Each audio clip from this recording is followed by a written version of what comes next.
When you look at that particular flight and this history of its military work that is done, then it is quite possible that this flight is coming down to airlift it and probably carry it within its belly and take it from Thiruvananthapuram airport. For 21 days, F-35B, the Lightning fighter jet, has been lying over here. The 5th generation fighter jet is supposed to take part in a joint operation in Australia in the mid-July, and 19 nations are taking part in that, and they're supposed to be part of it. While the carrier ship is in Singapore, the Prince of Wales carrier ship is in Singapore, this one of its strategic asset is still lying in Thiruvananthapuram airport for the past 21 days, and that is certainly, it is likely that it will be taken, it will be concluded today by this operation by the UK Air Force.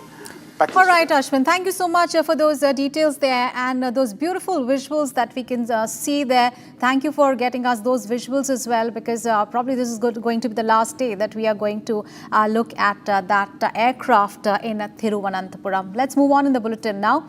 Well, a dramatic police encounter took place in Uttar Pradesh in Greater Noida as part of the ongoing Operation Langra, a crackdown against repeat offenders and criminals. And during the encounter, 2 miscreants were shot in the leg and later arrested. Here is a report.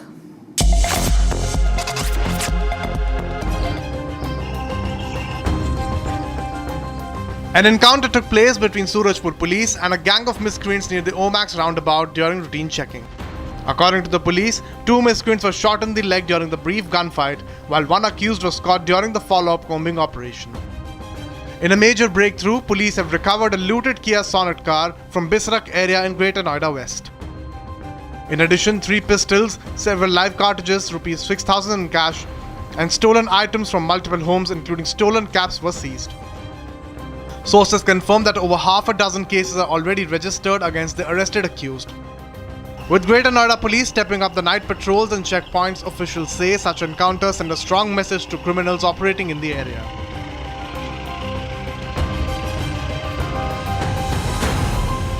थाना Surajpur police team द्वारा जब Omicron गोलचक्कर के पास नियमित रूप से checking की जा रही थी, तो उन्हें एक बिना नंबर प्लेट की कार तेज गति से आती हुई नजर आई। कार किया सोनेट थी। जब पुलिसकर्मियों ने उस संदिग्ध कार को रोकने का प्रयास किया, तो उस कार में बैठे व्यक्ति ने उतरकर पुलिस की तरफ जान से मारने की नीयत से फायर किया। पुलिस वाले भाग बचे। जब पुलिस ने जवाब में आत्मरक्षा में जवाबी फायर किया, तो उनमें से 2 बदमाशों के पैर में गोली लगी और तीसरा बदमाश वहां मौके से फरार हो गया। बाद में कॉम्बिंग दौरान उसको भी गिरफ्तार किया गया। दोनों घायलों को अस्पताल में भर्ती किया गया।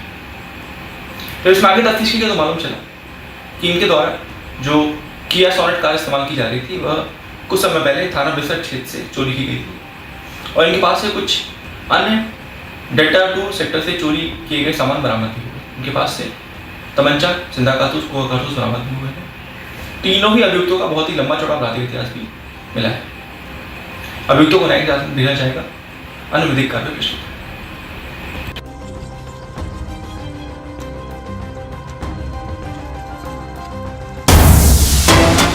We have breaking news coming in. A tragic accident has claimed the life of a 2-year-old in Ramananthapuram. In a heartbreaking incident from Ramananthapuram, a 2-year-old girl has lost her life after being struck by an auto rickshaw. The child, the youngest daughter of one Zakir Hussain, a hotel owner from the Chinnakadai area, was reportedly playing near her home when she suddenly ran on the road, and tragically she was hit by a passing auto. Though she was rushed to the hospital with severe injuries, she succumbed shortly after before treatment could be administered. And the CCTV footage of the incident has now emerged, intensifying the grief and shock in the community. The footage has prompted a widespread sorrow, especially in Chinnakadai and the nearby areas, and authorities are investigating the circumstances surrounding the incident. Let's get all the updates. So my colleague Sarda is now joining us for more details. Sarda, a very, very shocking and a very tragic incident. A 2-year-old child losing her life there after being struck by an auto rickshaw. What are the investigating authorities saying at the moment? The investigation is now underway in Ramanathapuram. We can see the video that shows the child was just playing outside her house near the shop that the owner has in it. She was just running across the road when an auto hit her very badly, and immediately the auto driver stopped the vehicle and took her to the hospital. What we have been learning is that the police is now investigating the auto official and also checking if the accident was caused because of the parent did not monitor whether where the child was running or if it is very common in that area. However, the child even before were treated in the hospital was succumbed to an injury. So the investigation now leads to whether if more precautions needs to be taken to make sure that these accidents do not happen again. Like, Sharda, have you been able to speak to the parents? Because Zakir Hussain, the father of the young child, he's a hotel owner in nearby area. Any information, about where the parents were when the incident happened? Well, as of now, we were learning that they were running the business at the point of time when the child was playing outside the house. And they did not see the child running to the road is what we've learned at the moment. But the parents have not spoken to the media yet. They're grieving the lost child and they wanted privacy. So we haven't asked them what exactly happened. We might be getting more details in a while. All right, viewers, we have more breaking news coming in. There has been a blast at a firecracker factory in Tamil Nadu. So a blast has been reported from a cracker factory in Tamil Nadu. And these are the visuals, the firefighters, they're arriving on the spot and trying to douse the flames there. This is a firecracker factory. Now, what exactly prompted the fire is not clear at the moment, but you can see that huge smoke, white smoke emanating from the factory, and on the road you can see there is a lot of debris, and there has been an explosion, a blast that happened, likely caused by the firecrackers inside. Let's get updates from Sharda. Sharda, what details do you have about this fire breaking out at the factory? Has it been doused, and any injuries that have been reported? Well, one dead and 4 are injured in this particular factory accident that happened today, is just a few hours back. The fire has been completely doused now. However, this is not the first accident that we're seeing. This is the second in the last 1 week. What happened last week in Sivagasi made 5 people lose their life and 6 injured, and now 1 more died and 4 more injured. Especially it's coming from the same area where near Sivagasi, where the fireworkers and the factories placed at. This is turning out to be a common incident in the state of Tamil Nadu recently, and multiple complaints and multiple factory blasts have happened. However, the investigation continues without an answer, and we've seen that the government is not taking any precautionary measures to make sure that these blasts don't happen. It's also stated multiple investigations have claimed that the storage of these firecrackers are leading to the blast unintentionally, and that's the reason. However, the government has not taken any precautionary methods for it and for the storage purpose, and that's the reason we've been learning that multiple firecracker industries have been losing it in the last few days. All right, Sharda, thank you so much for those details there. And 1 person has been killed in the blast. That's what the report has been telling us. And several people have been injured. They've been taken to nearby hospitals. There have been more than 4 people who've been injured. 1 person has died in the blast at the cracker factory. Bharat 1 Minute brought to you by Canara Bank. Together we can. Let's take a look at some other news from across the nation. The monsoon season has unleashed severe weather across the state of Himachal Pradesh, with the torrential rains triggering flash floods, landslides and widespread destruction in multiple districts. At least 74 people have lost their lives and more than 246 roads, especially in Mandi, are blocked.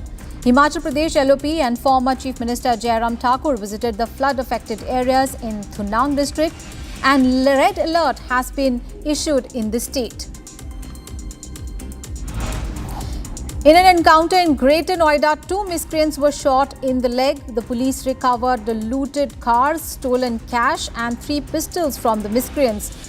More than half a dozen cases were registered against the miscreants as Operation Langra continues in Uttar Pradesh.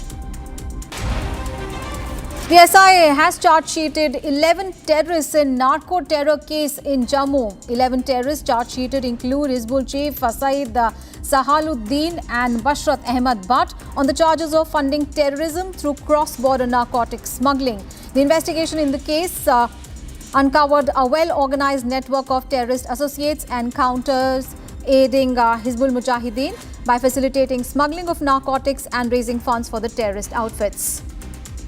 Time to take a break. Coming up ahead, Prime Minister Modi arrives in Brazil for the BRICS summit, Indian diaspora engagement and key bilaterals on the agenda. I join millions around the world in wishing His Holiness the 14th Dalai Lama a most happy and joyful 98th birthday. Mr. Modi wishes the Dalai Lama on his 90th birthday. Union Minister Kiran Rijiju attends the Dalai Lama's birthday event in Dharamshala. All the details and much more after a short break. Stay with Republic TV.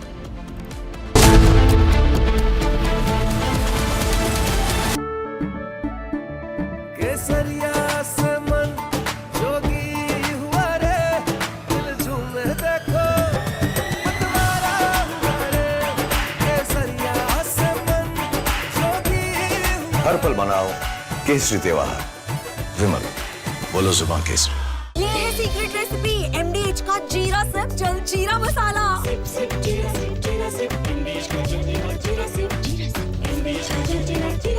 After the massive success of Operation Sindoor, which underlined India's dominance in the skies, another story is quietly unfolding within the Indian Air Force.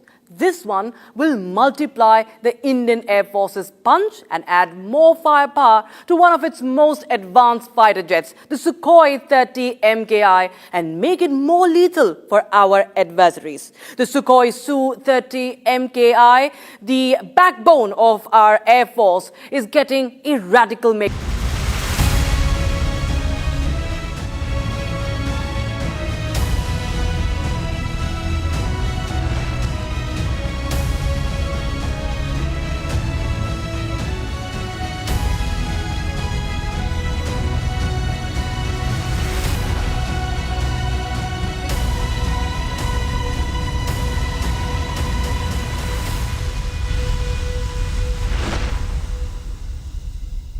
दादी के हाथों का जादू और खुशबू से महकता घर, माँ की मुस्कुराहट और खाने की सुगंध। MDH गरम मसाला, क्योंकि हर रिश्ता है स्वाद से जुड़ा।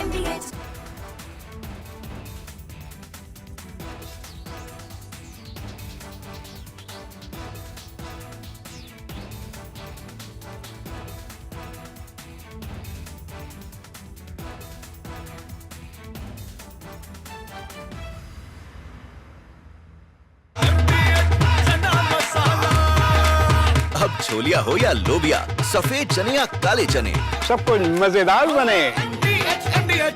After the massive success of Operation Sindoor, which underlined India's dominance in the skies, another story is quietly unfolding within the Indian Air Force. This one will multiply the Indian Air Force's punch and add more firepower to one of its most advanced fighter jets, the Sukhoi 30 MKI, and make it more lethal for our adversaries. The Sukhoi Su-30 MKI, the backbone of our Air Force, is getting a radical makeover. And it is not just an upgrade, it is a transformation. Yes, we are talking about the Super Sukhoi, the massive 70,000 crore rupee upgrade that will make Sukhoi 30 more dominant than it already.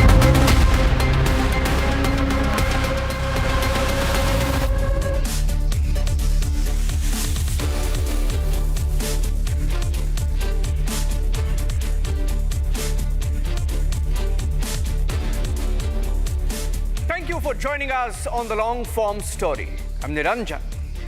On the show tonight, we look at the 5 biggest stories that dominated the headlines this week. In depth, the stories that made the headlines. First up, the $110 million aircraft, the world's most advanced fighter jet, stranded in Kerala. For days now and weeks now, we investigate the stealth, the snag, and the strange silence on this jet. From Kerala, we then go to Madurai, Tamil Nadu, where a 29-year-old temple guard, Ajit Kumar, was killed in police custody. We tell you about the police drunk on power in the Stalin government. From Tamil Nadu to Bengal, where a 24-year-old student was raped inside the South Calcutta Law College. Her rapist is a political predator, a serial offender. We get to his story. And then we move to a similar incident in Madhya Pradesh, where an 18-year-old trainee nurse stabbed to death inside a government hospital. Nobody saved her. No one stopped her killer as she was stabbed for 10 minutes. And finally, in Telangana's Sangareddy district, we get to the long-form story of a chemical factory that exploded, killing over 40 workers this week. Is there a cover-up on the explosion? Let's get started.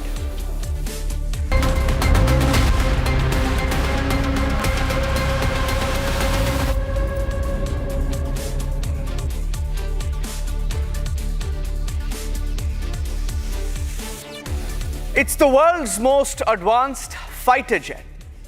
But in Kerala, it's stranded. A British Royal Navy F-35B, which made an emergency landing in Thiruvananthapuram on the 14th of June. And since then, it hasn't moved an inch. No official explanation, no timeline, just global headlines and growing questions. Some are blaming weather, some citing technical snags, but theories now go far deeper. And tonight on the long-form story, we investigate the stealth, the snag, the strange silence around this fifth-generation fighter jet that just can't seem to take off.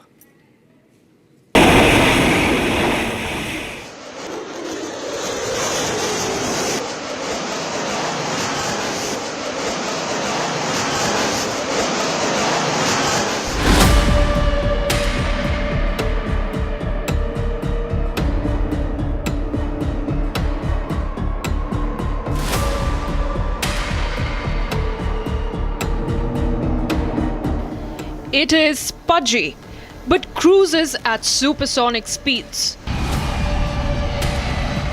It appears roly-poly, but lands like a helicopter with absolute ease. Mind you, behind its thick exterior, this British Royal Navy aircraft hides its missiles inside its belly, one of a kind. Sadly, this short king is now making headlines for not so versatile reasons. Some call it Fat Amy, some Battle Penguin. But here in India, we recognize this Royal Navy aircraft as the unexpected face of Kerala tourism. A lonely one at that. 35B fighter jet that was grounded in the Thiruvananthapuram International Civil Airport on June 14th continues to be in the airport. It has been understood that there is a problem with the hydraulic system of this particular flight, because of which it has been grounded. It had made an emergency landing on June 14th, Saturday night at the Thiruvananthapuram International Airport, and in fact all support was given by the Indian government. However, many days there has been a fiasco that the fighter pilot in fact refused to move away from this flight and refused the Indian authorities request to move it to a hangar as well.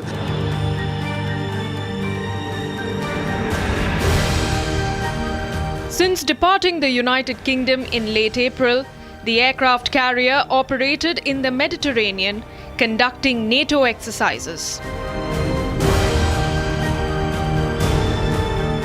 On the 9th of June, the Indian Navy's INS Tabar commenced a passage exercise with HMS Prince of Wales and HMS Richmond, part of the UK carrier strike group in the Northern Arabian Sea. This exercise concluded on the 10th of June. The riddle of the F-35 began on the evening of 14th of June, when without warning the Battle Penguin soared off its carrier to a destination unknown. All this after the exercise was over. The mystery deepens because no one knows the final destination.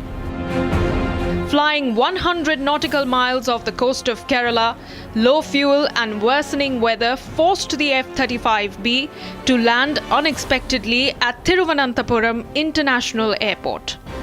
The story doesn't end here. The fighter pilot insisted that he would sit next to the aircraft and not go to the terminal.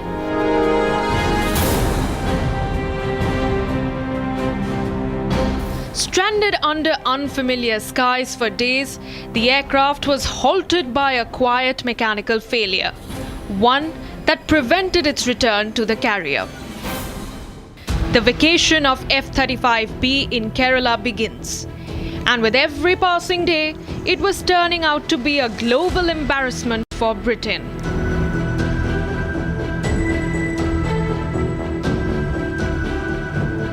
What is the F-35's kill switch theory?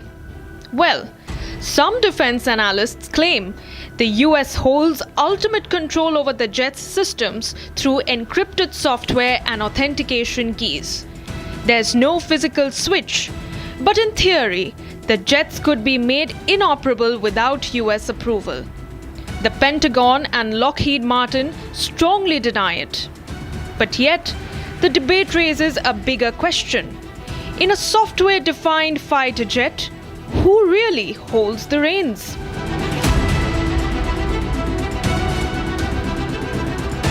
What we understand is that for 20 days, the crew members have not been able to identify what the exact problem is. And also, tomorrow they are likely to come, a bigger crew member, around 30 members are supposed to come in a special military aircraft over here in Thiruvananthapuram, in this very bay. The Royal Navy's Battle Penguin chose to remain outside in the pouring rain instead of accepting India's gracious offer to shelter it in a hangar. A week later, the British High Commission spokesperson told media that the aircraft would be moved inside once the UK engineering teams arrived. And the plot thickens. And so that decision would have been taken between Lockheed Martin and Royal Air Force to decide as to whether they could have done this. And I'm sure all these days they would have deliberated in terms of whether the equipment has to come from UK, the equipment has to come from the ship, whether the equipment is to come from US, whether Lockheed Martin team from the factory would need to come, or it could be done by the maintainers from RAF also. So because it's such a complex task, no nation takes a call overnight.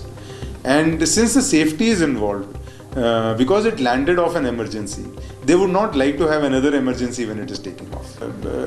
I don't think India should be worried about it as much as US or UK would be worried.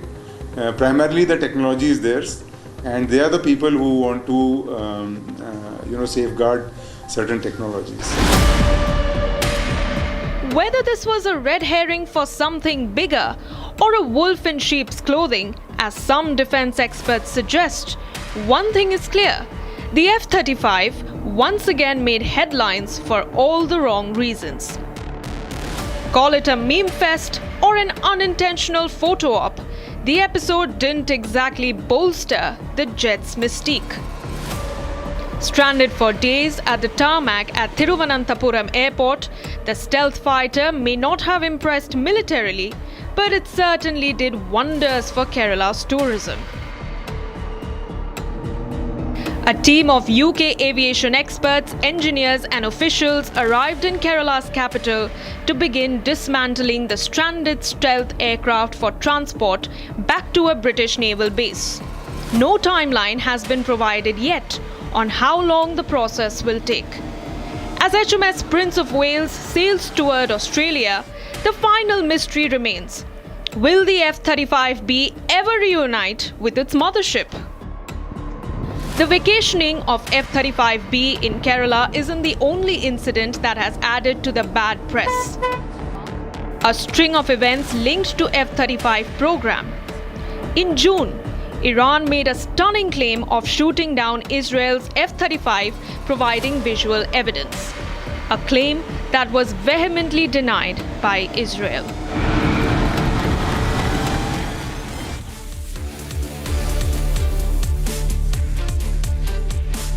Ajit Kumar was picked up for questioning last week. Since then, a video showing torture. A family left with a body and no answers whatsoever. In Madurai, a 29-year-old temple guard was killed in police custody, tortured, after being detained on suspicion of theft. There was no FIR, no arrest memo, and no post-mortem transparency. What followed were allegations of custodial torture, which has been seen in the videos, extortion, after killing him, and a hurried burial. Tonight, Republic on the long-form story breaks down what happened in Ajit's final hours.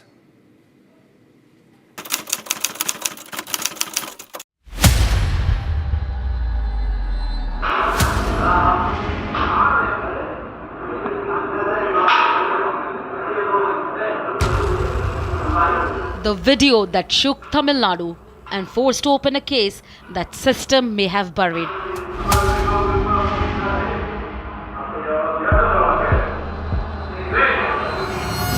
Captured secretly through a narrow slit in the ventilation part of the wall of a temple, it shows a young man screaming, held down, beaten, and pleading for mercy.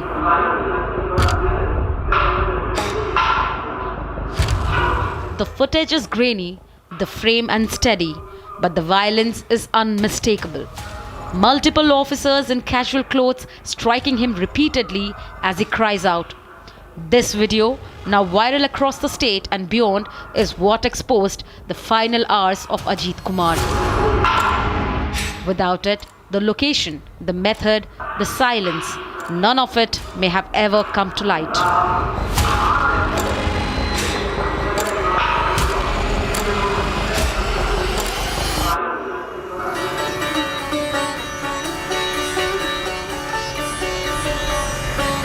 Madurai, often called the city of temples, faith and culture.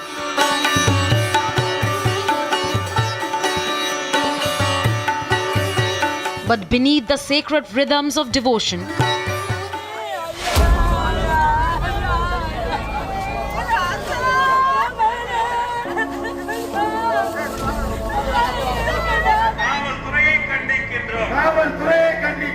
a disturbing incident has shaken this spiritual heartland.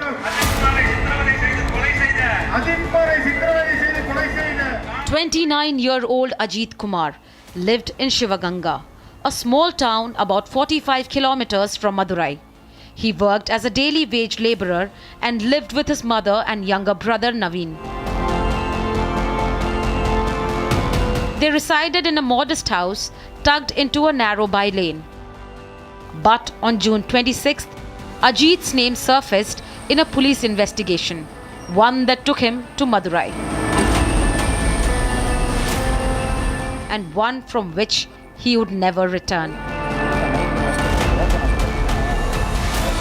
The case that brought Ajit into the police net involved a complaint of theft, specifically 80 grams of gold ornaments missing from Madurappam Kali Amman temple in Madurai.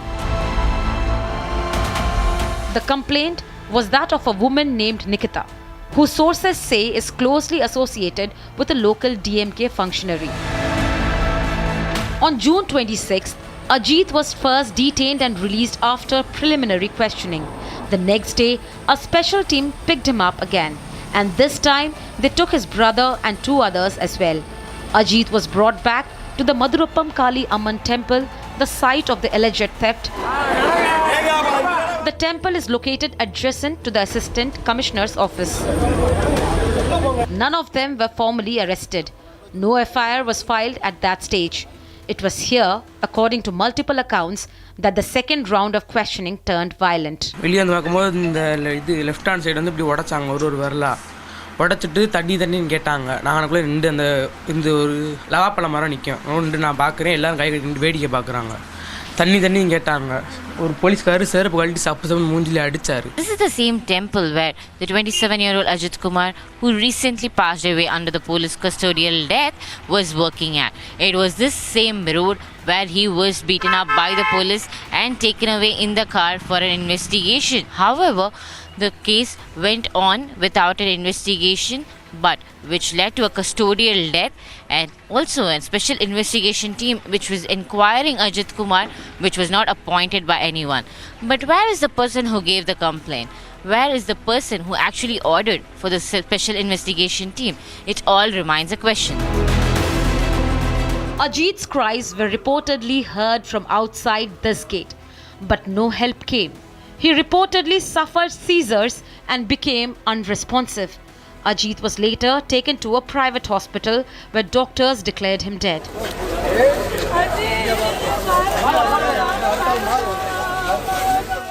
This is the exact hole from which the video that's been surfacing online is what we are receiving.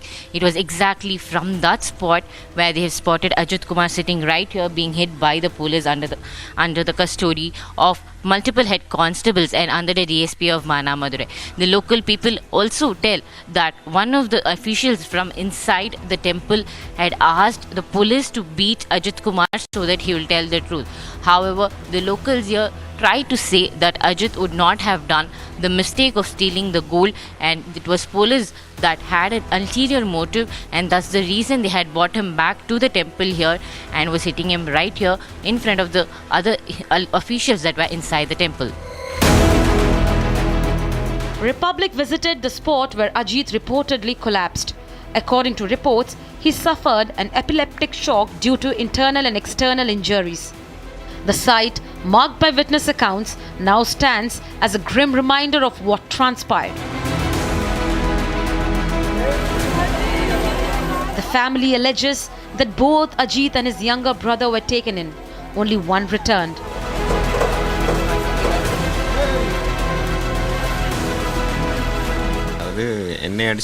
என்னையை கூட்டி போய் அடிச்சதுக்கான reason வந்து night ஃபுல்லாக அடித்து அவன் சொல்லலை.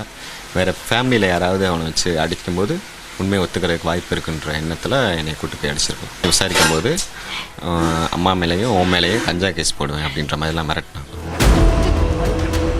Naveen also claimed that the police extorted money from him during custody. No formal FIR was shown for either of their detentions.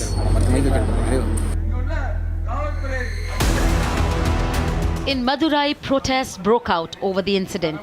Human rights organization and opposition leaders demanded an independent investigation.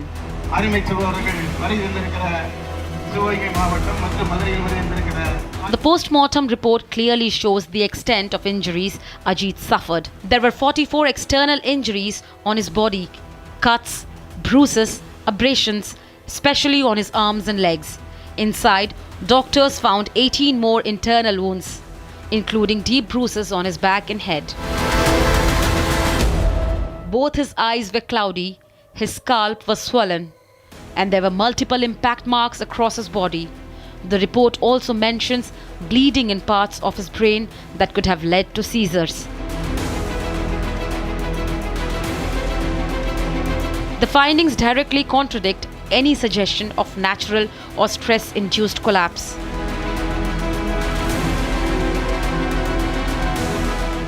I met the victim's family, particularly mother and his brother. On behalf of our party, we consoled them. In this case, our Honorable Chief Minister have taken proper action against this brutal murder by the police, and he permitted to investigate this case by CBI. This is really appreciable one. Our Honorable CM expressed his genuinity through this declaration, CBI inquiry. I demand the Tamil Nadu government should give compensation to this family 1 crore rupees. Already they have announced that brother of Ajit Kumar, Mr. Naveen Kumar, will get government job immediately, and Tamil Nadu government is assured that free house patta, 3 cents, and house will be allotted for them. Before this, there were confirmed reports that DMK office bearer has bargained with that family and they would give 50 lakhs. Now why 5 lakhs? Let government give what they have already promised. Sir, and also do you think Stalin's comment on saying that it will not happen again is a repetitive comment, but it's been 25? This is not the first incident. He has put a quarter century of lockup death. Apart from it, more than 6,700 murders have taken place in Tamil Nadu in the last 50 months. So he is a nalayak chief minister, unfit chief minister, who if he really feels that he should do justice for the people of Tamil Nadu, he would resign. In the aftermath, Minister Periya Kuruppam visited the family. The Tamil Nadu government offered Rs 5 lakh compensation and a job to the younger son, an offer the family says they accepted under fear and pressure.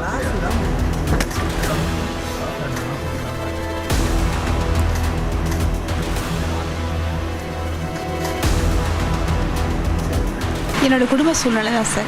அவ்வளவுக்கு வசதி இல்லை, யாரையும் தெரியாது. அதனால சரி நம்ம பிள்ளை அனுபவிக்க முடியாத ஒரு கொடூரத்தை அனுபவிச்சு இறந்து போயிருக்கு. அதை எப்படியா நல்லடக்கம் பண்ணணும் அப்படின்ற மாதிரி நான் செஞ்சேன். Neighbors told Republic they saw Ajit being taken away by the police. Multiple accounts claim chili powder was used during the assault and that plastic pipes and rods were recovered from the location. An FIR under the section 196(2)A of the Bharatiya Nagrik Suraksha Sanhita was filed nearly 30 hours after Ajit's death, naming the police officers involved.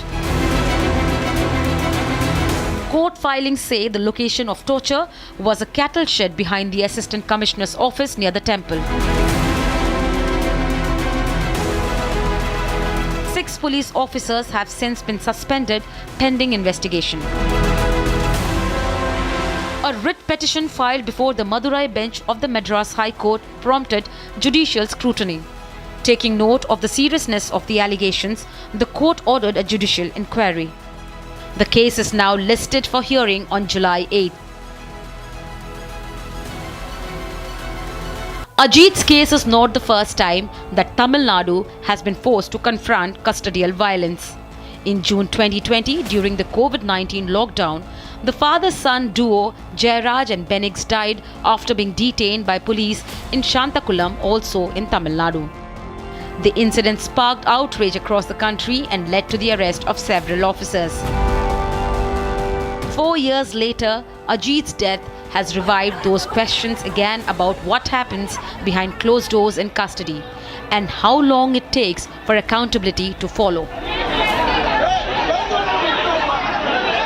It was only after the gruesome video of Ajit Kumar being brutally beaten up by the police inspectors and the head constables, the magistrate court of the Madras High Court bench took an action stating that the DMK and the TN Chief Minister Stalin should react on this particular case, following which the DMK has now settled the family with a certain amount of money, a land and a work for his brother Naveen. However, now the family do states that it was not under pressure of the DMK that they agreed to it, but the situation of the family at the moment they are in right now, and with the loss of their son, the family is no more ready to fight this tedious process of going against the government and the police officials.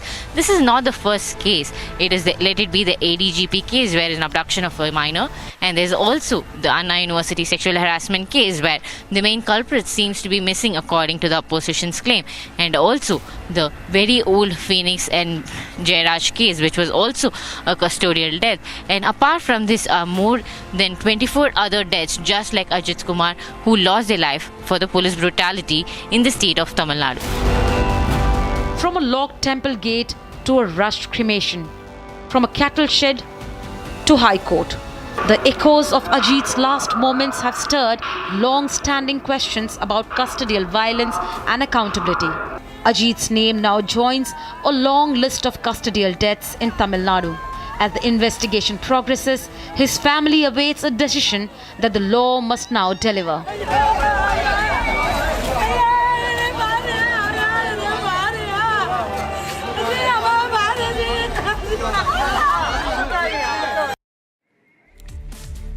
There's been a rare admission by the Stalin government. They've admitted that the state was behind the killing.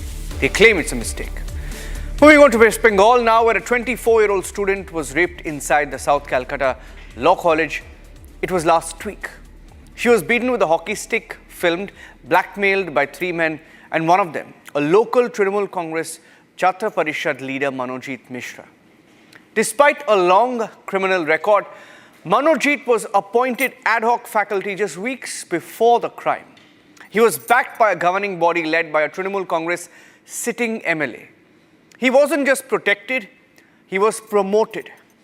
Watch our investigation this week into how political patronage enabled a repeat offender and the alleged rapist. The story that's dominating the news in West Bengal.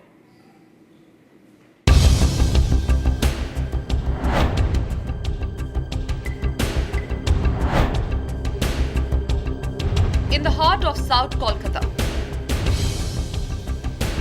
under the glow of heritage and history,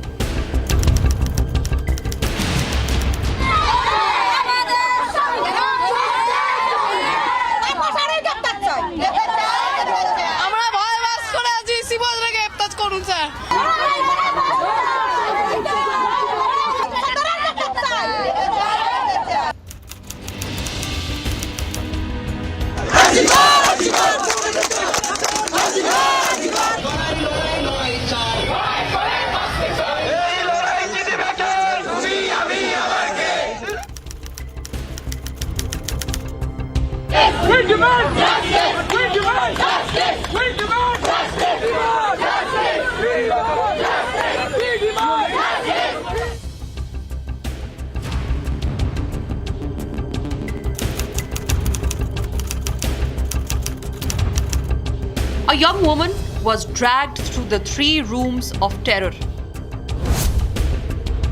Beaten, raped, filmed, and blackmailed. The FIR tells of 3 crime scenes inside this college.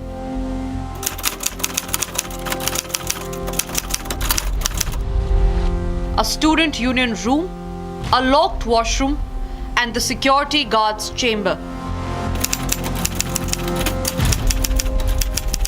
where the girl was beaten with a hockey stick.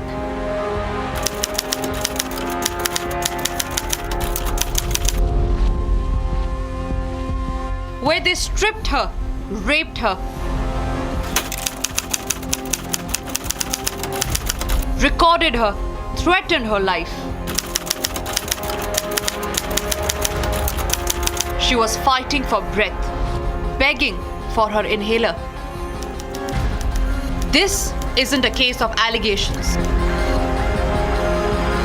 It's a case of overwhelming evidence, cross-verified, clinical. South Calcutta law কলেজে যে case হয়েছে ওটা police তদন্ত করছে যেহেতু case খুবই sensitive আছে we would not like to আমরা খুব ডিটেলস আমরা কিছু দিতে চাইছি না আমি এটাই বলবো দ্রুত করে এফআইআর করা হয়েছিল 3 জন এফআইআর অ্যাকিউজড প্রথম দিনেই ধরা পড়েছে ইন লেস দেন 12 আওয়ার্স প্রথম 3 জন ধরা পড়েছে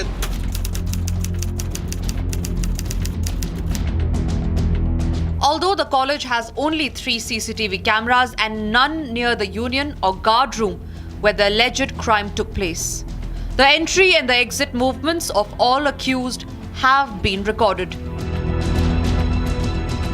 There is a video evidence, a 1.5-minute clip recovered from Manojit's phone showing the rape. According to investigators, co-accused and law students Zaib Ahmed and Parmeet Mukherjee filmed the assault at Mishra's instructions. Based on evidence, আরও একজন ধরা পড়েছে অনেক evidence আমরা collect করেছি সেইগুলো analysis হচ্ছে বাকি যে ইনভেস্টিগেশনের প্রসেস আছে সেটা হচ্ছে। But what gave Monojit Mishra such unchecked power inside this college? 5 incidents, 5 complaints, 5 desperate cries for action. All ignored over the last 6 years. Warnings were written in black and white, detailing abuse, intimidation, and misconduct. And yet, Monojit Mishra continued to rise, allegedly favored by the ruling Trinamool Congress, holding a key post in its student wing, TMCP, and even practicing law at the Alipore court. The letters piled up, so did the silence. How does a man facing multiple complaints since 2018 get appointed ad hoc faculty just 45 days before the crime? Because the hiring was approved by a governing body led by a TMC MLA. Because Monojit was the Trinamool Chhatra Parishad District General Secretary. Because this wasn't just a man, it was a system. আমাদের কলেজে purely temporary জিবির ডাইরেকশনে একটা staff হিসেবে আছে। Listing করে করে তাকে রাখা হয়। ও অফিসের কাজ করতে মানে অফিসের মানে খাতাপত্র এইসব দেখতে টেম্পোরারি অ্যাপয়েন্টমেন্ট জিবির ডাইরেকশন আমার রেজলিউশন আছে। Governing body is chaired by an MLA called Mr. Ashok Dev, who's a sitting MLA of TMC, and he's a chairperson of 9 other colleges. And he becomes the appointing authority, and through him the governing body acts.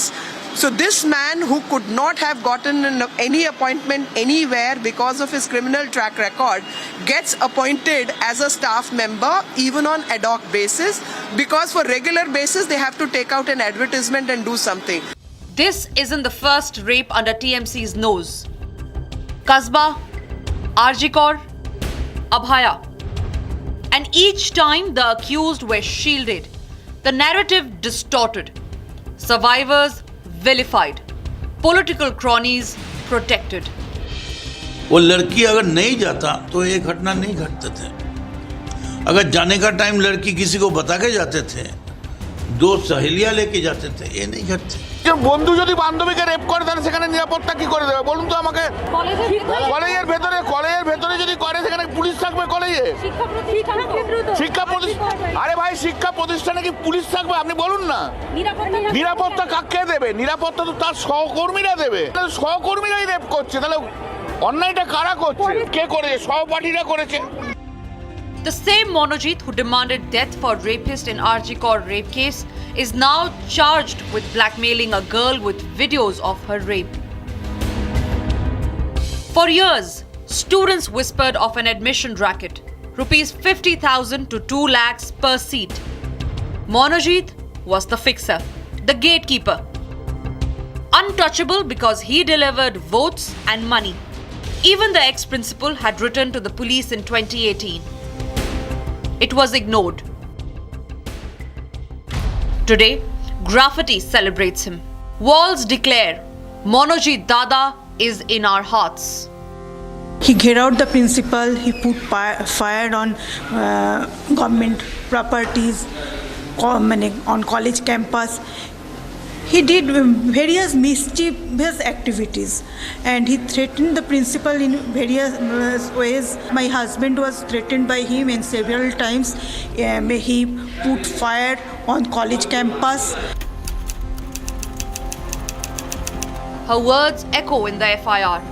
Every quote, every line, backed by evidence, photos, timelines. And yet, his lawyer calls it an act of consensual intercourse and engages in blatant victim shaming.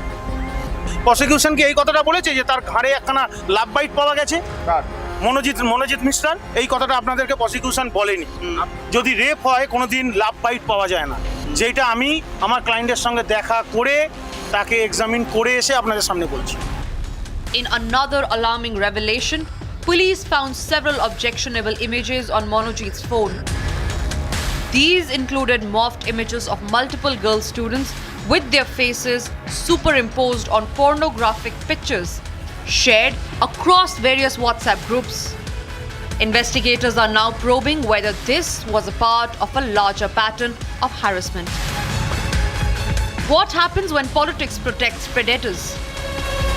When a college becomes a crime scene? When justice is mocked in graffiti and power hides behind party flags?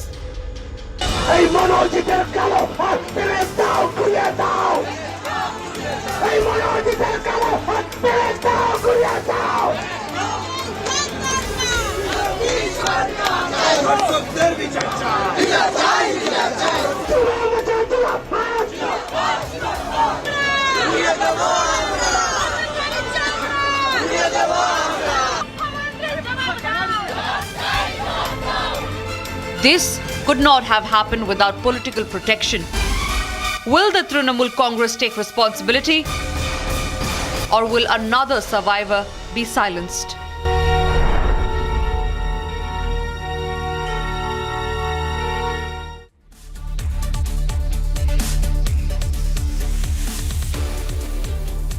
An 18-year-old trainee nurse is stabbed to death inside a government hospital in Narsinghpur, Madhya Pradesh. The attacker slits her throat inside the emergency ward and keeps stabbing her for nearly 10 minutes. This continued as doctors, hospital staff, security guards just stood and watched. Some even pulled out their phones to record the murder. Nobody tried to stop the killer. Nobody tried to save her. Horrific details that went unnoticed last week is on the long-form story tonight.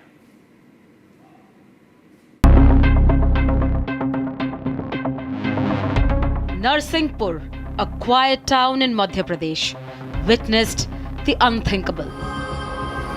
An 18-year-old girl murdered in cold blood. Her throat slit in broad daylight inside a hospital. But here's what makes this case even more chilling. This wasn't a crime committed in isolation. Doctors and staffs were present, yet no one rushed to help. No one intervened. Some stood still, some recorded it. I witnesses काफ़ी सारे थे, उसमें हाँ भीड़ थी.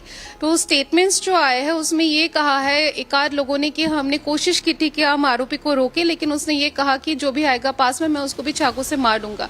लेकिन हाँ हम हमेशा ही हमें सोचते कि शायद कोई आता तो बच जाती, शायद कोई कुछ फेंक देता, लड़का दिख रहा है कि इतना मजबूत भी नहीं है शायद. तो ये एक मन में तो जरूर होता है कि काश कोई आता. सिर्फ वीडियो बनाते रहे, तमाशा देखते रहे. ये गार्ड जो है, गार्ड भी भग गया, कहाँ चले गए कोई मालूम नहीं है. वहां से वो पैदल चला गया भाई रोड पे, और जो घटना करके पुलिस वाले भी कुछ नहीं बोले, देखते रहे. तो इन्हें पुलिस वहां से बर्खास्त करें, ड्यूटी से अलग करें, दूसरे मतलब डिपार्टमेंट वहां पे रखा जाए. आप जब नरसिंहपुर जिले में चिकित्सालय में चौकी स्थापित है, उसके बाद भी स्टाफ 10 मिनट बाद तक की घटना घटती रही, उसके बाद भी चौकी का स्टाफ सामने नहीं आया. वो जाते हुए छोरा लेके जा रहा है और छोरा लेके आ रहा है, घटना करने के बाद भी ना को वहाँ का स्टाफ आया सामने, ना वहाँ का गार्ड आए. तो ये तो बड़ी चूक है. बहुत सुरक्षा में तो बड़ी चूक है और डर नहीं है किसी को शहर में. हाँ हो गया तो सबको लोगों को बोलना था. 50 आदमी थे, किसी ने बचाया नहीं है. उसको फांसी की फंदा उसने होने चाहिए लड़का को. सब चीज़ से वो बहुत आदमी देखा था, मतलब किसी ने नहीं बचाया. उसको होने चाहिए कुछ भी, एक ही सुधार होने चाहिए. On June 27th, inside ward number 22 of Narsinghpur District Hospital, a 19-year-old trainee nurse, Sandhya Chaudhary, was going about her routine duties. But at around 3 p.m., calm turned into chaos as she stood outside the ward. She was suddenly seized by the head and slammed against the wall without warning.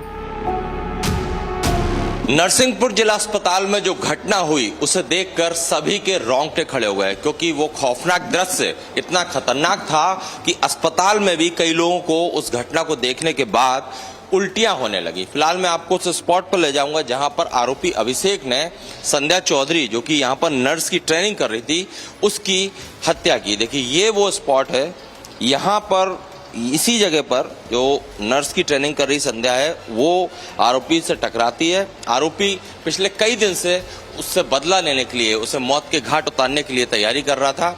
आरोपी ये आप देख रहे हैं सामने से आता है, उसके पास हथियार भी होता है और वो यहाँ पर लड़की जो है संध्या चौधरी उसे उसका गला रेत कर हत्या कर देता है। Abhishek Koshti pulled out a knife and attacked Sandhya without hesitation, going straight for her neck. He didn't stop. He kept stabbing for nearly 10 minutes. Doctors and nurses and staff stood by.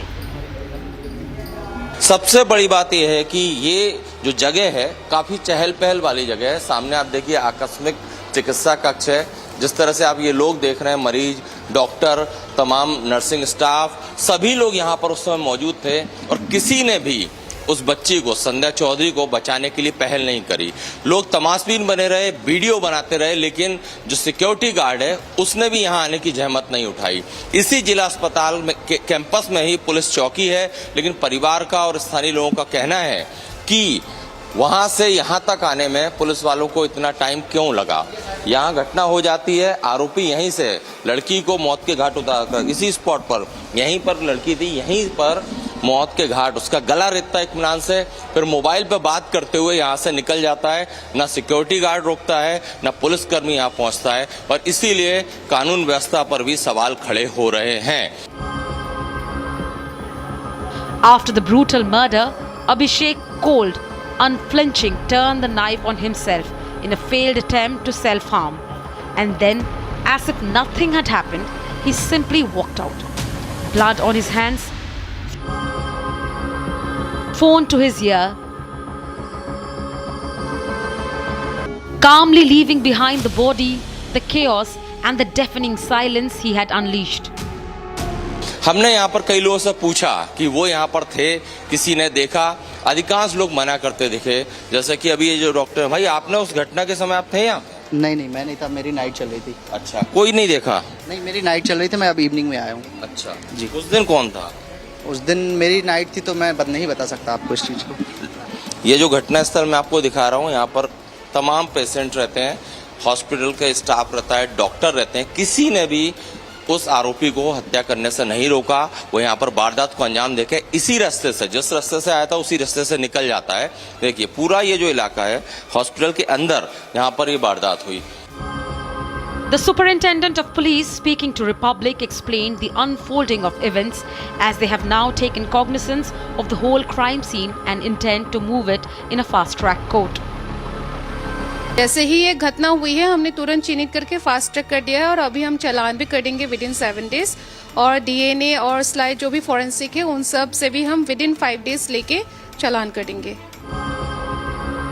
The police and Abhishek's brother claim that Abhishek and the victim knew each other before the incident as well. हमारे पास statements अभी घर वालों का नहीं आया है, लेकिन जो हमारे पास स्टेटमेंट्स आया है वो है लड़के का और लड़की के कुछ दोस्तों का, जिनमें लोगों का कहना है कि लड़की ने बात की थी, फ्रेंडशिप थी। तो ऐसा कहना है कि लड़की की भी जान पहचान थी उसके साथ। Speaking to Republic's reporter, Abhishek's brother opened up about the fact that he had been planning to harm Sandhya, as he was aggrieved by her alleged ignorance for him. लड़की से क्या उसकी दोस्ती थी? दोस्ती नहीं, वो 2 साल से उसका पेड़ था। अच्छा, 2 साल से पेड़ था, वो मतलब एक दूसरे को चाहते थे वो। अच्छा, से कुछ बताया अभिषेक ने? नहीं, वो बता रहा था कि मतलब मेरी माँ, मतलब मम्मी से बोल रहा था कि मतलब मेरी शादी करवा दो उससे। लड़की राजी नहीं थी, लड़की बोलने लगी हम मतलब राजी नहीं है, तुम हमसे मतलब दूर रहो, मतलब हम तुमसे मतलब रखना नहीं चाहते। अच्छा, फिर आपने क्या समझाया अभिषेक को? उसने कभी ये हिंट किया था आपको कि मैं ऐसा कर दूंगा?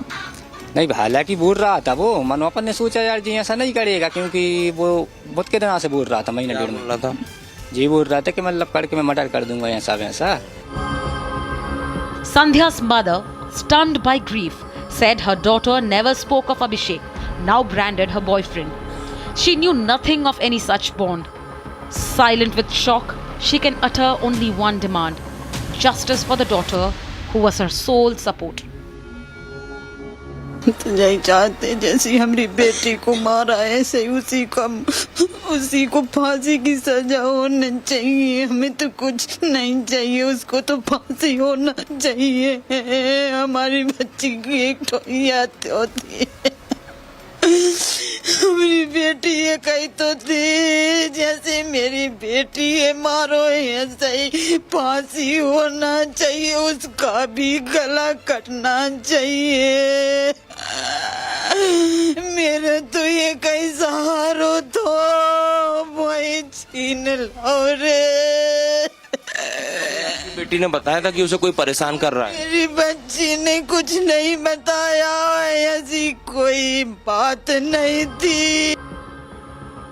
Her father, a humble vegetable vendor, first heard something was wrong through a call from Sandhya's uncle.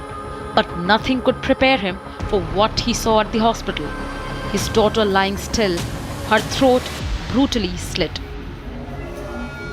हमने साड़ू भाई ने फोन लगाया था कई अपनी संध्या की तबीयत खराब। मैंने की भैया अब फिर मैंने बात करी है, मैंने कही अब हम शाम में गई है मोड़ी तई से, तो अचानक क्या तबीयत खराब नहीं, तुम सीरियस है तुम जल्द ले जाओ। हम गए तो देखो उनको गला कटा लगा डला था बेटे का।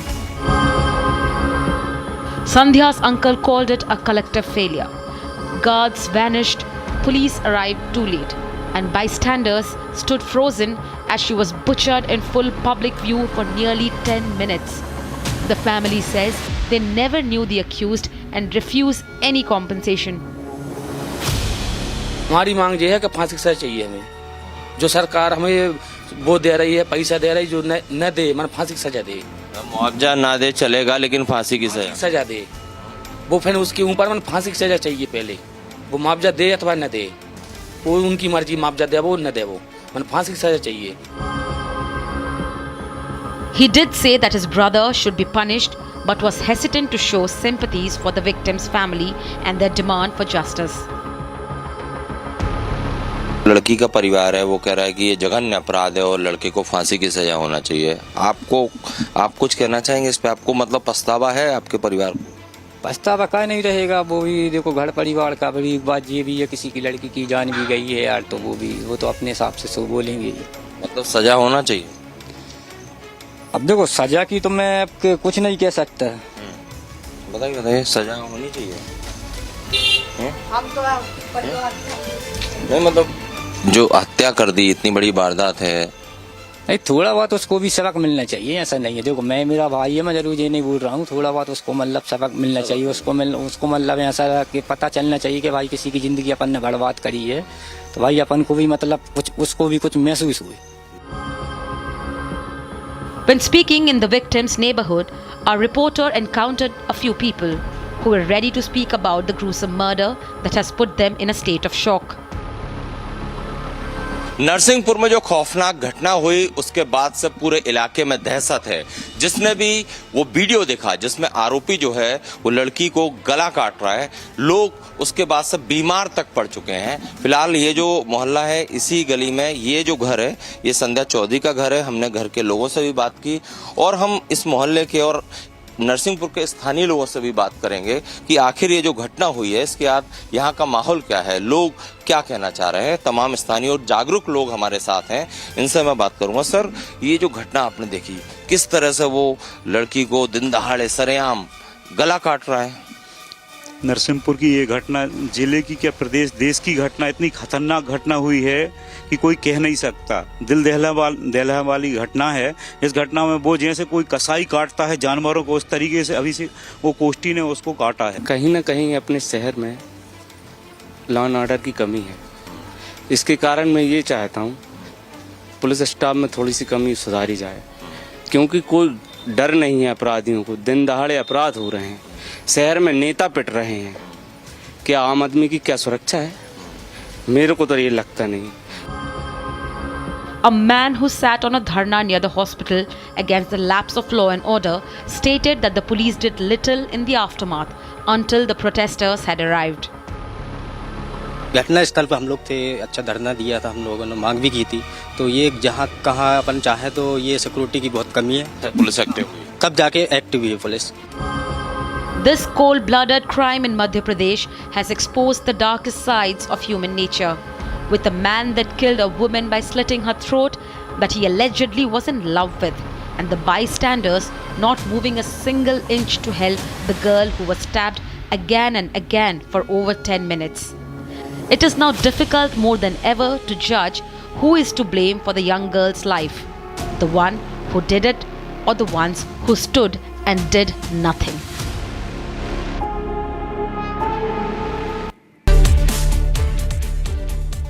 A massive blast, a factory in ruins, and dozens of lives lost in an instant. In Telangana's Sangareddy district, a chemical unit exploded this week, killing over 40 workers in what is now one of the biggest industrial disasters in India. What caused the explosion? Was it negligence, poor maintenance, or oversight by authorities for years together? As officials begin investigation and families demand answers, all the details are on the long-form story tonight.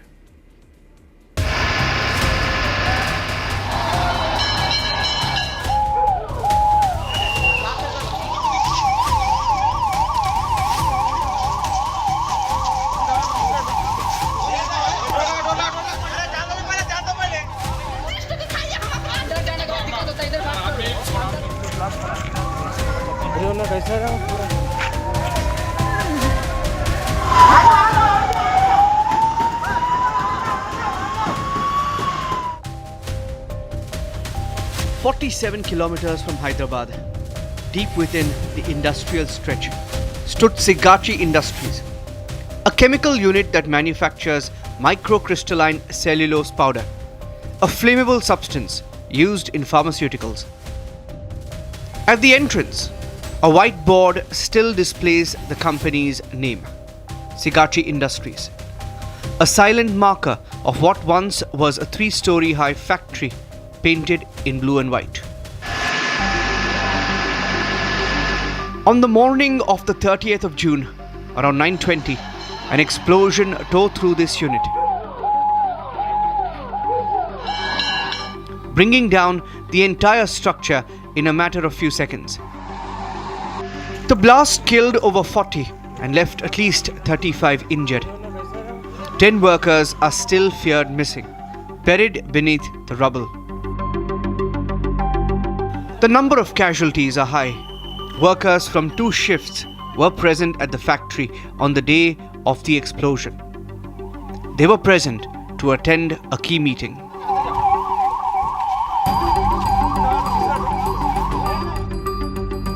This 36-year-old industry housed around 140 labourers working the night shift at the time of the blast.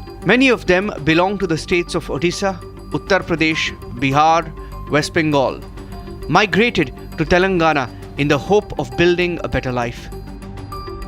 Well, right now we are at Sigachi Industries Private Limited in Medak district, where we see that on Monday morning a very massive explosion had taken place here at this very chemical factory. As you can see how the devastation that has taken place due to this massive explosion. What we are being told is that near about 36 people have lost their life, whereas 17 people are still missing, and also many of them are still undergoing treatment at the hospital. And as you can see, due to the massive explosion, it is being said that there was a dryer that had blasted and which led to the explosion, due to which a 3-story building has been completely collapsed. And right now, as you see, NDRF teams, SDRF teams, the local administration, fire department officials have been working on to clear the debris.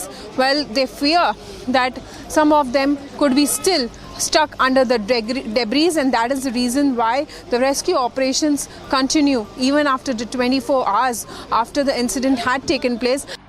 The rescue operation began immediately after the explosion was reported, with 11 fire tenders, the SDRF, NDRF, the police department, firefighters, and the disaster response teams pushing into action. Amid the chaos, this video of a father, along with his elder son, standing helplessly outside the factory gates, looking for their missing son, who just joined the factory 3 days ago, defines the chaos and helplessness at Sigachi. आपका बेटा है? हाँ, अब मेरा लड़का है। उनका नाम क्या है? इरफान अंसारी। अभी आपने किसी से बातचीत की?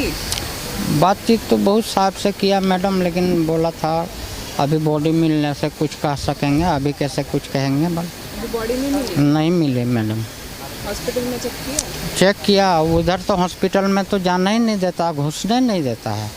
सुबह गए थे लेकिन जाना नहीं दिया, घुसने नहीं दिया।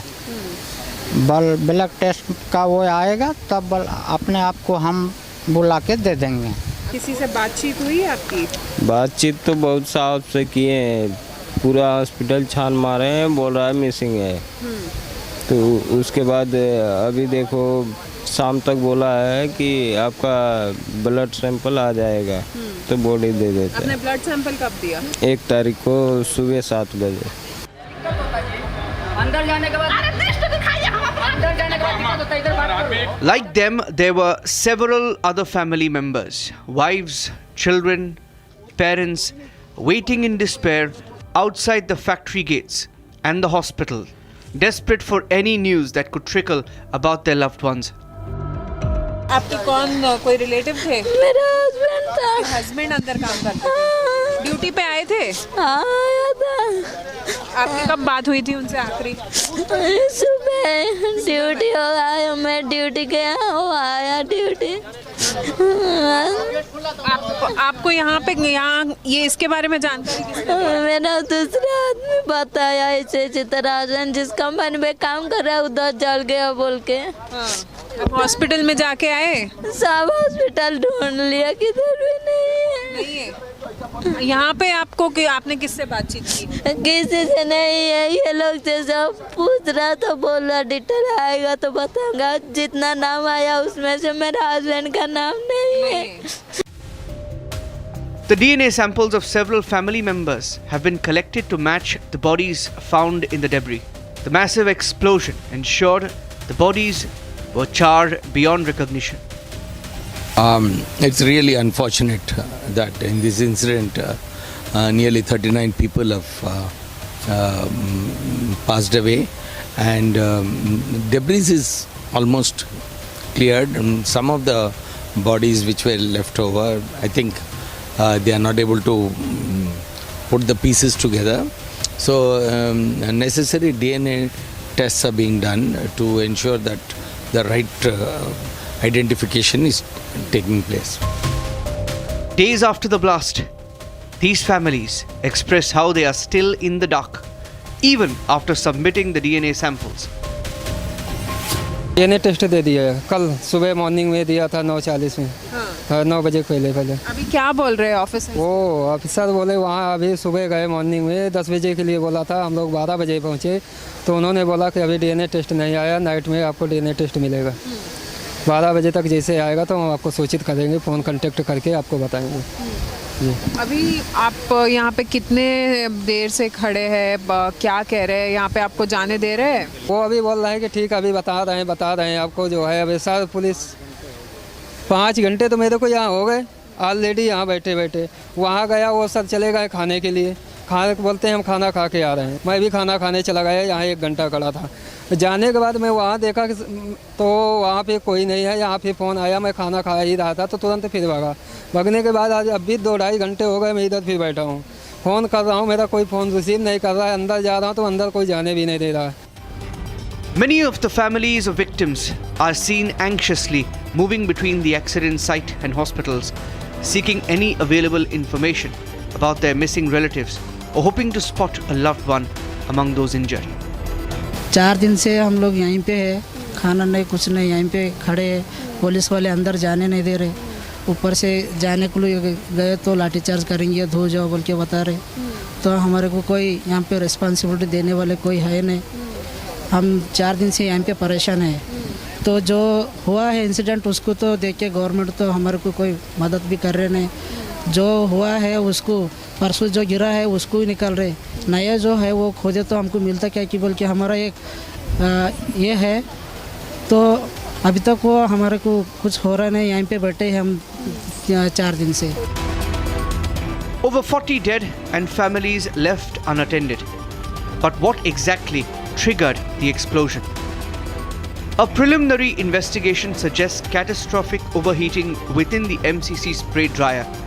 Temperatures spiking past 399 degrees Celsius, igniting fine cellulose dust and triggering a rare industrial explosion. This microcrystalline cellulose drying unit is there. So there is a blast in the drying unit. That is the cause of the blasting, followed by the fire incident. This is basically they handle the cellulose material. So it is called microcrystalline cellulose.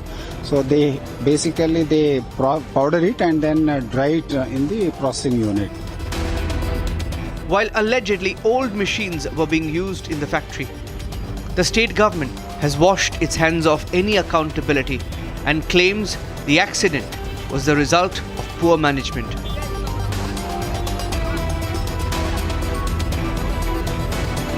Here there were no interlocking systems. That is what the inspection report clearly mentioned. So this was the responsibility of the management to figure out what are the vulnerable points and what kind of action should be taken there. I think that has been lacking in this company. That is why when the pressure loads went up, there was no cut-off points. Normally there should be a cut-off point when the pressure goes high in the ducts. So I think necessary safety measures, necessary safety controls which are supposed to be there were not there. After putting several of its employees' lives at risk, Sigachi Industries in response released a templated press statement just condoling the lost lives and announcing compensation for the families of the deceased. The Telangana government in response held a news conference. They have formed a multi-member expert committee with scientists from CSIR, IICT and NCL Pune to probe safety protocols and determine accountability. The committee is expected to submit its findings in a month. Who should be held accountable? The government, which is answerable for checks and audits, has now distanced itself from any blame. Or is it the Sigachi management that doesn't even feel the need to react to the blast that they are directly responsible for? 4 రోజులే మా family మొత్తం ఉపాసం తపసమాడ ఉన్నది. మరి ఇప్పుడు ఆడికి పోవద్దా? ఏమంటున్నారు? ఇక ఇట్లనే లీల పెట్టుకొని లీల పట్టారు, ఈడ పోస్టర్ లీల పెట్టినట్ల. శాంపుల్ వాళ్ళు ఇచ్చారు.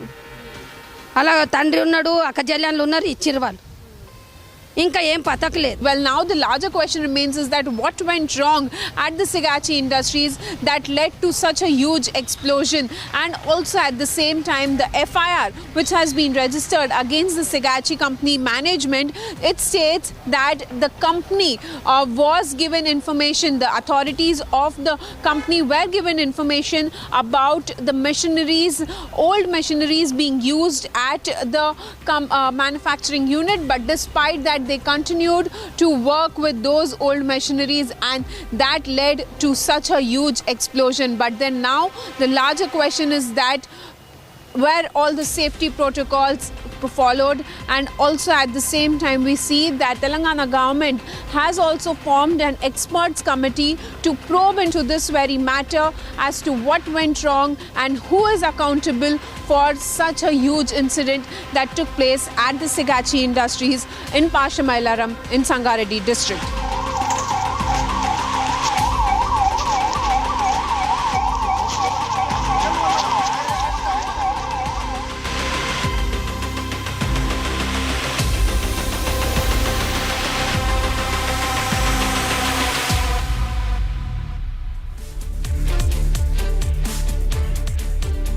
That's it on this edition of the Long Form Story, India's only show that goes deep into the biggest headlines of the week. In case you missed it, you can catch the full show again at 11 p.m. tonight or 12 p.m.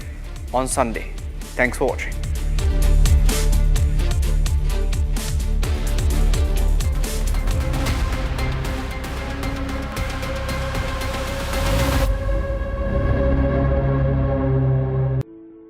In the India Today Best Universities Survey, India's #1 ranked universities in various streams are JNU Delhi, Amity University, AIIMS Delhi, IIT Delhi and National Law School Bengaluru.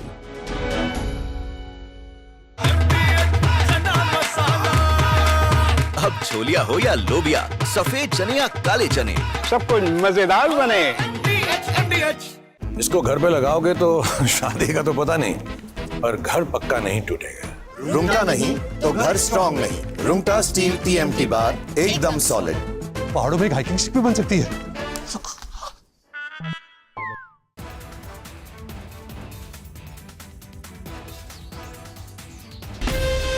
from Asia's largest news headquarters. Setting the agenda for Bharat.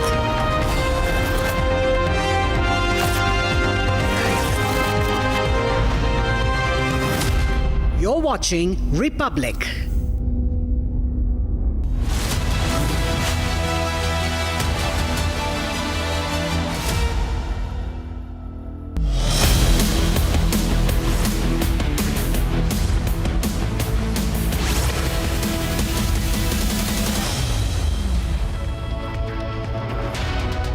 Good afternoon, viewers. This is Republic and you're watching Live and Breaking with me, Madhurima Mishra. Let's get started with the headlines.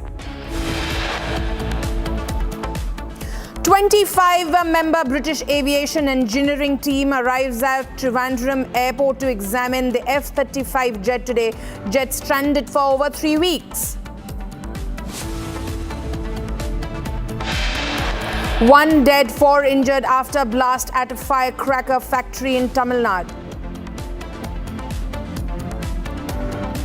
CBI busts biggest medical college scam. Godman, ex-UGC chief, among 34 named.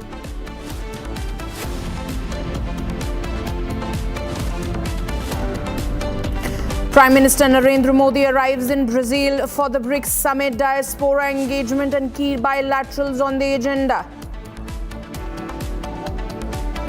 Prime Minister Modi wishes Dalai Lama on his 90th birthday. Union Minister Kiran Rijiju attended his birthday event in Dharamshala. I join millions around the world in wishing His Holiness the 14th Dalai Lama a most happy and joyful 98th birthday.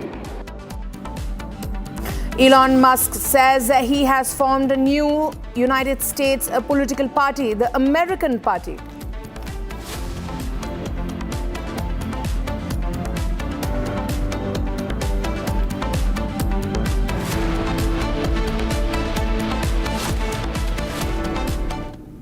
Now, breaking news coming in, viewers, 20 days after British F-35 stealth fighter jet made an unscheduled landing on Kerala's Trivandrum International Airport, the state-of-the-art aircraft remains grounded with field repair attempts yet to succeed. The United Kingdom is now exploring the options of airlifting the aircraft aboard a C-17 Global Master Transport aircraft, a rare move for the fighter's jet of its class. We are now getting the visuals of arrival of the 400 aircraft from which the crew that is going to deal with the situation will be coming out, and the dismantling could also take place. Joining me live on this broadcast is my colleague Ashwin.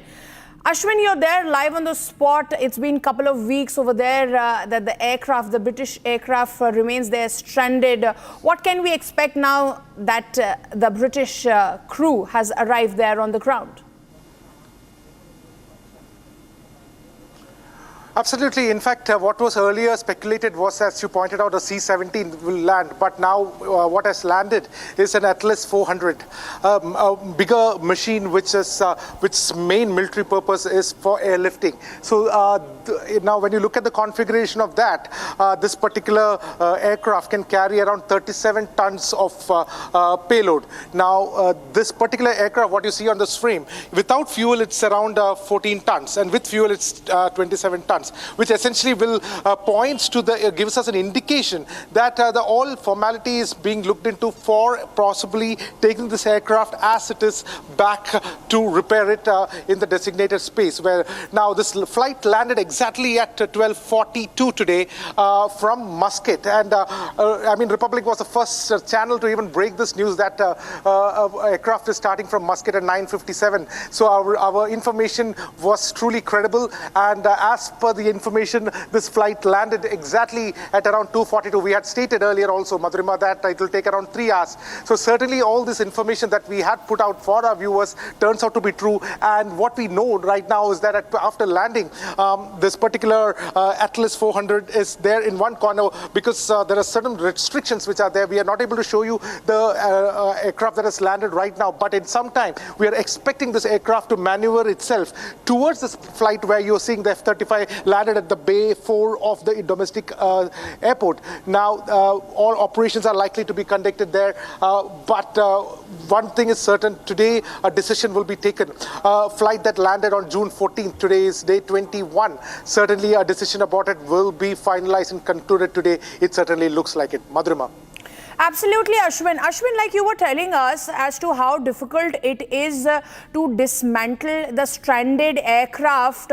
Also, talk to us about how the British aircraft, will they be getting, the British crew, will they be getting some help from here in India, or have they brought in the entire team that is going to help them dismantle this stranded aircraft? What could be the procedure from here on? Madhurima, earlier the speculation was that C-17 is landing. C-17 cannot carry this particular aircraft because of the Bay Area entrance will not fit in. But what is landed, Madhurima, is the Atlas 400. Now the Bay entry of this particular aircraft, in fact it's a bigger aircraft than the C-17, and certainly it could fit in without any dismantling. So we'll have to take a guess there, but it is likely that it will not be dismantled, but it will be directly parked inside this massive jumbo that just landed over here. So that could be the operations. We are yet to confirm. Now what we know is that there are crew members who has come along, because this flight which has earlier started from England, then it landed in Muscat, and from Muscat it has come over here. The journey of this flight, this jumbo, in fact started on Friday, and so certainly what we know so far is that it is likely that the operation will be done in such a manner that they could, if there's a need to airlift it, they will do that, because they've come up with that kind of a capacity to, without much of a challenge, they can easily take this flight into F-35. Because essentially the F-35 with fuel and all the payload in it will weigh around 27 tons. Now without it, it will weigh around 14 tons, which can easily be accommodated in an Atlas 400, which has a payload capacity of around 37 tons. So all that is, when we look at these figures that we compare it, we can point it out that it is likely to be airlifted inside. It will be taken inside this vehicle, and then it is likely to be flown back where it will be repaired. This is the assumption that we are doing right now, because the UK authorities have been tight-lipped about it. We have had sent several mails to the designated email addresses. We haven't got a prompt response. All they have said is like there are many speculations, and they didn't answer specifically about it. But one thing is certain, at 12:40, just a while ago, the jumbo has landed over here, and there may be crew members in it who will be looking into it. What we know also is that Lockheed Martin engineers definitely have to be there. This is what some of the defense experts and the aircraft engineers have told us, that they have to be there in order for this F-35 to be moved back to the place where it belongs. Absolutely, Ashwin. Ashwin, also talk to us about as to how long will it take for them to, like you said, that dismantling would not be an option here, because they have come with an aircraft that has the capacity to subsume the aircraft that is stranded there on the Trivandrum airport. How long will this entire procedure take, even if they're planning to drag it and put it in the Atlas 400 aircraft? And also, Ashwin, give our viewers a quick recap as to what really happened in the past couple of weeks, how this plane got stranded and what has happened since then. Madhurima, in fact, after this aircraft landed, we could, earlier, because we have seen this, we could see a flurry of the CISF convoy which was going around. There were multiple turns taking, they were doing few rounds around it. Perhaps it was part of protocol or something like that. But what we understand is that once there is definitely, because there is an immigration department in Delhi which gives permission for them to, all the officials and these experts and the crew members to land in India. And the MEA is definitely involved in it, and their permission has to be given. And also there are some strict protocols, because remember, this is a civilian airport and there are other flights in schedule which has to land over here. There are bays which has been allotted for it. Now, since this is a procedure that is going to take a few hours, all that have to be arranged by the airport authorities over here. And when we look back into this entire saga, usually we all say that stories are pretty stories which are very loud stays for long. But remember, this story started on June 14th, Madhurima. June 14th night, a jet landed over here, and we had taken reports of people who live close by saying they were really shocked. They even thought that some war has started, because the jumbo landing in the dead of the night scared a lot of people in the surroundings. Now, after that, it was found that there was a technical problem. Initially, they said there's a fuel-related problem because of which they were not able to land, and there was some inclement weather condition later that shifted to a possible problem with the hydraulic system. Now, after that, what we heard was a series of diplomatic relations that was on display. Very, very astute diplomatic way of working with the Indian and the UK authorities, where all support was rendered. There has never been any kind of a tiff or a tension that happened in this last 21 days. Since June 14th, there was several set of talks that happened. We know for a fact that between June 14th and June 20th, the British High Commission members were here in this airport talking about how to go forward. We also know that it was between June 14th and 20th that the fighter pilot who was manning this and the co-pilot refused to take their eyes off from it. And we also know that since then they also refused any kind of parking this F-35 in a hangar also.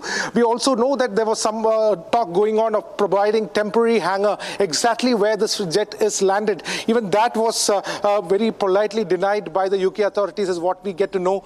Now, ever since that, what India has done is a spectacular display of diplomacy and the kind of support that has been rendered. In fact, in multiple emails that the official emails that has been exchanged, we have seen that they have profusely thanked the Indian authorities for giving this kind of a red carpet reception for a flight which landed.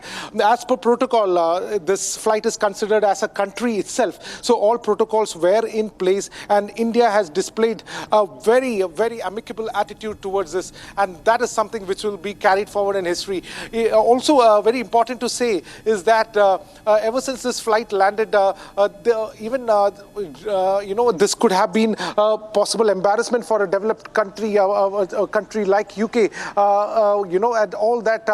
The Indian authorities didn't speak anything regard to that. However, on one side this was there, but there was a meme festival also. Even the Kerala government official tourism handle saying those who come to Kerala do not want to leave, and that particular meme went viral as well, and several other meme was there. Humor thing aside, what was put on display was a spectacular relationship between UK and India on display. Media was hardly given access to many of this information that were privy, and we were able to cull out some of this information. But saying that on day 21, what we know is that today it will be a concluding day for taking this flight back to its source. This flight had landed on June 14th. It was part of the joint operations that was exercise that was going on 100 nautical miles away from Thiruvananthapuram. This flight is also supposed to take part in massive operations, in a joint operations in Australia in mid-July, and all this is there. Certainly a big story. A flight that has very quietly landed has turned the national attention, and that is something which we have seen. In fact, Republic has been relentlessly showing you all the updates. We have waited for hours and hours. In fact, our video journalist Mani S and myself, we have been waiting over here. There has been several security protocols which we had to do it, and certainly it is the moment has come today. At least we will see the concluding part where this flight, where you see behind me, will be taken back to its right source. Madhurima. Absolutely, Ashwin. Ashwin, thank you for putting that in perspective in great detail.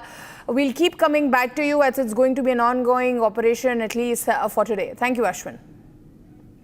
Moving on, viewers, let's shift our focus to state of Punjab, where Shiromani Akali Dal leader Bikram Majithia, arrested by the Punjab Vigilance Bureau on the 25th in connection with a 540 crore disproportionate asset and alleged drug money laundering case, was remanded to a 14 days of judicial custody by a Mohali court today. Majithia has been dismissed the FIR as a political witch hunting, maintaining that his arrest and remand violate legal procedure, while prosecutors have pointed out to substantial unexplained deposit in his family-run business, including 161 crore in cash and 141 crore routed via foreign entities. So Bikram Singh Majithia has been sent to judicial custody, where the Shiromani Akali Dal and Majithia himself continues to call this arrest as a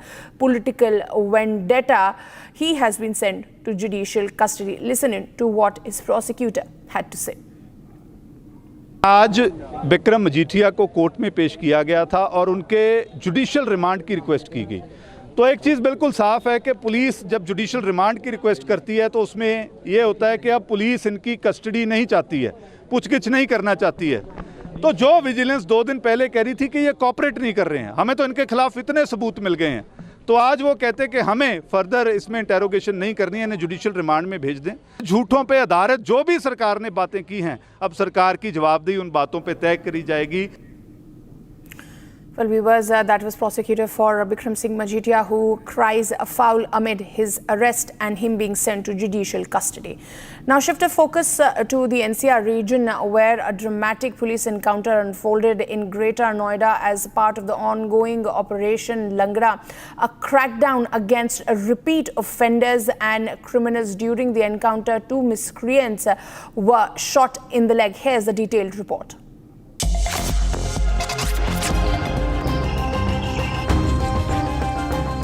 An encounter took place between Surajpur police and a gang of miscreants near the Omax roundabout during routine checking. According to the police, 2 miscreants were shot in the leg during the brief gunfight, while 1 accused was caught during the follow-up combing operation.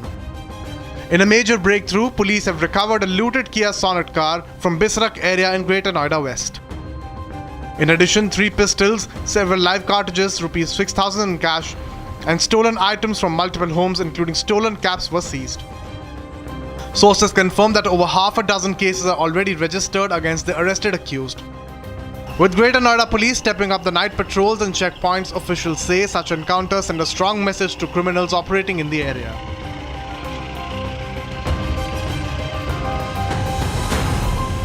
थाना Surajpur police team द्वारा जब Omicron गोल चक्कर के पास नियमित रूप से checking की जा रही थी, तो उन्हें एक बिना नंबर प्लेट की कार तेज गति से आती हुई नजर आई।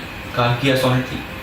जब पुलिसकर्मियों ने उस संदिग्ध कार को रोकने का प्रयास किया, तो उस कार में बैठे व्यक्ति ने उतरकर पुलिस की तरफ जान से मारने की नीयत से फायर किया।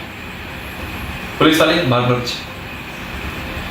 जब पुलिस ने जवाब में आत्मरक्षा में जवाबी फायर किया, तो उनमें से 2 बदमाशों के पैर में गोली लगी और तीसरा बदमाश वहां मौके से फरार हो गया। बाद में कॉम्बिंग के दौरान उसको भी गिरफ्तार किया गया। दोनों घायलों को अस्पताल में भर्ती किया गया। फिर इसमें आगे तफ्तीश की गई तो मालूम चला कि इनके द्वारा जो किया सोनेट कार इस्तेमाल की जा रही थी, वह कुछ समय पहले थाना बिसर क्षेत्र से चोरी की गई थी और इनके पास से कुछ अन्य डेल्टा 2 सेक्टर से चोरी किए गए सामान बरामद हुए। इनके पास से तमंचा, जिंदा कारतूस, गोला कारतूस बरामद हुए हैं। तीनों ही अभियुक्तों का बहुत ही लंबा चौड़ा आपराधिक इतिहास भी मिला है। अभियुक्तों को न्यायिक हिरासत में भेजा जाएगा। अन्य विधिक कार्रवाई प्रस्तुत है।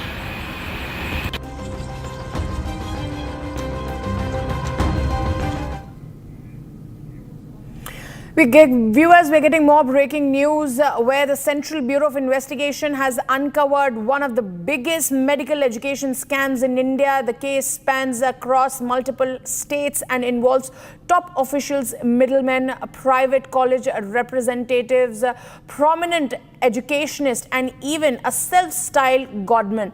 The CBI has also so far arrested 8 people, including 3 NMC doctors who allegedly took rupees 55 lakh bribe to issue favorable inspection report to Rawatpura Institute of Medical Sciences in Naya Raipur. So this is the biggest medical scam that has unraveled, viewers, where multiple efforts were made to make sure that this particular Rawatpura Medical College of Sciences is given all the certificates and needed documents to run illegally.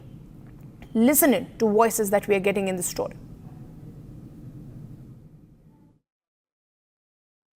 ₹55 lakh bribe ली गई है, ऐसा आरोप लगाया है CBI ने। और जब्ती जो की गई है वो करीब करीब 16 लाख कुछ की गई है और एक जन से 38 लाख की गई है। लेकिन जो जब्ती भी जो बताई जा रही है वो जिस व्यक्ति को व्यक्ति जिस नाम का बताया जा रहा है कि भ्रम है, वो उसके व्यक्तिगत जो संपत्ति और प्रॉपर्टी के पेपर्स के रिलेटेड जो उसने बेचा खरीदा, उसके जो पैसे थे वो उसके घर से जब्त किया गया है। सीबीआई की 3 जो बेंच मतलब है दिल्ली की, उन्होंने एक शिकायत की है किसी मयूर रावल के नाम पर, जो उदयपुर के किसी संस्थान का डायरेक्टर है या वहाँ का रजिस्ट्रार है। और ये बताया गया है इस पूरे उसमें कि खाली सिर्फ रावतपुरा सरकार का नहीं है। आरोप ये लगाया गया है कि जो निरीक्षण समिति गुप्त रहती है, पूरी तरह से किसी को बताया या डिस्क्लोज नहीं किया जाता है, उस डिस्क्लोज किसी ने किया है। अब किसने किया है उसकी जांच की जा रही है। और ये बताया गया है कि जो रावतपुरा सरकार यूनिवर्सिटी में जो लोगों को जांच करना था मेडिकल कॉलेज में, रावतपुरा मेडिकल कॉलेज में, वो डॉक्टर्स की जो 4 लोगों की टीम थी, वो 4 लोगों ने रिश्वत ली है कि उनके जो मानक स्तर सही था या नहीं था, उनके फेवर में रिपोर्ट बनाने के लिए ये केस बनाया है, आरोप ये लगाया है सीबीआई ने। और सीबीआई आज 6 लोगों को पेश किए हैं यहाँ कोर्ट पे, जिसमें कुछ लोगों के संबंध में उनके पास कोई विशिष्ट जानकारियां उपलब्ध नहीं है। और हमने उसी का ऑब्जेक्शन लगाया है कि बिना 41 की नोटिस दिए, बिना किसी 35 की नोटिस दिए आपने कैसे गिरफ्तार किया। पहले आप जांच करें, आप सिर्फ संदेह के आधार पर आप गिरफ्तार नहीं कर सकते। Joining me live on this broadcast is my colleague Satyavijay. Satyavijay, ये जो स्कैम है जो अब अनर्थ हुआ है, किस तरीके से इसकी जांच हो रही है इस वक्त? कौन कौन लोग शामिल हैं इसमें? क्योंकि ये पता लगने में आ रहा है कि एक सेल्फ स्टाइल्ड गॉडमैन भी इन्वॉल्व हैं, कई एजुकेशनिस्ट इन्वॉल्व हैं, मेडिकल फील्ड से लोग इन्वॉल्व हैं, तो किनका नाम सामने आ रहा है? जी बिल्कुल, देखिए बड़ा स्कैम, मेडिकल स्कैम का खुलासा हुआ है और सीबीआई ने खुद 6 राज्यों के 40 ठिकानों पर एक साथ सर्च किया था, रेड किया था, उसके बाद ये खुलासा हुआ है। सबसे बड़ी बात यह है कि छत्तीसगढ़ की राजधानी रायपुर में रावतपुरा मेडिकल कॉलेज है, उससे स्कैम की शुरुआत हुई है, क्योंकि रावतपुरा सरकार मेडिकल जो कॉलेज है वहां पर अवैध तरीके से मान्यता देने के चलते रिश्वत का पूरा ये खुलासा हुआ है कि रावतपुरा सरकार मेडिकल कॉलेज को जिस तरह से सीट बढ़ाने के लिए और मान्यता के लिए जो निरीक्षण किया गया उसकी गलत रिपोर्ट बनाने के आधार पर इसी आधार को बेस बनाते हुए रिश्वत ली गई। और जैसा कि अभी सीबीआई ने जो प्रेस नोट जारी किया उसमें भी ये चीज बताई कि 55 लाख की रिश्वत लेते पकड़ाए हैं, जिसमें 3 डॉक्टर हैं और 3 अन्य लोग हैं। कुछ इसके अलावा चूंकि इस रैकेट के तार छत्तीसगढ़ के अलावा मध्य प्रदेश, राजस्थान, दिल्ली, तमाम राज्यों से जुड़े हुए हैं। इंदौर के एक इंस्टीट्यूट के डायरेक्टर हैं सुरेश भदौरिया, उनका भी इन्वॉल्वमेंट सामने आ रहा है। तो एक बड़ा इस मेडिकल स्कैम है जिसको लेकर अब सीबीआई इन्वेस्टिगेट कर रही है। जिन आरोपियों को गिरफ्तार किया है, जिसमें कि 3 डॉक्टर और 3 अन्य लोग हैं, इसमें बिचौलिए भी हैं, मेडिकल काउंसिल से जुड़े कुछ अधिकारी हैं जो कि ग्राउंड पर जाकर निरीक्षण करते हैं और उन्हीं ने गलत रिपोर्ट बनाई है। ये भी एक हवाला दिया जा रहा है कि जो है मेडिकल कॉलेज की जो सीट्स हैं उनकी संख्या बढ़ाने को लेकर भी रिश्वत की मांग की गई थी। तो इन सब पहलुओं को जोड़ते हुए सीबीआई ने इन आरोपियों को अरेस्ट किया है, इनको कोर्ट में पेश कर रिमांड लिया है और रिमांड के दौरान इनसे इन्वेस्टिगेशन की जा रही है, पूछताछ की जा रही है और इस पूछताछ में कुछ और खुलासे हो सकते हैं। बड़ी बात यह कि रावतपुरा सरकार जो है जिनका की इंस्टीट्यूट है उनके खिलाफ भी सीबीआई ने एफआईआर दर्ज कर लिया है। तो बड़े नाम जो हैं इस पूरे स्कैम में सामने आ रहे हैं और कई और कॉलेज जो हैं उनको भी गलत तरीके से मान्यता देने या उनकी सीट का जो कोटा होता है उसे बढ़ाने को लेकर पड़ते अभी खुलेंगी, क्योंकि सीबीआई ने अब एक साथ ये सर्च किया है। तो अब सीबीआई इन्वेस्टिगेट करेगी और इसमें बाकी जो आरोपी हैं, कुछ ऐसे भी आरोपी हैं जो सर्च के बाद से फरार हो गए हैं, उनकी गिरफ्तारी होगी, उनसे पूछताछ होगी। जो आरोपी अरेस्ट हुए हैं उनसे आमना सामना कराया जाएगा। तो इसके बाद कई और खुलासे हो सकते हैं। Bilkul, Satyaprakash, thank you for those details. We'll keep coming back to you as this is the biggest scam that we've exposed here at Republic Media Network. Thank you, Satyaprakash. Now, viewers, let's move on. At least 43 people, including 15 children, have died in Gere country of Texas due to flooding caused by a storm. Several more individuals have died in the nearby counties. The storm unleashed approximately a foot of rain from Friday and sent floodwaters gushing out of the river through the hilly region. Here's more on the story. Central Texas was hit by a storm yesterday, which unleashed nearly a foot of rain. The rainwater caused severe flooding in the area. At least 51 casualties have been reported due to the flooding. 43 deaths have been reported in Gere County, and several others have been reported in nearby counties. The flooding also hit Camp Mystic, a Christian summer camp situated along Guadalupe River. Currently, 27 girls are missing from the camp. Texas Governor Greg Abbott and Secretary of Homeland Security Kristi Noem have visited the campsite. Texas Governor Greg Abbott has vowed that the authorities will be relentless in rescuing and recovering victims. He stated, "We will find every one of them." Helicopters, boats and drones are being used to look for victims and to rescue people stranded in trees and from camps isolated by washed out roads. One dead, 4 injured after blast in firecracker factory in Tamil Nadu. Elon Musk says he has formed a new US political party, the America Party. We'll get you more on this, but right after a short break. Stay tuned. आधे bowl दही में 4 चम्मच MDH चटनी पुदीना मसाला डाला, stir करो, पुदीना चटनी तैयार। MDH चटनी पुदीना मसाला। MDH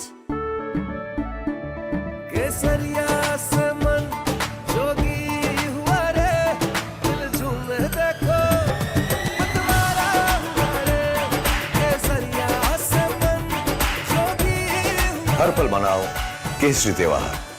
विमल, बोलो जुबान केसरी। ये है सीक्रेट रेसिपी MDH का जीरा सिप जल जीरा मसाला।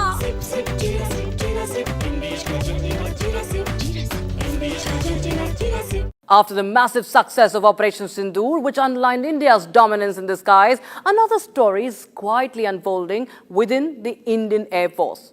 This one will multiply the Indian Air Force's punch and add more firepower to one of its most advanced fighter jets, the Sukhoi 30 MKI, and make it more lethal for our adversaries. The Sukhoi Su-30 MKI, the backbone of our Air Force, is getting a radical makeover. And it is not just an upgrade, it is a transformation. Yes, we are talking about the Super Sukhoi.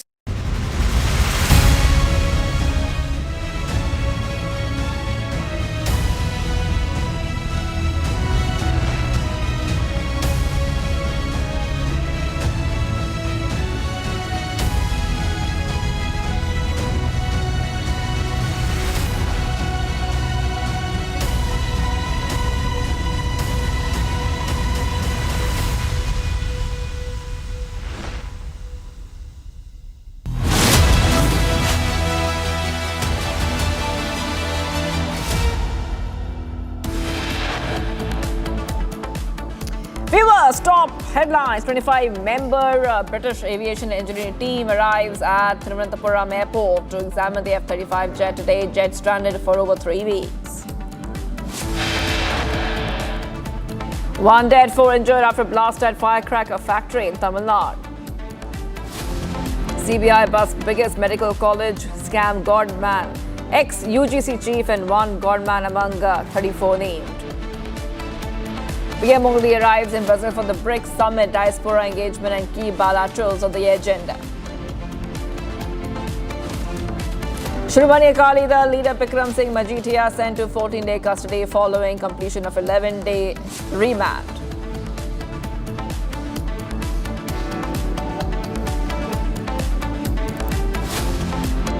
I join millions around the world in wishing His Holiness the 14th Dalai Lama a most happy and joyful 98th birthday. PM Modi wishes Dalai Lama on his 90th birthday. Union Minister Kiran Rijiju is attending Dalai Lama's birthday event in Dharamshala.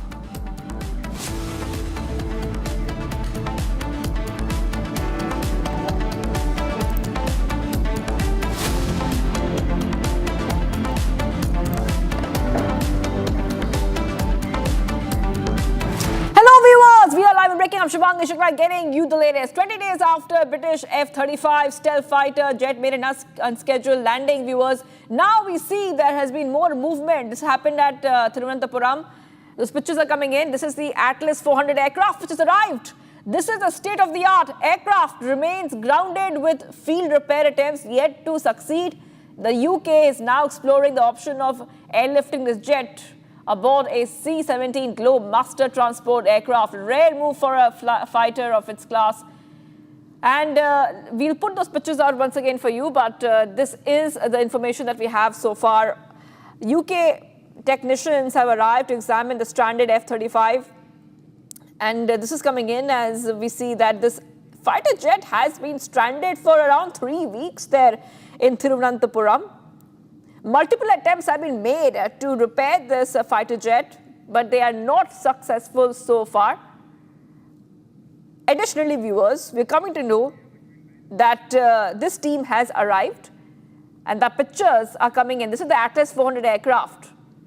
And I want to go across to my colleague who's joining us right now. We have with us Ashwin joining us live. Ashwin is right outside where the F-35 jet has been parked for like 21 days, Ashwin. And now we know that the crew has arrived to assess this jet a short while back. If you could just take our viewers through what is happening right now. Has the crew left the Atlas 400? Have they started assessing the jet yet? We have some breaking updates. In fact, the breaking update is that from official sources and very credible sources, we have confirmed that 31 crew members have arrived in this particular A400, which landed at 12:42 in Thiruvananthapuram. That is 31 crew members are here.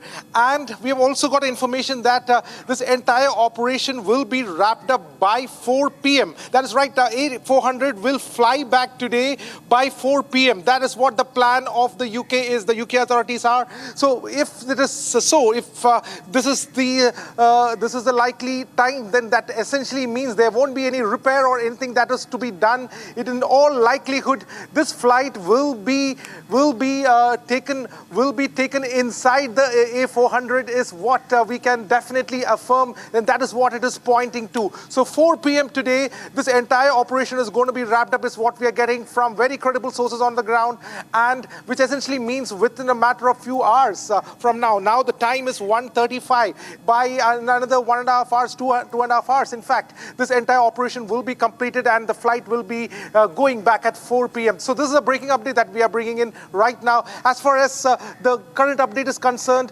the flight A400, which came down with 31 crew members, have now gone into the international airport side.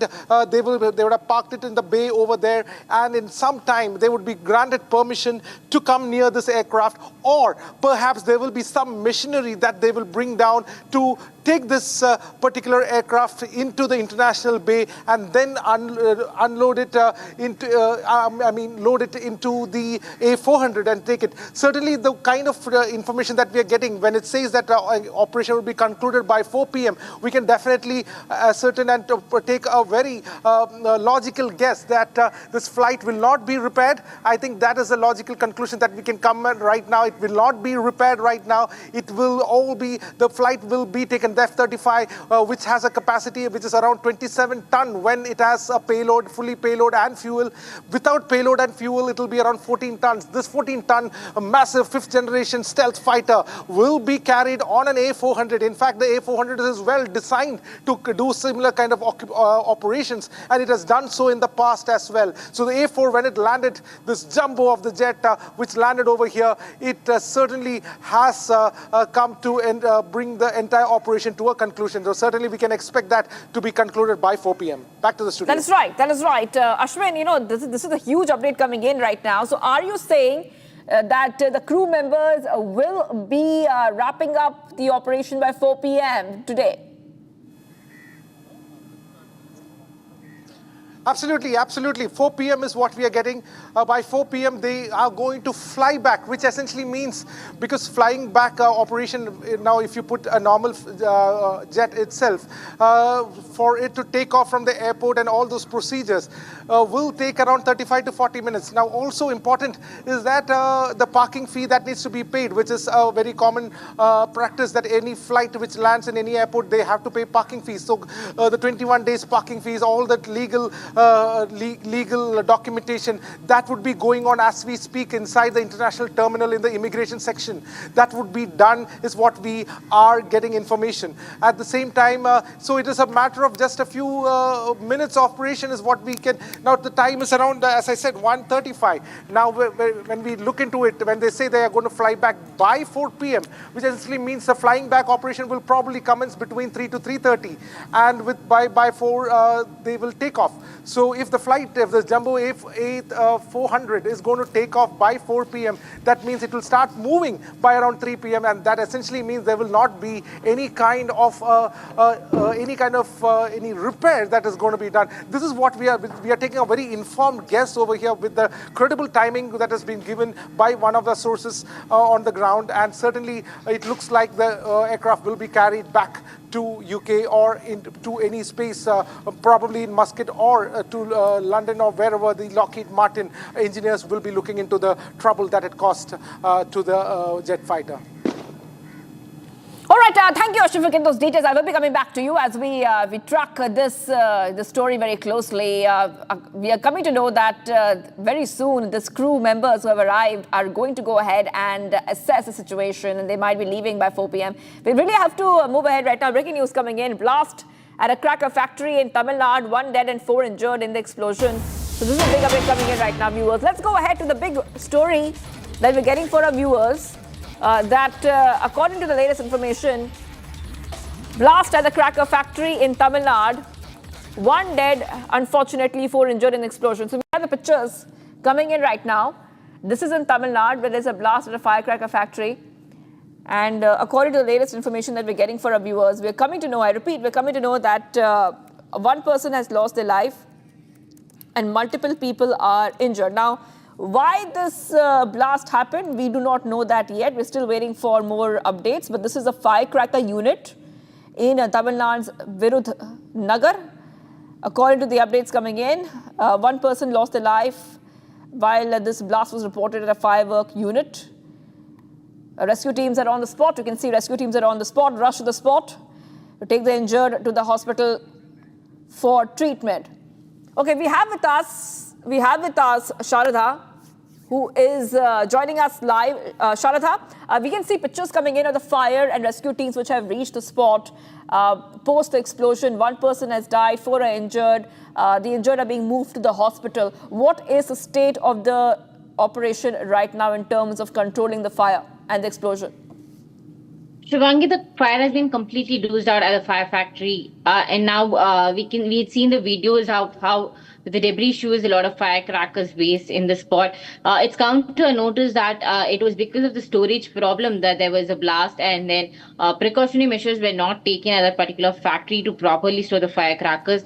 One died and 4 are seriously injured and have been admitted in the hospital, and they are now under treatment, and it's expected that they'd soon be all right. However, the damage that's been extensive around Sivagasi. And this is not the first because in the past 5 days we've seen this is the second attack. Last attack had 5 people died and 6 seriously injured. So it continues to be a recurring attack in the firecrackers factory that's situated in Sivagasi near Virudhunagar.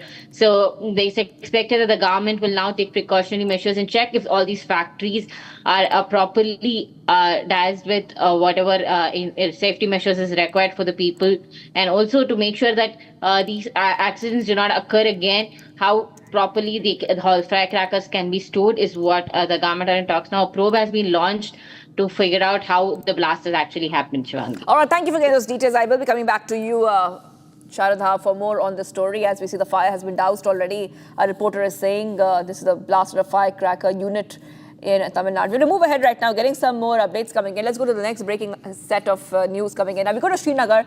Hezbollah flags seen at Muharram procession in Bebina, Srinagar. Earlier in the procession, protesters were seen holding placards of Khomeini. This is what we see right now, viewers. Muharram rally. There you go on your screen. This is a Muharram rally where we see that there's a controversy which is sparked due to the presence of Hezbollah flags and posters of its leaders as well, which have been seen. Placards of Khomeini have also been seen at this rally and at the procession in Srinagar. I'm being joined right now by my colleague who's joining us live. We have Zinat from Srinagar. Zinat, this is a procession in Srinagar where we saw Hezbollah flags. This is not the first time. We have seen this for the past few days. If you could just take our viewers through what is happening on the ground. See, these are the visuals from the Bebina, Srinagar. This is Srinagar West, where the incident has taken place. The procession, the Muharram procession was going on. There was a brawl between the police corps and the mourners, and in this, the police officer was pushed to the wall. The mourners tried to trash, although the police is trying to take the situation into control. Meanwhile, the Hezbollah flags were also wavered by the mourners in Srinagar's west, the Bebina area, where this incident had taken place. We have already spoken to IG Kashmir, who has said that the things will be taken into control, and also the action will be followed who will be violating the law. The incident has taken place in the Bebina, where the DSP was seen and the mourners was trying to push to the wall. The DYSP concerned from the west of Srinagar, where the procession was going on, as this is the 10th of the Muharram, and I am also here showing you the visuals of the Zadibal Srinagar. This is the downtown area of Srinagar, where you have one of the biggest gathering of these mourners. The flags that you see, this is Rozi Ashura that we call, and this is commemorating the martyrdom of Imam Hussain alayhi salam, the grandson of Prophet Muhammad, peace be upon him. And today the mourners are remembering the Battle of Karbala, where Imam Hussain was martyred along with his companions. One can see the people here walking barefooted. These are the mourners who you can see walking barefooted. Some of the police cops are also assisting these mourners. We have been seeing the SSP Srinagar monitoring the situation so that everything goes peaceful. The mourners are remembering the Battle of Karbala, meanwhile reciting elegies and also remembering the sacrifice that were made by Imam Hussain alayhi salam. and his companions. And we are seeing the largest gathering coming in from the Zadibala, Srinagar.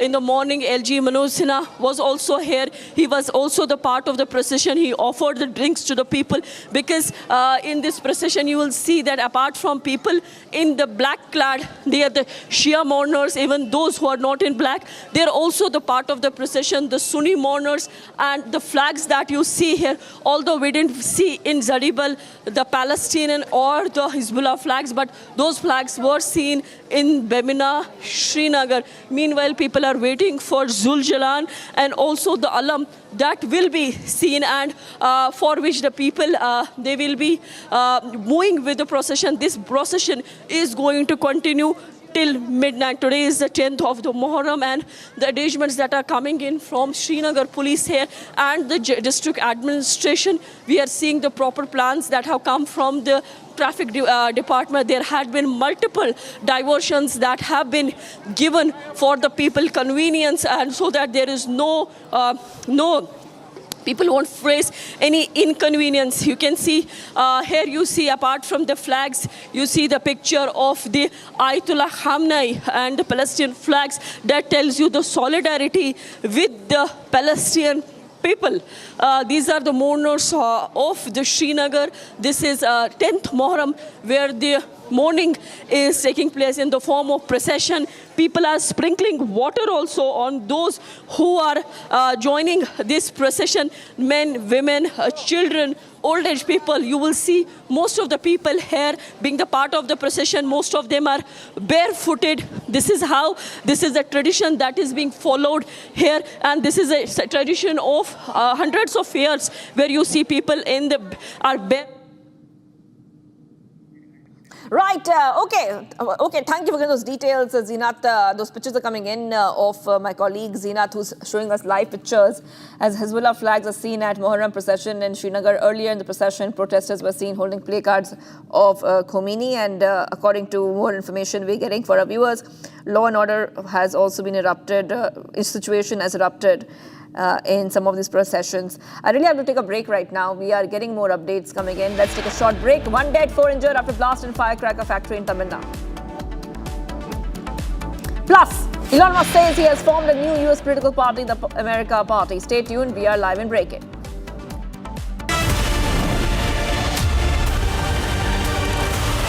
दादी के हाथों का जादू और खुशबू से महकता घर, माँ की मुस्कुराहट और खाने की सुगंध। MDH गरम मसाला, क्योंकि हर रिश्ता है स्वाद से जुड़ा।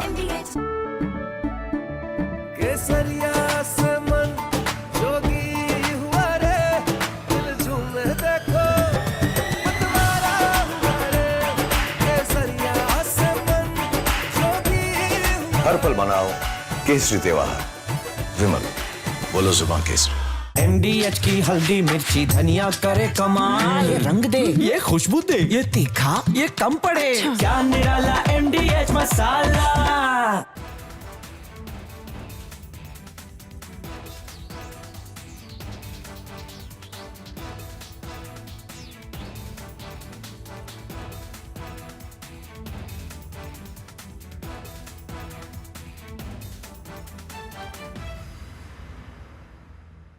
After the massive success of Operation Sindoor.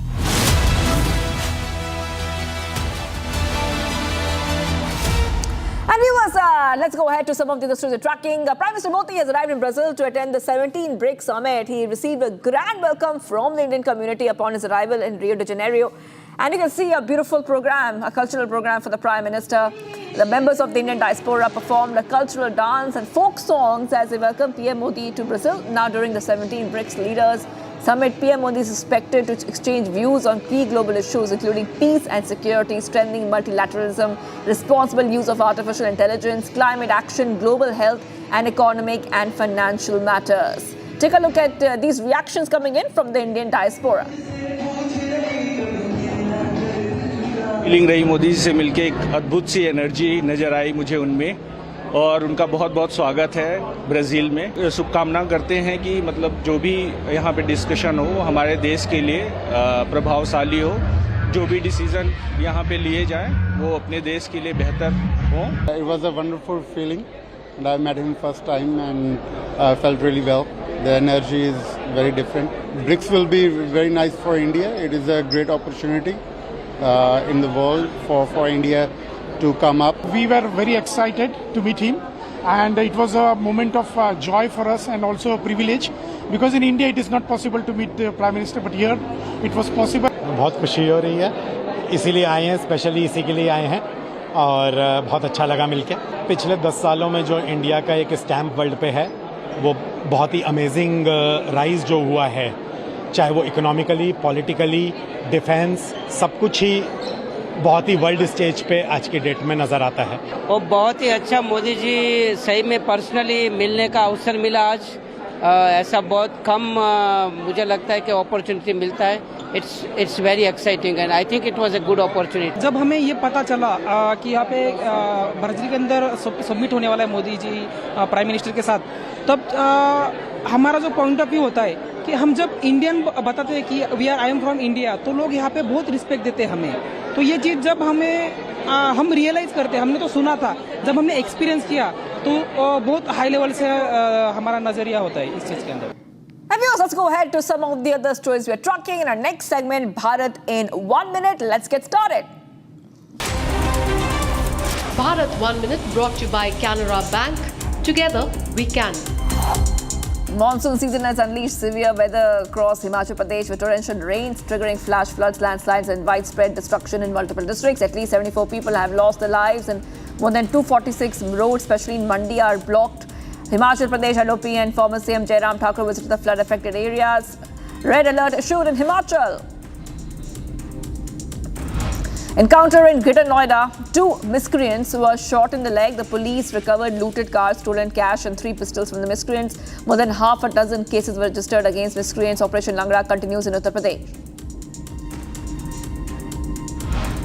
SIA charge sheets 11 terrorists in narco terror case in Jammu. 11 terrorists charge sheeted, including Hizbul chief Saeed Salahuddin and Basharat Ahmad Bhat, on charges of funding terrorism through cross-border narcotic smuggling. Investigation in the case uncovered a well-organized network of terrorist associates and couriers aiding Hizbul Mujahideen by facilitating smuggling of narcotics and raising funds for the terrorist outfit. Getting some big breaking news coming in right now, viewers, and SC, Supreme Court admin, is seeking immediate eviction of ex-CGI Chandrachud from official bungalow. A Supreme Court has written to the government, and what they are saying right now is that they're seeking immediate eviction of former Chief Justice of India, Diva Chandrachud, from the official bungalow for CGI. The letter reportedly stated that Justice Chandrachud has stayed at the residence beyond the permissible period with permission granted for retention expiring on May 31st. This is the update coming in right now, where we see that Justice Diva Chandrachud has been asked to vacate his official residence as soon as possible. The Supreme Court is saying that he should leave his residence without any further delay. Supreme Court seeks his removal from the residence and writes to the centre as well, requesting the centre to reclaim the official residence of former CGI Diva Chandrachud, as his permitted occupancy has now exceeded the deadline.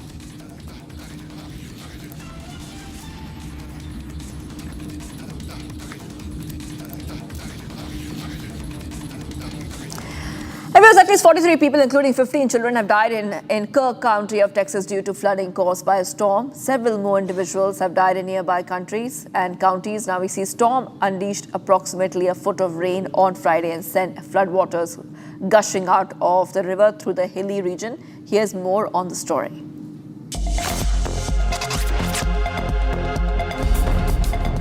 Central Texas was hit by a storm yesterday, which unleashed nearly a foot of rain. The rainwater caused severe flooding in the area. At least 51 casualties have been reported due to the flooding. 43 deaths have been reported in Kerr County, and several others have been reported in nearby counties. The flooding also hit Camp Mystic, a Christian summer camp situated along Guadalupe River. Currently, 27 girls are missing from the camp. Texas Governor Greg Abbott and Secretary of Homeland Security Kristi Noem have visited the camp site. Texas Governor Greg Abbott has vowed that the authorities will be relentless in rescuing and recovering victims. He stated, "We will find every one of them." Helicopters, boats and drones are being used to look for victims and to rescue people stranded in trees and from camps isolated by washed out roads. Getting some big updates coming in right now, viewers. Shiromani Akali Dal leader Bikram Majithia arrested by the Punjab Vigilance Bureau on June 25th in connection with the 540 crore disproportionate asset and alleged drug money laundering case was remanded to 14 days of judicial custody by a Mohali court today. Majithia has dismissed the FIR as political witch hunting, maintaining that his arrest and remand violate legal procedures, while prosecutors have pointed to substantial unexplained deposits in his family-run business, including 161 crores in cash and 141 crore which has been routed through these foreign entities, viewers. So this is what we see right now. Shiromani Akali Dal leader has been arrested by the Punjab Vigilance Bureau on June 25th in connection with a 540 crore disproportionate case, has now been remanded to 14 days of judicial custody by the Mohali court today. आज बिक्रम मजीठिया को court में पेश किया गया था और उनके judicial remand की रिक्वेस्ट की गई। तो एक चीज़ बिल्कुल साफ है कि पुलिस जब जुडिशियल रिमांड की रिक्वेस्ट करती है तो उसमें ये होता है कि अब पुलिस इनकी कस्टडी नहीं चाहती है, पूछगिछ नहीं करना चाहती है। तो जो विजिलेंस 2 दिन पहले कह रही थी कि ये कॉपरेट नहीं कर रहे हैं, हमें तो इनके खिलाफ इतने सबूत मिल गए हैं, तो आज वो कहते हैं कि हमें फर्दर इसमें इंटेरोगेशन नहीं करनी है, इन्हें जुडिशियल रिमांड में भेज दें। झूठों पे आधारित जो भी सरकार ने बातें की हैं, अब सरकार की जवाबदेही उन बातों पे तय करी जाएगी। Much coming up, PM Modi wishes Dalai Lama on his 90th birthday. Union Minister Kiran Rijiju attends Dalai Lama's birthday event in Dharamshala. And PM Modi arrives in Brazil for the BRICS summit, Diaspora engagement and key bilaterals on the agenda. Stay tuned. We are live in breaking.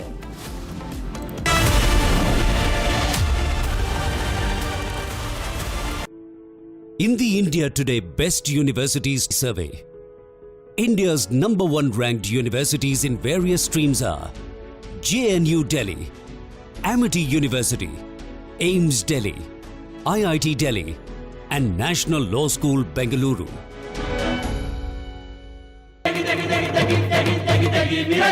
MDH की देगी मीरज, देगी मिर्च का तड़का, अंग अंग फड़का। MDH की देगी Miraj. After the massive success of Operation Sindoor, which underlined India's dominance in the skies, another story is quietly unfolding within the Indian Air Force. This one will multiply the Indian Air Force's punch and add more firepower to one of its most advanced fighter jets, the Sukhoi 30 MKI, and make it more lethal for our adversaries. The Sukhoi Su-30 MKI, the backbone of our Air Force, is getting a radical makeover. And it is not just an upgrade, it is a transformation. Yes, we are talking about the Super Sukhoi, the massive 70,000 crore rupee upgrade that will make Sukhoi 30 more dominant than it already is. Let's start with the why. The Su-30 MKI is already India's most numerous and battle-tested fighter. But the F-16s across the border have seen several upgrades, and China is fielding next-gen platforms as well. India needed more than a match, it needed mastery. Enter the Super Sukhoi program. At the heart of this transformation is a state-of-the-art avionics suite. Think digital cockpit, better situational awareness, and seamless sensor fusion. And the radar? A brand new AESA radar, active electronically scanned array.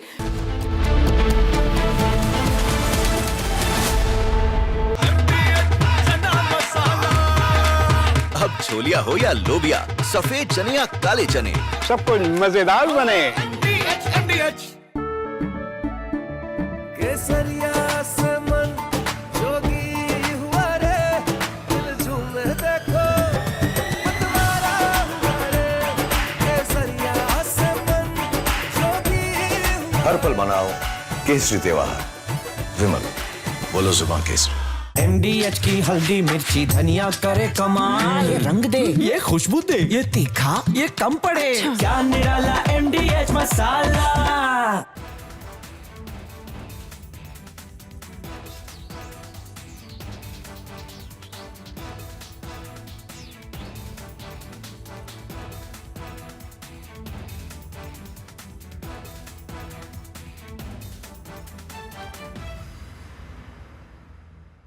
After the massive success of Operation Sindoor, which underlined India's dominance in the skies, another story is quietly unfolding within the Indian Air Force. This one will multiply the Indian Air Force's punch and add more firepower to one of its most advanced fighter jets, the Sukhoi 30 MKI, and make it more lethal for our adversaries. The Sukhoi Su-30 MKI, the backbone of our Air Force, is getting a radical makeover. And it is not just an upgrade, it is a transformation.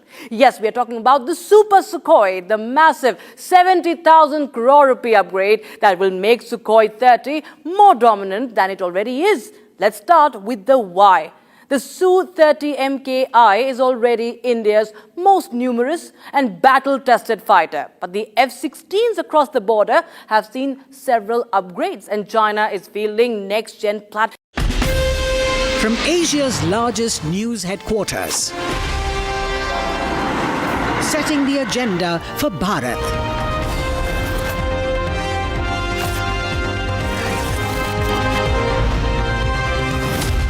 You're watching Republic.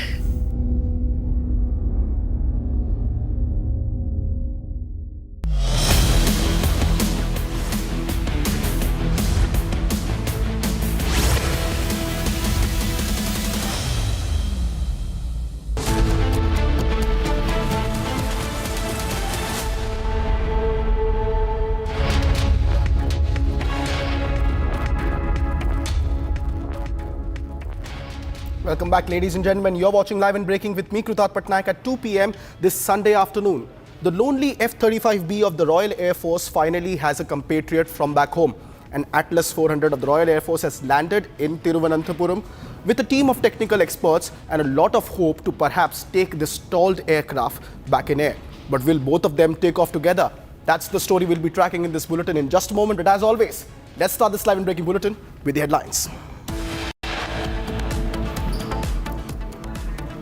25-member British aviation engineering team arrives in Thiruvananthapuram airport to examine the F-35B jet today, the jet that has been stranded for over 3 weeks now. 1 dead, 4 injured after a blast at a firecracker factory in Tamil Nadu. CBI busts biggest medical college scam, Godman, an ex-UGC chief among 34 accused named in the FIR.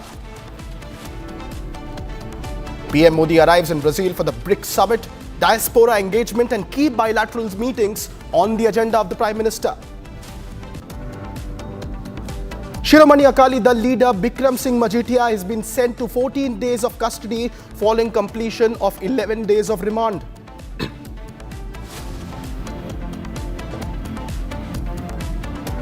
I join millions around the world in wishing His Holiness the 14th Dalai Lama a most happy and joyful 98th birthday. Prime Minister Narendra Modi joins to wish Dalai Lama on his 90th birthday. Union Ministers Kiran Rijiju and Ranjan Rai also attended Dalai Lama's birthday event in Dharamshala.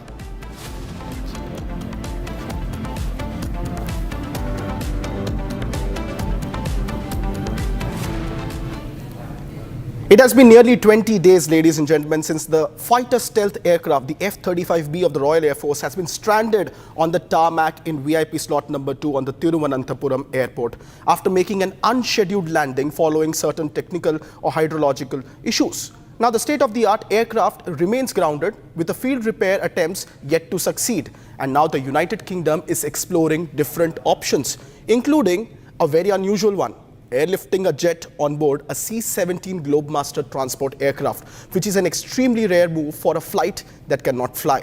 For a fighter of its class, it's a massive embarrassment for the US manufacturers. And now we are getting a visual of the arrival of an Atlas 400 aircraft on the Thiruvananthapuram airport, a transport aircraft of the RAF, carrying a technical team of experts, a 25-member delegation of British aviation engineering experts, which are expected to come and assess what went wrong with this flagship 5th generation stealth aircraft, the F-35B of the Royal Air Force, that made an unscheduled landing and so far has no schedule for takeoff from the Thiruvananthapuram airport. That's the big story that we are tracking this afternoon. 20 days on, and the F-35 is still on the ground, stranded for more than 3 weeks. Will this Atlas 400 aircraft crew of British technical experts finally be able to resolve the mystery of what went wrong with this stealth fighter aircraft that made this unscheduled landing and has not been able to move since then from that parking slot that you see on your screens? The British insisted to keep it under open air, perhaps to keep a closer eye, and now a team of technical experts is visiting India in an attempt to take even closer look at what went wrong and whether they can get the stalled fighter back in air. The alternative is perhaps then to pack it up and put it inside a massive C-17 Globemaster transport aircraft and take it back home. What will the fate of this F-35 be? That's a big update that we are tracking. Meanwhile, the Central Bureau of Investigation has uncovered one of the biggest medical education scams in the country. The case spans multiple states and involves top officials, middlemen of private colleges, representatives and prominent educationists, even a self-styled Godman. The CBI has so far arrested 8 people, including 3 NMC doctors, who allegedly took bribe of rupees 35 lakhs to issue a favorable inspection report to the Rawatpura Institute of Medical Sciences in Naya Raipur. That's a big sensational allegation going all the way top to the medical echelons of this country. Even a former UGC chairman, the chairman of the University Grants Commission, the apex body of education vis-a-vis university education in the country, also being allegedly named in the report filed by the CBI. And this massive national racket has now been blown open with sensational details of some of the top officials in the field of education, including ministry officials, certain former bureaucrats, and even a self-styled Godman being named as part of the CBI inquiry and the report that has been subsequently filed in the case. The visuals on your screen are of 6 people who have been arrested on charges of bribery, particularly for medical colleges, where bribes were given to dole out certificates of efficiency in exchange of money to medical colleges. And at the center of this entire scam is the Rawatpur Institute of Medical Sciences in Naya Raipur. There have been new inputs coming in on this story. Let's listen into what the defense of these accused is saying in this case. 55 lakh रुपए bribe ली गई है, ऐसा आरोप लगाया है CBI ने, और जब्ती जो की गई है वो करीब करीब 16 लाख कुछ की गई है और एक जन से 38 लाख की गई है। लेकिन जो जब्ती भी जो बताई जा रही है वो जिस व्यक्ति को व्यक्ति जिस नाम का बताया जा रहा है कि भ्रम है, वो उसके व्यक्तिगत जो संपत्ति और प्रॉपर्टी के पेपर्स के रिलेटेड जो उसने बेचा खरीदा, उसके जो पैसे थे वो उसके घर से जब्त किया गया है। सीबीआई की 3 जो बेंच मतलब है दिल्ली की, उन्होंने एक शिकायत की है किसी मयूर रावल के नाम पर, जो उदयपुर की किसी संस्थान का डायरेक्टर है या वहाँ का रजिस्ट्रार है, और ये बताया गया है इस पूरे उसमें कि खाली सिर्फ रावतपुरा सरकार का नहीं है। आरोप ये लगाया गया है कि जो निरीक्षण समिति गुप्त रहती है, पूरी तरह से किसी को बताया या डिस्क्लोज नहीं किया जाता है, उस डिस्क्लोज किसी ने किया है। अब किसने किया है उसकी जांच की जा रही है, और ये बताया गया है कि जो रावतपुरा सरकार यूनिवर्सिटी में जो लोगों को जांच करना था मेडिकल कॉलेज में, रावतपुरा मेडिकल कॉलेज में, वो डॉक्टर्स की जो 4 लोगों की टीम थी, वो 4 लोगों ने रिश्वत ली है कि उनके जो मानक स्तर सही था या नहीं था, उनके फेवर में रिपोर्ट बनाने के लिए ये केस बनाया है, आरोप ये लगाया है सीबीआई ने। और सीबीआई आज 6 लोगों को पेश किए हैं यहाँ कोर्ट पे, जिसमें कुछ लोगों के संबंध में उनके पास कोई विशिष्ट जानकारियां उपलब्ध नहीं है, और हमने उसी का ऑब्जेक्शन लगाया है कि बिना 41 की नोटिस दिए, बिना किसी 35 की नोटिस दिए आपने कैसे गिरफ्तार किया। पहले आप जांच करें, आप सिर्फ संदेह के आधार पर आप गिरफ्तार नहीं कर सकते। Bogus patients, dummy doctors and bribes for certificates. That's the biggest medical scam that we are closely tracking. Meanwhile, ladies and gentlemen, from Uttar Pradesh, The Operation Langra continues with an encounter unfolding in Greater Noida, where two miscreants were caught in a firing incident with the police. Both of them walked away with a bullet in their feet. Here's a report.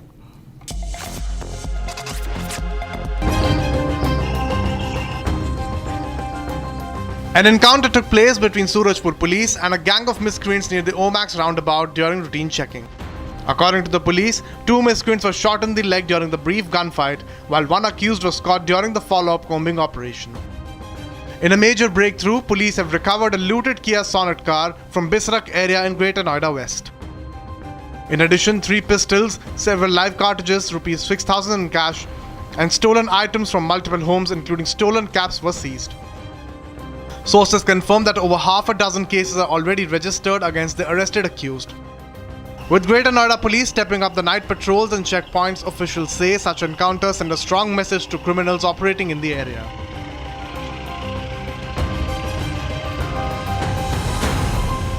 थाना Surajpur police team द्वारा जब Omicron गोलचक्कर के पास नियमित रूप से checking की जा रही थी तो उन्हें एक बिना नंबर प्लेट की कार तेज गति से आती हुई नजर आई।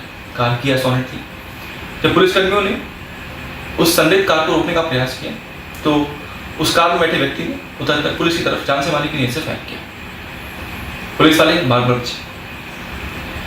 जब पुलिस ने जवाब में आत्मरक्षा में जवाबी फायर किया तो उनमें से 2 बदमाशों के पैर में गोली लगी और तीसरा बदमाश वहां मौके से फरार हो गया। बाद में कॉम्बिंग दौरान उसको भी गिरफ्तार किया गया। दोनों घायलों को अस्पताल में भर्ती किया गया।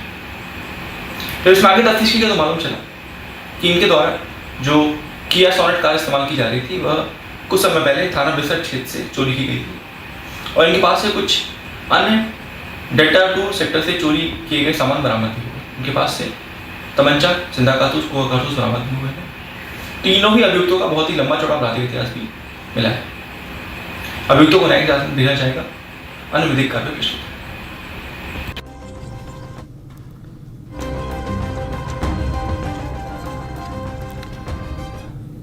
Meanwhile, ladies and gentlemen, a big breaking news update is coming in. A tragic accident has claimed life of a 2-year-old in Ramanathapuram in a heartbreaking incident that has emerged in which a 2-year-old girl lost her life because she was struck by an auto rickshaw. The child, the youngest daughter of Zakir Hussain, a hotel owner in the Chinakadai area, was reportedly playing near her home when she ran onto the road and tragically she was hit by a passing auto.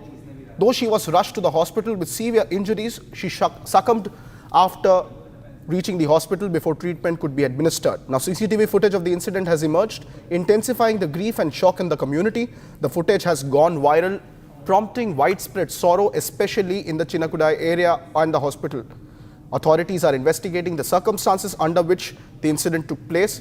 However, the visuals are on your screen. In a very unfortunate incident, a 2-year-old kid ran onto the road and came in the path of an auto rickshaw suddenly, and she was rushed to the hospital but could not survive the tragic incident.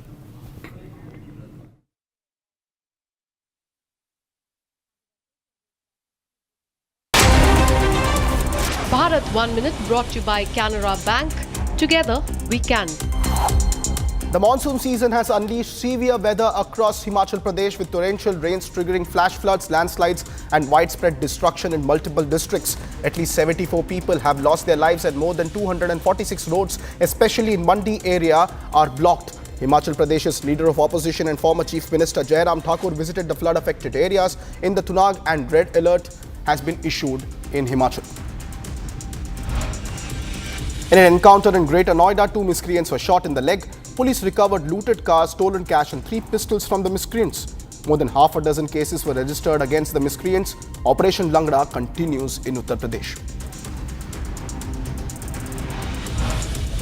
SIA charge sheet 11 terrorists in narco terror case in Jammu. 11 terrorists charge sheeted including Hizbul chief Syed Salauddin and Basharat Ahmad Bhatt on charges of funding terrorism through cross-border narcotics smuggling. The investigation in the case has uncovered a well-organized network of terrorist associates and couriers aiding Hizbul Mujahideen by facilitating smuggling of narcotics and raising funds on the for the terrorist outfits.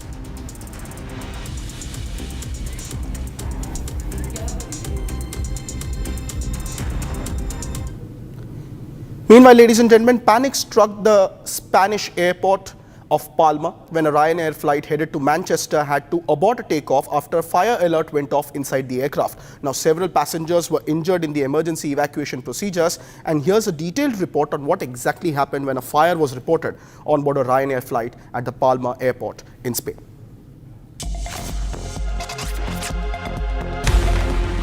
After midnight yesterday, a Ryanair Boeing 737 at Palma de Mallorca airport triggered a fire alarm moments before takeoff. The crew immediately opened emergency exits, but chaos and panic ensued. Frightened, passengers climbed onto the aircraft's wing and jumping directly onto the tarmac, bypassing inflatable sides in their rush. 18 passengers sustained mainly minor injuries. 6 of the 18 injured were hospitalized, with patients taken to 2 local hospitals in Palma. Emergency services responded swiftly, dispatching 4 ambulances, airport firefighters, and civic guard officers. Ryanair confirmed the alarm was a false alert, apologized to passengers, and arranged a replacement aircraft for departure to Manchester. This scare follows last week's American Airlines emergency after an engine fire forced a mid-air diversion to Las Vegas. Meanwhile, ladies and gentlemen, Prime Minister Modi has arrived in Brazil to attend the 17th BRICS Summit. He received a grand welcome from the Indian community upon his arrival in Rio de Janeiro, where the summit is being held. The members of the Indian diaspora performed a cultural dance and folk songs as they welcomed the Prime Minister to Brazil.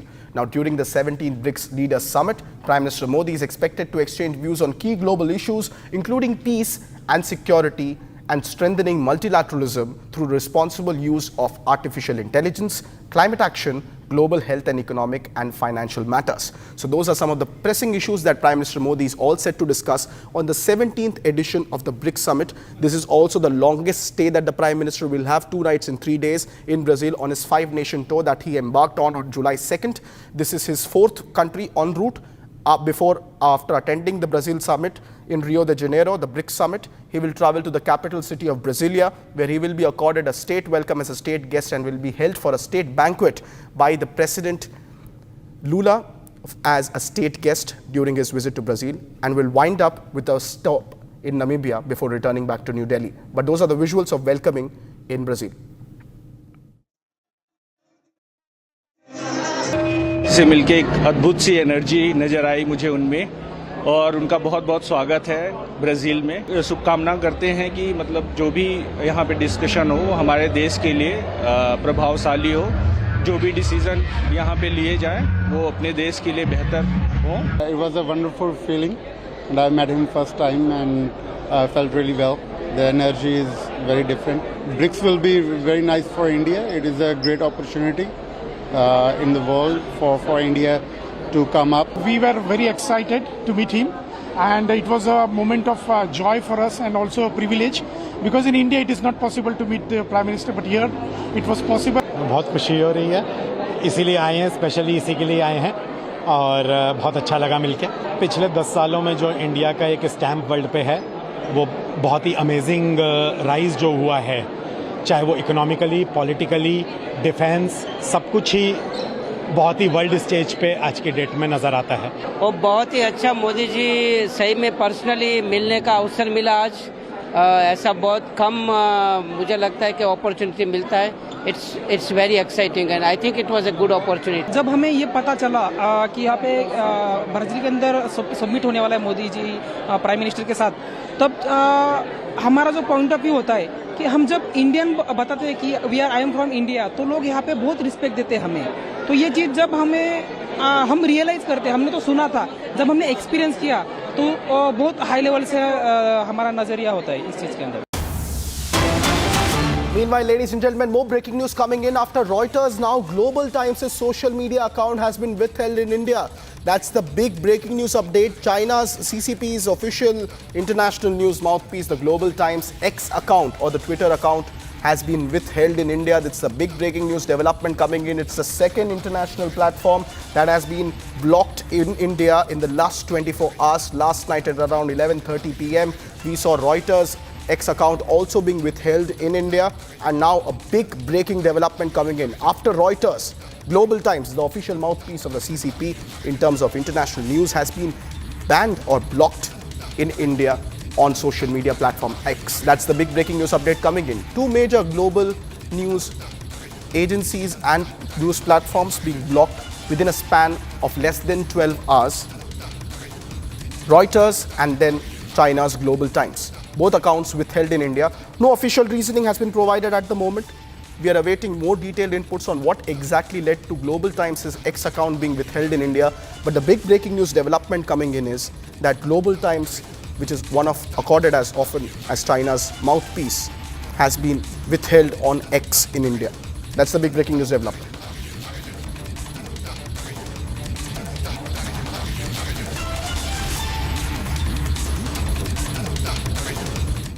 And while the crackdown on social media accounts of these global news aggregators continues, there's a lot more making news and headlines across the world. Let me take you through all those updates in the next 2 minutes.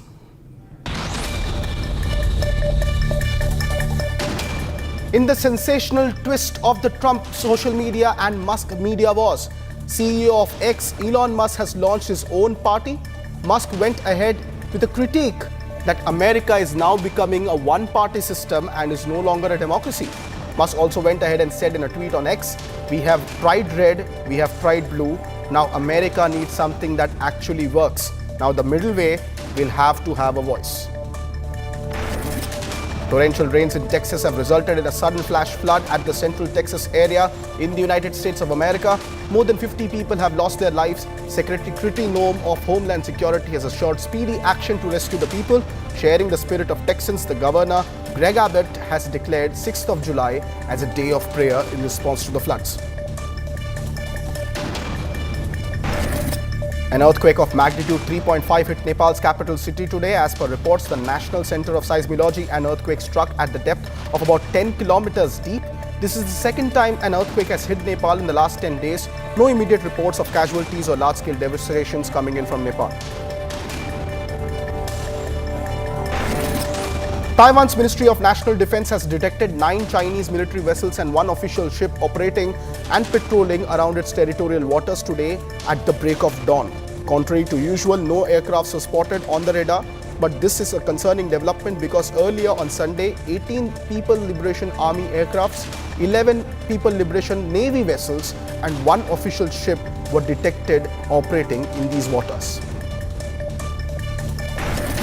A large number of Afghan deportees from Iran are facing homelessness, unemployment and lack of immediate support. The United Nations High Commissioner for Refugees claims that 1.4 million of native Afghans will be deported. There will be an urgent need of unprecedented support and the need of humanitarian assistance. The UNHCR also has stressed that the trauma of these people in exile should be avoided.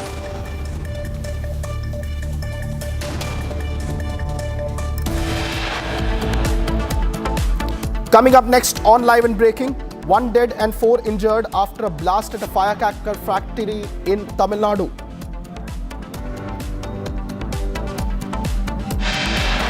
Also coming up next, Shiromani Akali Dal leader Bikram Majithia sent to 14 days of custody following completion of 11 days of remand.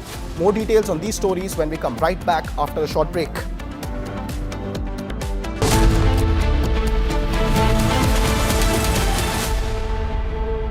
दादी के हाथों का जादू और खुशबू से महकता घर, माँ की मुस्कुराहट और खाने की सुगंध। MDH गरम मसाला, क्योंकि हर रिश्ता है स्वाद से जुड़ा।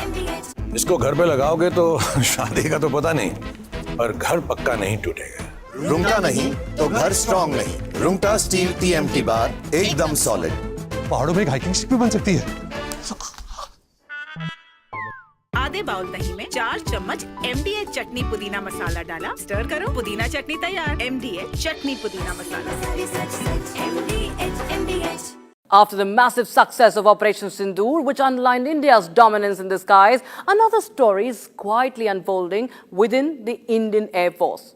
This one will multiply the Indian Air Force's punch and add more firepower to one of its most advanced fighter jets, the Sukhoi 30 MKI, and make it more lethal for our adversaries. The Sukhoi Su-30 MKI, the backbone of our Air Force, is getting a radical makeover. And it is not just an upgrade, it is a transformation. Yes, we are talking about the Super Sukhoi, the massive 70,000 crore rupee upgrade that will make Sukhoi 30 more dominant than it already is. Let's start with the why.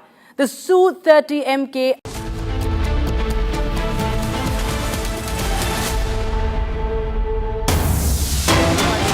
More breaking news coming in. Delhi's Lieutenant Governor Vinay Kumar Saxena has written to Chief Minister Rekha Gupta urging suspension of the end-of-life vehicle ban in Delhi, stating that Delhi isn't ready for such restrictions. That's the big breaking news update. The Delhi ALG has now returned to the Chief Minister to suspend the end-of-life vehicle ban. He has emphasized emotional and financial impact on the middle class and has requested a Supreme Court review of the 2018 order of the Delhi government. That's the big breaking news development coming in just days after Environment Minister of Delhi, Manjinder Singh Sirsa, also announced a temporary pause on the policy. Now the Lieutenant Governor has written to the Delhi's Chief Minister urging her to reconsider the ban on end-of-life vehicles in the national capital. Just last week, the Delhi government had initially implemented a policy in which petrol vehicles of 10 years or 12 years of age and diesel vehicles of that age will no longer be given fuel at petrol pumps and be mandatorily scrapped. That policy was temporarily paused, with Environment Minister making an intervention in Delhi, and now the Lieutenant Governor has returned to the Chief Minister of Delhi, Rekha Gupta, to suspend this end-of-life vehicle ban which was initially implemented in 2018 and has also requested a Supreme Court review of this 2018 policy. But the most biggest update coming in, the LG has now entered the conversation on the end-of-life vehicle ban, citing emotional and financial distress of the middle class. I have my colleague Riyanka joining us live on the broadcast with more details on the story. Riyanka, what are the details of this letter that has been now sent by the LG to the Delhi Chief Minister?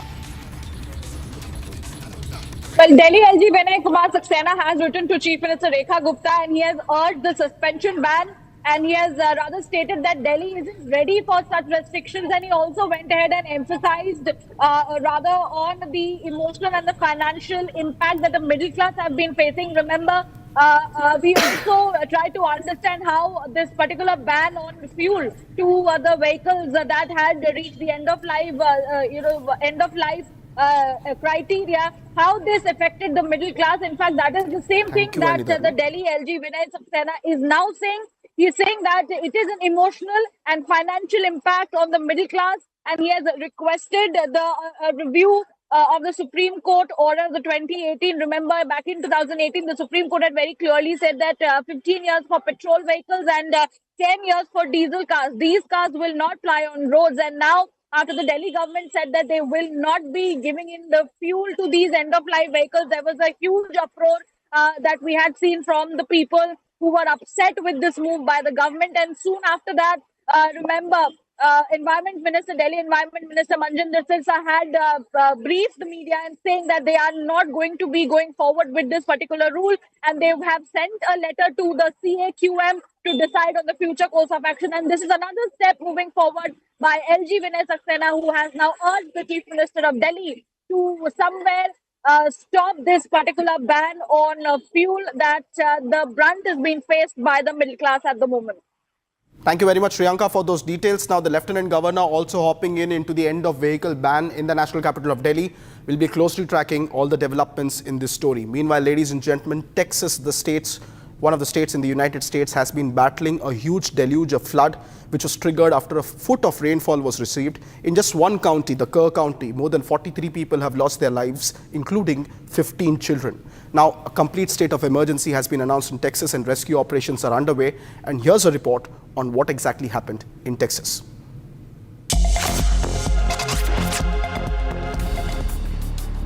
Central Texas was hit by a storm yesterday, which unleashed nearly a foot of rain. The rainwater caused severe flooding in the area. At least 51 casualties have been reported due to the flooding. 43 deaths have been reported in Kerr County, and several others have been reported in nearby counties. The flooding also hit Camp Mystic, a Christian summer camp situated along Guadalupe River. Currently, 27 girls are missing from the camp. Texas Governor Greg Abbott and Secretary of Homeland Security Kristi Noem have visited the camp site. Texas Governor Greg Abbott has vowed that the authorities will be relentless in rescuing and recovering victims. He stated, "We will find every one of them." Helicopters, boats and drones are being used to look for victims and to rescue people stranded in trees and from camps isolated by washed out roads.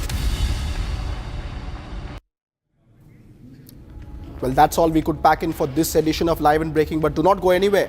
Breaking news continues on the other side of this very short break, because coming up next are more details on 1 dead and 4 injured after a blast at a firecracker factory in Tamil Nadu. Also coming up is Elon Musk saying that he has formed a new political party in the United States called the America Party. Where is the Trump and Musk saga headed? More details coming up right next on Live and Breaking. Do not go anywhere.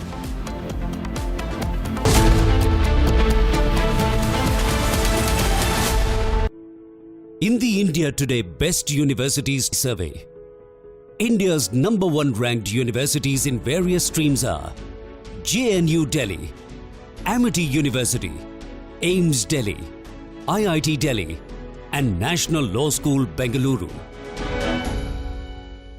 ये है secret recipe MDH का जीरा sip जलजीरा मसाला। Sip sip जीरा sip MDH का जलजीरा sip MDH का जलजीरा SIP.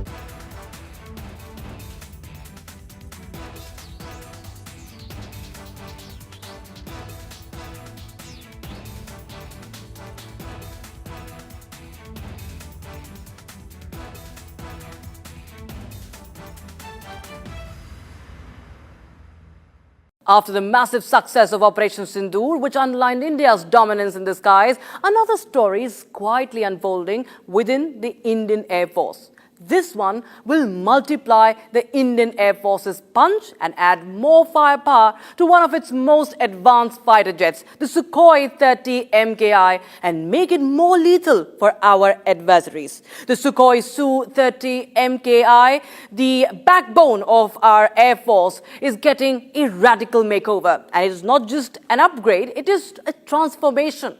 Yes, we are talking about the Super Sukhoi, the massive 70,000 crore rupee upgrade that will make Sukhoi 30 more dominant than it is.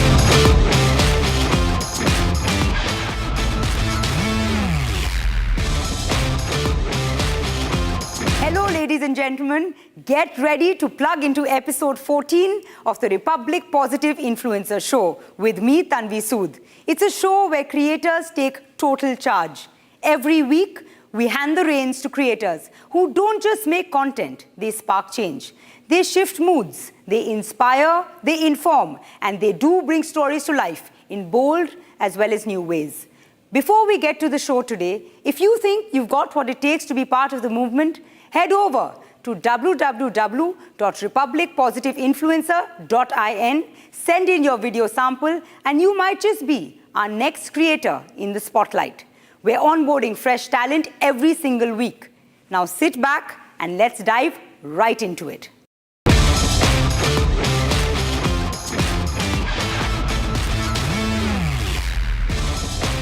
To get things rolling, we have the popular and the inspirational Captain Yashika Tyagi back with her Shaurya Tales. Captain Tyagi has been narrating some exceptional stories from the Kargil War, for which she too was deployed. Today, she sheds light on the remarkable bravery and precision of the Indian Army's artillery regiments during the Kargil War. With captivating narratives and first-hand accounts, Captain Yashika Tyagi brings to life the untold stories of courage, of strategy, and of course, sacrifice that defined India's victory in Kargil. Let's play that out. Kargil की बर्फीली चोटियों पे high altitude की ये लड़ाई बहुत मुश्किल हालातों में लड़ी गई। दुश्मन ऊंचाई पर बनी पोस्ट पर मजबूती से बैठा था और हमारे इन्फेंट्री के जवान जैसे जैसे ऊपर बढ़ते, दुश्मन की गोली की बौछार आसानी से उन्हें पीछे धकेल देती। लद्दाख की पहाड़ियां इतनी सीधी हैं कि ये रेशियो ऑलमोस्ट 1:9 था। यानी यदि एक दुश्मन पहाड़ी के टॉप पे है तो नीचे से हमारे 9 सैनिक चलेंगे, तब हो सकता है कि एक सिपाही दुश्मन से लड़ने के लिए ऊपर पहुंचे। शुरुआती दौर में इन्फेंट्री के ऑपरेशंस को सफलता नहीं मिल रही थी और उस समय फैसला लिया गया कि आर्टिलरी गन्स का ज्यादा से ज्यादा इस्तेमाल करना होगा। आर्टिलरी यानी सरल भाषा में कहें तो तोपखाना। इसमें बड़ी बड़ी artillery guns, howitzers, mortars, multi barrel rocket launchers, field guns, 105, 160, 120 mm guns जैसी बड़ी बड़ी तोपें होती हैं जिनका गोला 30 से 35 किलोमीटर दूर तक मार कर सकता है। आर्टिलरी गन्स के गोले क्रेस्ट क्लियरेंस के एम से दागे जाते हैं, यानी पहाड़ी के ऊपर से गोले बरसाकर दूसरी ओर डिप्लॉयड दुश्मन या दुश्मन की गन्स को बर्बाद कर दिया जाता है।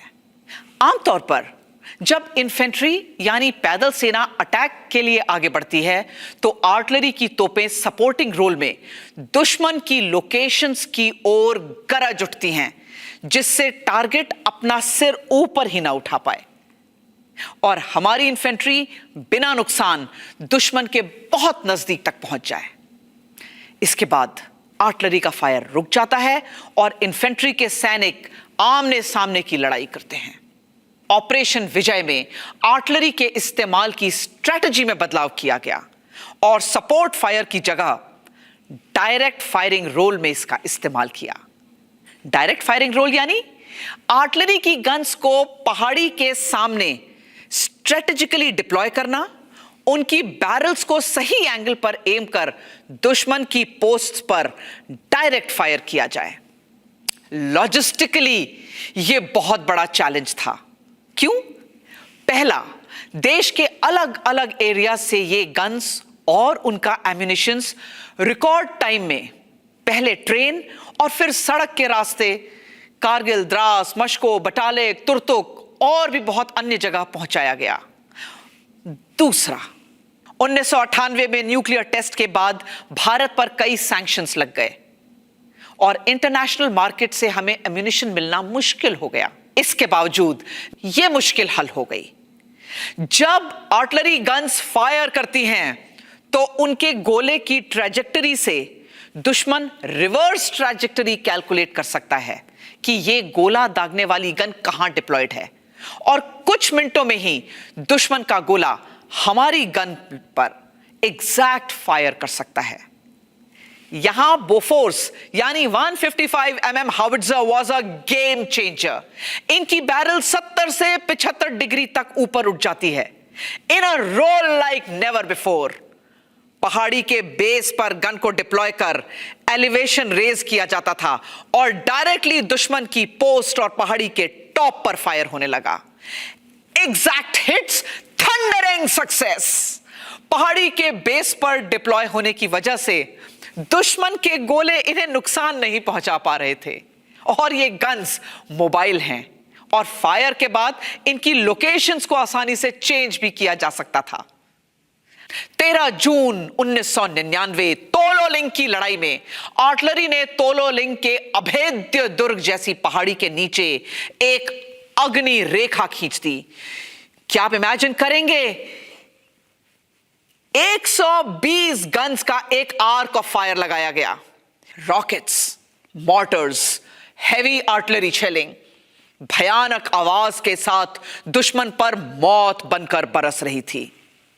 दुश्मन को सिर उठाने का मौका नहीं मिला और इस अग्निवर्षा के नीचे से इन्फेंट्री के जवान भारत माता की जय और अपनी अपनी यूनिट्स के युद्ध घोष के साथ ऊपर बढ़ रहे थे। .4875 की लड़ाई बहुत यादगार और बहुत भयानक थी। आर्टिलरी के अग्निबाणों से पूरी पहाड़ी काली पड़ गई। .4875 को जीतने में आर्टिलरी के अमर रोल को अमर करते हुए इस पहाड़ी का नाम गन हिल रख दिया गया।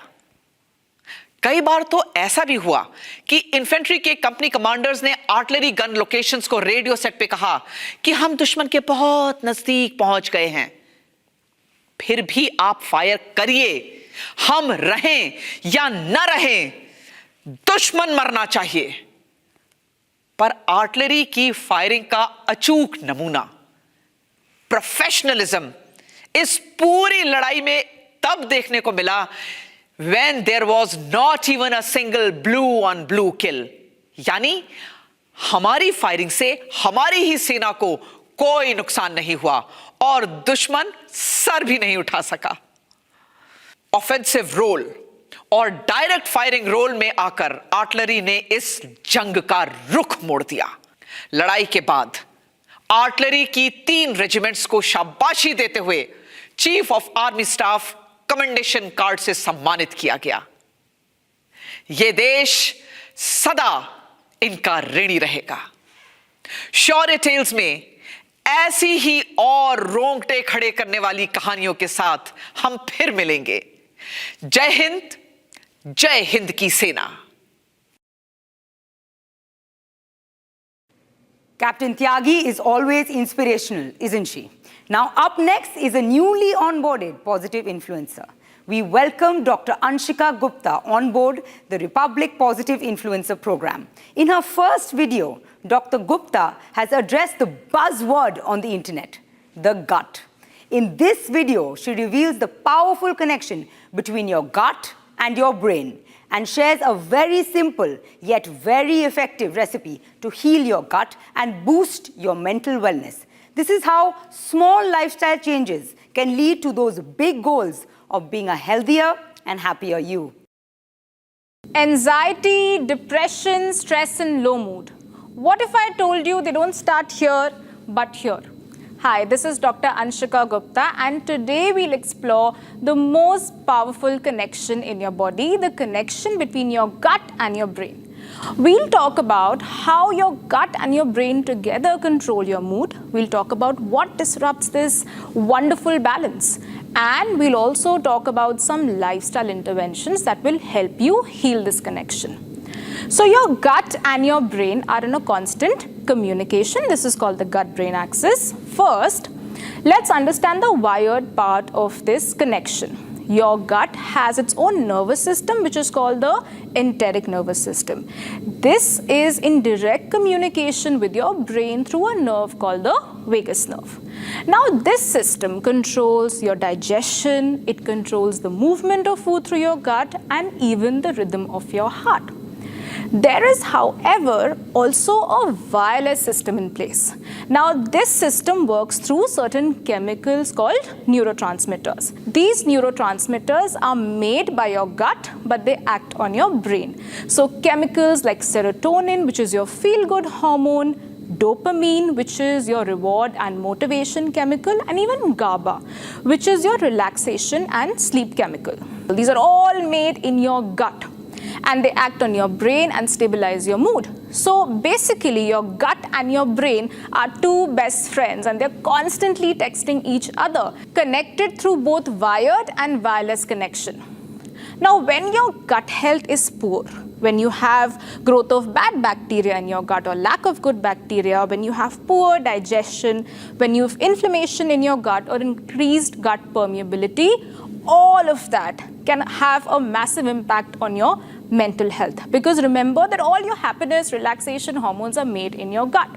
And remember, it's a two-way street. So while poor gut health can cause low mood, having low mood or having a lot of anxiety and stress can slow down your digestion and impact your gut health as well. So your gut and your brain are best of buddies. And when your gut is unhappy, your brain is unhappy. The question that comes up is, how do you make them both happy again?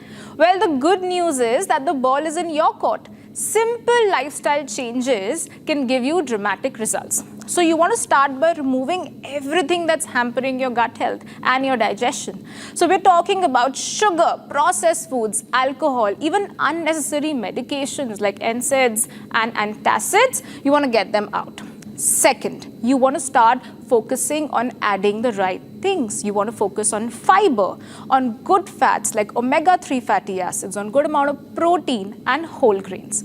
To step it up a notch, you can include fermented foods and targeted probiotic supplements. Contact your healthcare provider for specific strains that show promise with mood issues.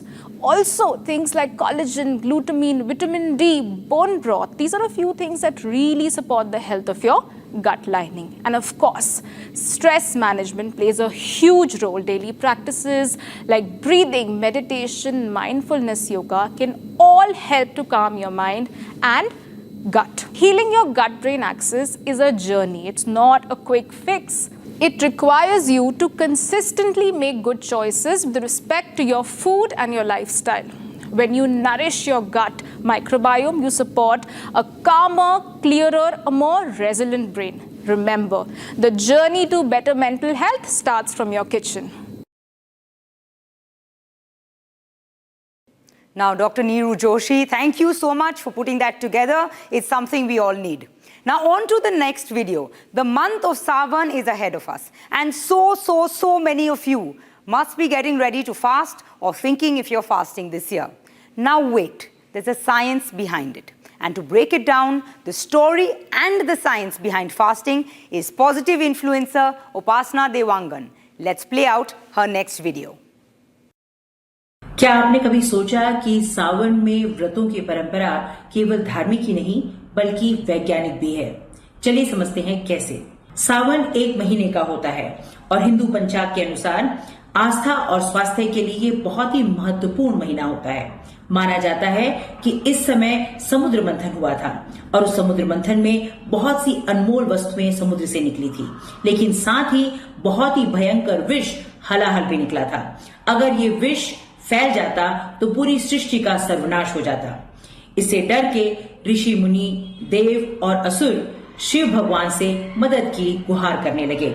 Shiv जी ने जब ये सुना तो उन्होंने हलाहल को अपने कंठ में धारण कर लिया, जिसकी वजह से उनके गले का रंग नीला पड़ गया, इसीलिए उनको नीलकंठ कहा जाता है। विष के प्रभाव से शिव जी का शरीर तपने लगा और उनका तापमान धीरे धीरे बहुत बढ़ने लगा। उनके शरीर में शीतलता लाने के लिए उनको ठंडे गंगा जल, दूध, दही और शहद से स्नान कराया गया।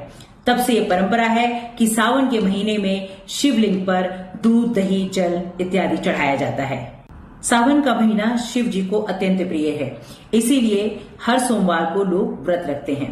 वैसे भी सावन का पूरा महीना त्योहारों से भरा होता है। इस बार सावन में 4 सोमवार, 2 एकादशी, हरियाली तीज, सावन अमावस्या, रक्षाबंधन और नाग पंचमी पड़ेंगे। तो आपके पास बहुत से ऐसे मौके हैं जब व्रत रख के आप अपने आराध्य को खुश कर सकते हैं। और वैसे भी अगर साइंटिफिकली आप इस चीज को सोच कर देखें तो सावन के महीने में लगातार बारिश होती है, तापमान लगातार बदलता रहता है और चारों तरफ नमी बनी होती है, जिसके कारण आपका पाचन तंत्र थोड़ा धीमा पड़ जाता है। तो अगर आप कम खाएं, हल्का खाएं या फिर उपवास रखें तो वह आपके पाचन तंत्र के लिए बहुत अच्छा है। इसीलिए कई लोग सावन के टाइम पर पूरे महीने भर इंटरमिटेंट फास्टिंग करते हैं, जिसके कारण उनका वेट कंट्रोल होता है और साथ ही एक तरह से बॉडी का डिटॉक्स हो जाता है, सारे टॉक्सिन्स रिलीज हो जाते हैं। तो एक तरह से ये आपके स्वास्थ्य के लिए भी बहुत अच्छा है। तो तैयार हो जाइए, सावन आने वाले हैं, आपके पास पूरा मौका है अपने आराध्य से जुड़ने का और अपने स्वास्थ्य को सुधारने का। मुझे बहुत ही गर्व की अनुभूति होती है ये सोचकर कि मैं एक ऐसे धर्म में पैदा हुई हूँ जहाँ पर हर रीति रिवाज के पीछे कोई न कोई वैज्ञानिक कारण है।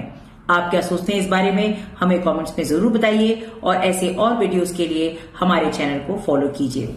हर हर Mahadev. Now that's your advice right from the doctor's mouth. Now to the next video. Staying with lifestyle and our choices, we welcome another new Republic positive influencer, Dr. Neeru Joshi, and she touches upon what she calls no more phobia, and that is the phobia of not having your phone around. Dr. Neeru Joshi is a well-known clinical psychologist, and she sheds light on the growing concern of nomophobia.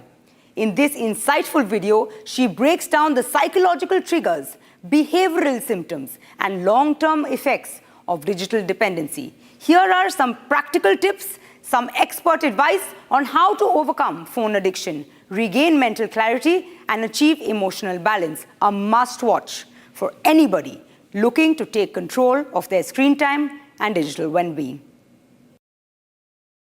किसी भी देश की सबसे बड़ी धरोहर होती है उस देश के बच्चे, और बच्चे शिकार हो रहे हैं लाइफस्टाइल डिसऑर्डर का। चिड़चिड़ापन, गुस्सा आना, पढ़ाई ना करना, भूख ना लगना, पार्क में खेलने का मन नहीं करना, और इन सब के पीछे जो जिम्मेदार चीज है वो है मोबाइल फोन और उसका एक्सेसिव यूज। और यही वजह है कि WHO ने 2018 में बोला था कि जो बच्चे ऑनलाइन गेमिंग खेलते हैं बहुत ज्यादा, उनको मानसिक स्वास्थ्य विकार हो जाता है।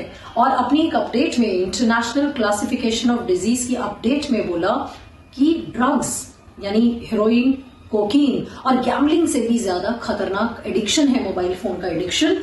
और ये हम देख भी रहे हैं, नोमोफोबिया बच्चों को होने लगा है, जो अपने आप में भयंकर बीमारी है। नो मोबाइल फोन फोबिया, जब बच्चों को लगता है कि हमसे मोबाइल फोन ले लिया जाएगा। इंसोम्निया, बच्चों को नींद नहीं आती है, रात को उठ के मोबाइल फोन चेक करते हैं, देर देर तक मोबाइल फोन यूज करते हैं, तो उनको सुकून की नींद नहीं आती है, जिसे इंसोम्निया बोलते हैं। और मोबाइल फोन में सबसे ज्यादा इन्फेक्शन होता है। बच्चे वॉशरूम में भी लेके जा रहे हैं, फिर जगह जगह रख रहे हैं, फिर खाते टाइम भी यूज कर रहे हैं, तो इससे इन्फेक्शन भी ऑब्वियस इन्फेक्शन होता है, राइट। और इतनी सारी प्रॉब्लम कि बच्चा वास्तविकता से दूर हो रहा है, ओरिजिनलिटी से दूर होकर इमेजिनेटिव दुनिया में जी रहा है, तो सोशल स्किल भी जीरो हो रहा है। तो वर्चुअल लाइफ चल रही है बच्चे की। हमें अपने बच्चों को इस चीज से बचाना होगा, और यही वजह है कि आज बच्चे के अंदर, क्योंकि अगर हमने ऐसा नहीं किया तो आने वाला समाज आप देख लीजिए, आपको कौन सा समाज मिलने वाला है। हमारी पीढ़ी एंग्सियस, डिप्रेसिव और खुद पसंद होने वाली है। उनके अंदर अब देखिए, वेब सीरीज देख रहे हैं तो एक ही दिन में 12 एपिसोड खत्म कर दिए। ऑनलाइन गेमिंग खेल रहे हैं, लेवल 1 रिवॉर्ड पॉइंट, लेवल 2 खेलना है, लेवल 3 खेलना है, तो क्यूरियोसिटी, खुशी का एहसास, ब्रेन में बनने वाला केमिकल डोपामिन, तो डोपामिन ज्यादा रिलीज हो रहा है, फिर ज्यादा आप वो काम कर रहे हैं, तो इसका मतलब आपको उसका एडिक्शन लगता जा रहा है। तो जिस तरीके से उपवास किया जाता है खाने पीने का, डिजिटल उपवास भी करना पड़ेगा, डोपामिन फास्ट भी करना पड़ेगा। बच्चों को एक टाइम टेबल बना के देना पड़ेगा। टेक्नोलॉजी बहुत जरूरी है, मैं मोबाइल फोन के अगेंस्ट नहीं हूं। मोबाइल फोन के स्मार्ट यूज के नहीं जो करते हैं, मैं उससे परेशान हूं कि 4-4, 5-5 घंटे अगर एंटरटेनमेंट है तो वो नो। इंफॉर्मेशन और कम्युनिकेशन के लिए अगर यूज हो रहा है तो जरूरी है, और आज के टाइम पर इस फास्ट मूविंग वर्ल्ड में जरूरी भी है। लेकिन अगर सिर्फ ऐसे ही आप यूज कर रहे हैं, आप पढ़ाई पे ध्यान नहीं दे रहे हैं, आप अपनों से दूरी बना रहे हैं, आप सिर्फ एक सोशल मीडिया पे अपनी आईडीज बनाकर आप वो लाइक, कमेंट, शेयर आप इसी में लगे हुए हैं, तो कहीं ना कहीं गलत है। तो हमें इन सब चीजों को देखना होगा और बच्चों को इसका मास्टर बनाना है, इसका गुलाम नहीं बनाना है। तो आओ मिलके करते हैं एक स्मार्ट इंडिया की तैयारी और स्मार्ट यूज ऑफ स्मार्टफोन से। तो वो सभी को मिलके करना पड़ेगा। पेरेंट्स की भी जिम्मेदारी है, स्कूल की है, हम सबकी जिम्मेदारी है। टाइम टेबल बनाइए इसका, और अपने बच्चों को एक अच्छा इंसान बनने की हम सबको प्रेरणा देनी है।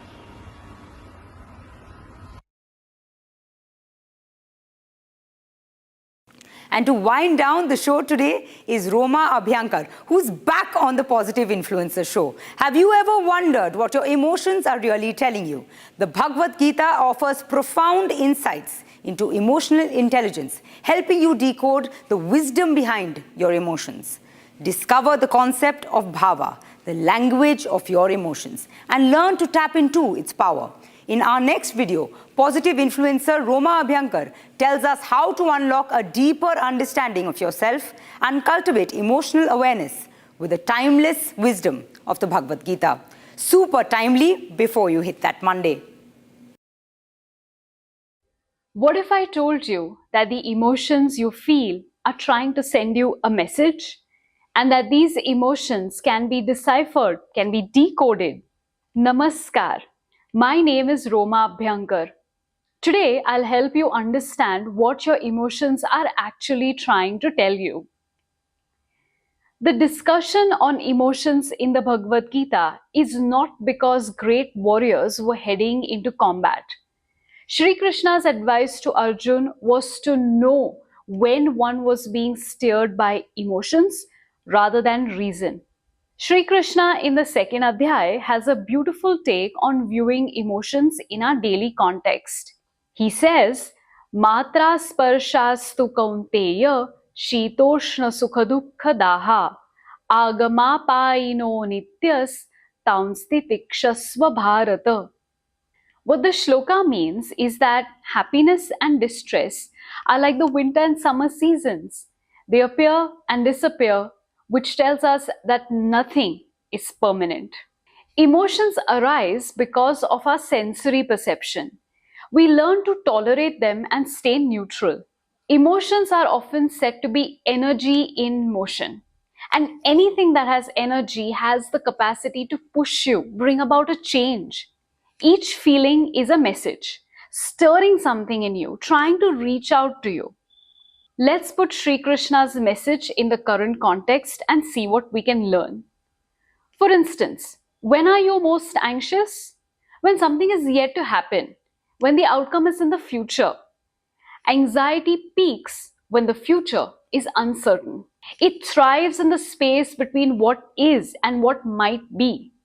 The best way to control anxiety is to stay in the present. Showcase awareness towards what you're doing right now, in the moment. Let's look at sadness. Sadness often flows from the past, from moments that didn't unfold as we wished. Though we can't rewrite what's done, we can choose to carry its lessons into the now with greater wisdom and awareness. Fear stems from the perception of loss of safety, of control, of something very dear to you. Avoiding it only gives it power. Facing it with reason and courage and reaching out when you need to helps you reclaim that power. Anger often rises from discomfort. When words, actions, or situations breach your sense of safety or familiarity, you feel rage building up inside you. The key is knowing where your boundary lies. Honor that line, and you'll find your mind regaining control over your reaction. But what about feel-good emotions like joy, happiness, comfort? Positive emotions aren't just pleasant. They are purposeful.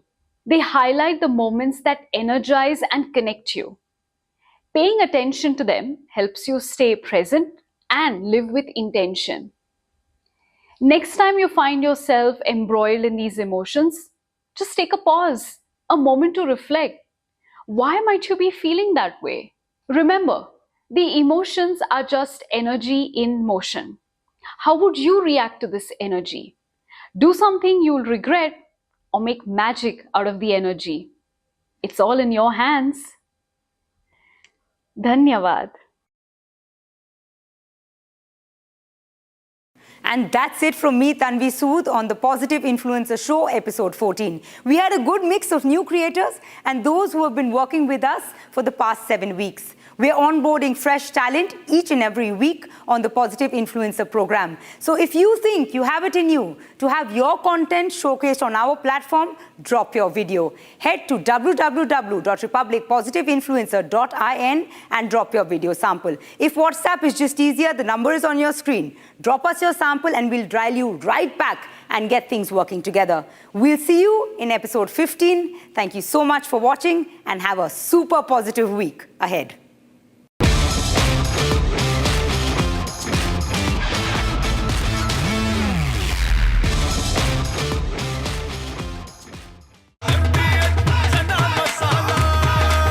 अब छोलिया हो या लोबिया, सफेद चने या काले चने, सब कुछ मजेदार बने।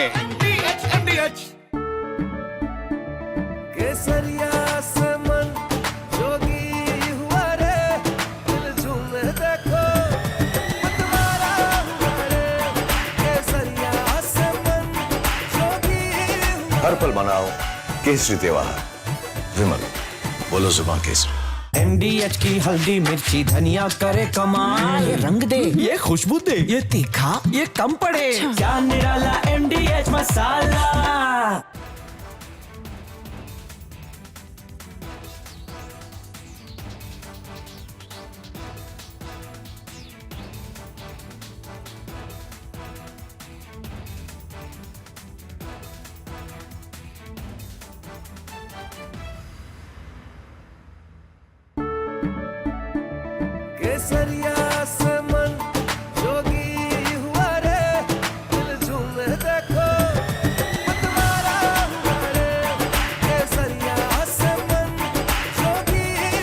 हर पल मनाओ केसरी त्योहार। विमल, बोलो जुबान केसरी। MDH की देगी मिर्च, देगी मिर्च का तड़का, अंग अंग फड़का। MDH की देगी मिर्च। After the massive success of Operation Sindoor, which underlined India's dominance in the skies, another story is quietly unfolding within the Indian Air Force. This one will multiply the Indian Air Force's punch and add more firepower to one of its most advanced fighter jets, the Sukhoi 30 MKI, and make it more lethal for our adversaries. The Sukhoi Su-30 MKI, the backbone of our Air Force, is getting a radical makeover. And it is not just an upgrade, it is a transformation. Yes, we are talking about the Super Sukhoi, the massive 70,000 crore rupee upgrade that will make Sukhoi 30 more dominant than it already is. Let's start with the why. The Su-30 MKI is already... From Asia's largest news headquarters, setting the agenda for Bharat.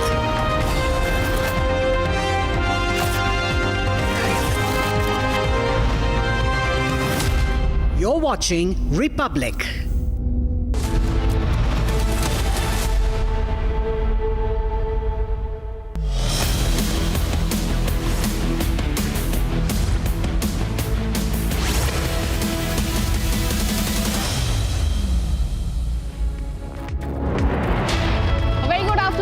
Welcome, you're watching Republic TV with me, Akanksha Khajuria. F-35 fighter jet remains stranded in the state of Kerala. We'll get you more updates on that, but first, as always, the headlines.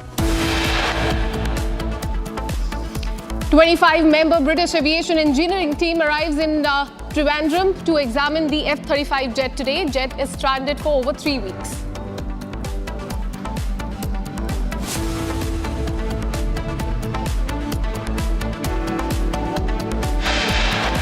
One dead, 4 injured after blast at a firecracker factory in Tamil Nadu.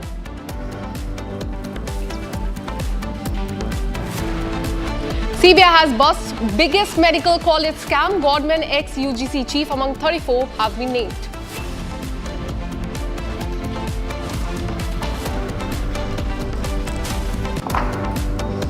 Prime Minister arrives in Brazil for the BRICS summit, Diaspora engagement and key bilaterals on agenda. Shiromani Akali Dal SAD leader Bikram Majithia sent to 14 days judicial custody following completion of 11 days remand. I join millions around the world in wishing His Holiness the 14th Dalai Lama a most happy and joyful 98th birthday. PM Modi wishes Dalai Lama on his 90th birthday. Union Minister Kiran Rijiju attended the birthday event in Dharamshala.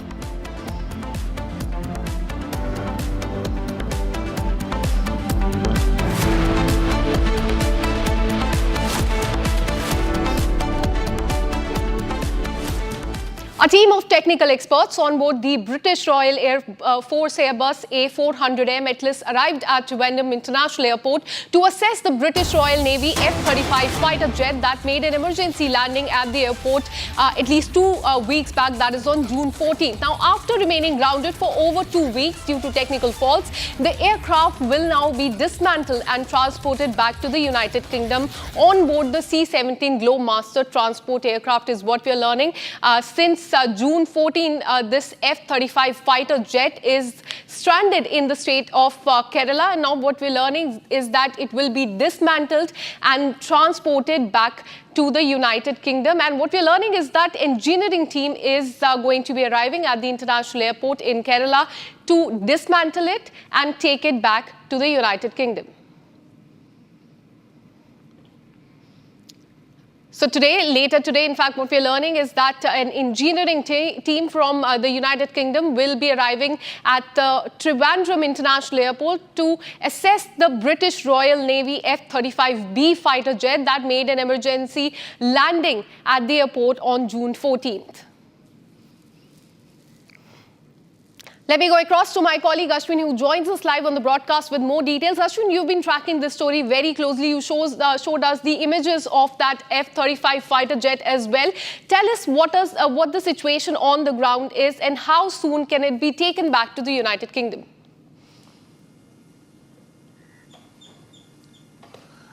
Well, Akanksha, there's a lot of update. In fact, just 15 minutes ago, we have been able to get the visuals of the F-35 being moved towards the Air India hangar. Now, the team of crew members of 31 people had in fact come on an A400 at 12:42, and after that, what we have seen is this. We have secured this very exclusive visuals where the F-35 was towed towards the Air India hangar on the other corner. It was essentially parked in Bay 4 in the domestic side, but now it has been moved towards the Air India hangar, which is very much close to the international terminal side as well. Now, this is a very important update that we are bringing in, and exclusive visuals, in fact, captured by video journalist Mani. What we are showing you is, in fact, these very important visuals. It is being towed now towards the Air India hangar. What is expected is that the engineers will be looking into the problem with the F-35 in the hangar. And earlier, it was also told that by 4 p.m., this particular flight which landed, the A400 which landed, is supposed to return back. Now, whether they will return it back with the flight or not was not clear earlier. But now we are getting information that a part of the crew members is likely to stay in Thiruvananthapuram to get it repaired in the hangar, while the eyes are always there on the F-35, the 5th generation stealth fighter jet. So these visuals speaks for itself. The aircraft which has been grounded at Bay 4 for the last 21 days, that's 3 weeks now, has now been moved towards the Air India hangar, and that's the big breaking update. Absolutely, Ashwin. And do tell us about India's assistance in this case, because what we're learning after dismantling and after the engineering work is done, it'll be taken with this C-17 aircraft. It'll be transported back to the United Kingdom. So tell us about the assistance that India is giving as far as this entire process is concerned. Akanksha, I want to correct you there. It is not the C-17, it is the A400 which has come over here. C-17 was a speculation. It is not true. What has come here is an A400. Now, stating that the A400 has come with the specialized equipments and engineers, and they are likely to repair it in the Air India hangar. Now, India has provided assistance on consistent basis, and in fact, this recent press note which has also come has given the testimonial to what India has done. They have profusely thanked the Indian authorities for the assistance that was rendered. In fact, the statement that was given was UK has accepted the offer of a space in the maintenance and repair and the overhaul in the hangar itself. The aircraft was moved over there, and currently the specialist equipments and everything necessary for the movement and repair process have been brought in the A400 flight.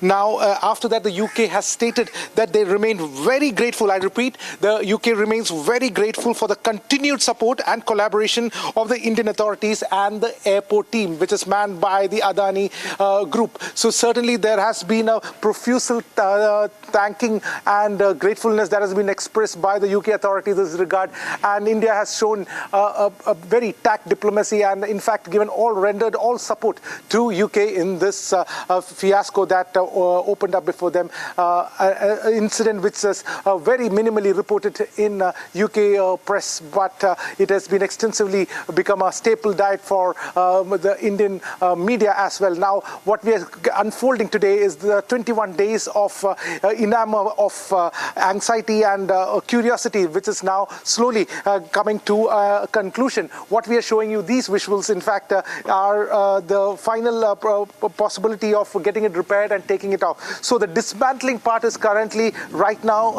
out of the table for the time being. Unless there is confirmation, this will not be done. There won't be any dismantling is what we get to understand. But we have not got an official confirmation on it yet. What is going to happen in the hangar, it will be a very information which will be extremely privy, and we'll probably try to get some information from our sources to know what is going to happen in the hangar, whether is it going to be a dismantling or is it going to be a repair that's going to happen in the hangar of Air India where F-35 has been moved. Akansha. Absolutely, Ashwin. And as you also mentioned, the British High Commission has issued a press statement. They've said that the aircraft will be moved along following the arrival of the UK engineers who are carrying equipments necessary for the movement and repair process. So Ashwin, take us through what sort of repair process will be taken out, since you've been tracking this story since the last 3 weeks.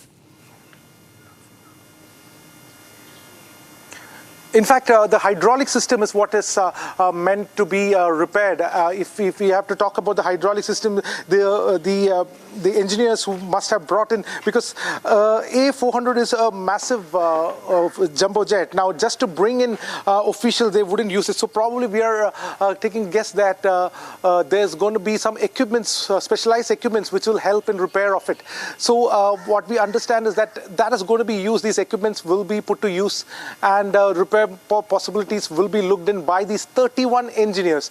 A significant part of these engineers, we have been told by the Indian authorities that they will return back, but the preliminary investigation is being done by them, and that is why 31 members have come down. More information we are awaiting, but one thing is the F-35, which was grounded at Bay 4, has been moved to the Air India hangar, and it has completely been moved there. And the A400 is what you can see, this visual, the A400 which landed. Now you can see the A400 which is over there. That is also there right now. And what the image of the F-35, we cannot bring it because it's now been taken into the hangar. Now the members from the A44 are likely to come out. There might be some kind of movement that we are expecting, but at the moment what we can say is it has been moved to the hangar, and repair or whatever possible way ahead will be looked in by this team which has come from Muscat. They had taken a flight from Muscat that left at 9:57 a.m. IST, and now what you see is that finally F-35 has been moved to the hangar. Absolutely, and the team has arrived there at the international airport. But let's talk about the transportation of this. It is the 5th generation stealth jet which will be taken to the United Kingdom. It will not be a cakewalk, Ashwin, won't it be? When you look at it, certainly there is a lot of technicality. We are privy to those information, but the A400 is very well capable of taking this flight inside, is what we are understanding. And but the official confirmation that we have got from the sources is that they are trying to repair it, and then the jet can take off, because it's also a matter of pride for UK as well. Certainly, these images speak for itself. What we have been following for the last 21 days of this flight, and what unrolled, the story that unrolled over it. Certainly very, very interesting. Today there's likely to be a conclusion on it, and on the repair and all the possibilities. And it is likely that once the repair is done, the flight may take off by itself, or any other possible dismantling is not confirmed, but we have to see, wait and watch what the authorities are going to be doing in this regard. Akansha. Absolutely. This, in fact, aircraft made an emergency landing at that international airport on June 14th is what we're learning. It's been 3 weeks, and now what we're learning is that the engineering team has arrived there, and they will be carrying out the dismantling along with the engineering, the repair, etc. And then it remains to be seen how it will be taken to the United Kingdom. There you can see the visuals from Trivandrum Airport. That's the international airport, where just on June 14th, this aircraft made an emergency landing. Now the repair work will be happening. The dismantling will be happening, Ashwin.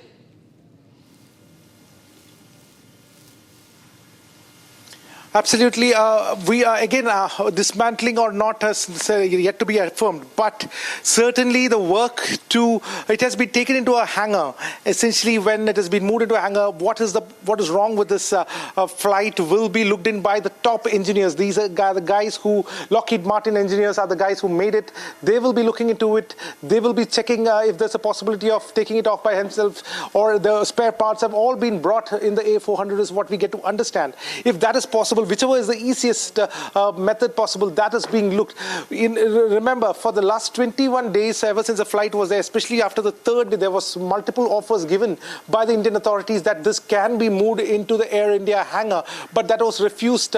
And from defense experts, what we understand is that the UK always wanted an eye on their jet, and that is the reason. But now, when 31 engineers have come over here, they would want to look into it, and the hangar probably must have been completely been given to them to ensure all security protocols, because what is under the hood of this flight, what is under the belly of this flight is something extra sophisticated, and there is a fear for espionage or any kind of fears there, and allying those fears and understanding those fears, the Indian authorities have given all kind of cooperation to the UK as well, and certainly they have been grateful for it. Live visuals that we can see on the screen from the Trivandrum International Airport, where this F-35B fighter jet is currently there. And in fact, what we're learning is that the engineering team is at the spot. This fighter jet has been moved to the hangar area. The engineers have arrived. The dismantling will happen. The repairing work will be undertaken. And then it remains to be seen how this will be carried back to the United Kingdom. Now, shifting our focus to the state of Karnataka, 10 Dalit professors is what we are learning at the Bangalore University. They have resigned from their post, and this is in fact the breaking update that we are getting for you. 10 Dalit professors at Bangalore University have submitted their resignation to the Vice Chancellor, claiming that there is discrimination in the appointment of the post and deliberate bypassing of the reservation policies. In a formal letter, the professors have cited persistent neglect of their concern despite repeated appeals, claiming that the university administration has manipulated the system to exclude eligible candidates from the marginalized community. Dalit professors, a handful of them have resigned from their post. Let me go across to my colleague Sri Lakshmi, who joins us from the Bangalore newsroom. Sri Lakshmi, tell us more about this, because this is very concerning. 10 Dalit professors, they have submitted their resignation, claiming that there have been irregularities. There have been, in fact, as far as selection is concerned. Give us more details about this. Well, 10 Dalit professors have already submitted their resignation, and there are another set of 67 professors who have written a letter against these discriminations and alleged discrimination. And it is also said that these backlog posts were empty, and appointments have been made for these backlog posts in the university, violating the rules formed by the government of Karnataka. The roster rules and many other rules which will benefit SC/ST community.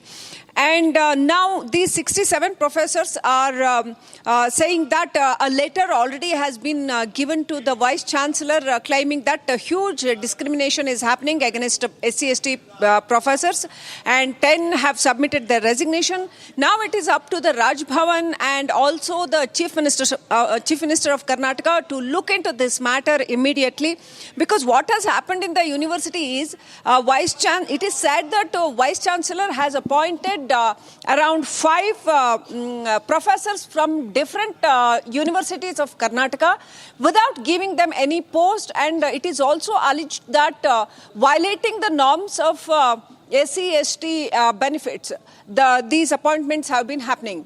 And there's another set of 22 posts which are being empty currently, and those posts are meant for SC/ST community professors, and that has not been fulfilled yet.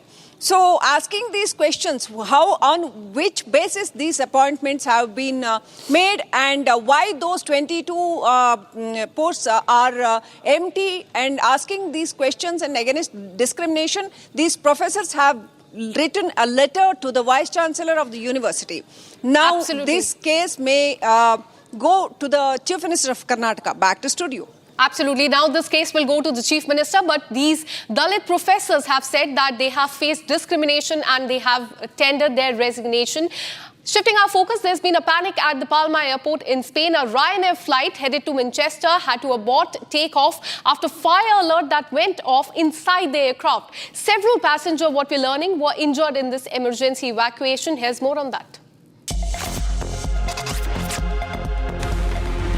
After midnight yesterday, a Ryanair Boeing 737 at Palma de Mallorca airport triggered a fire alarm moments before takeoff.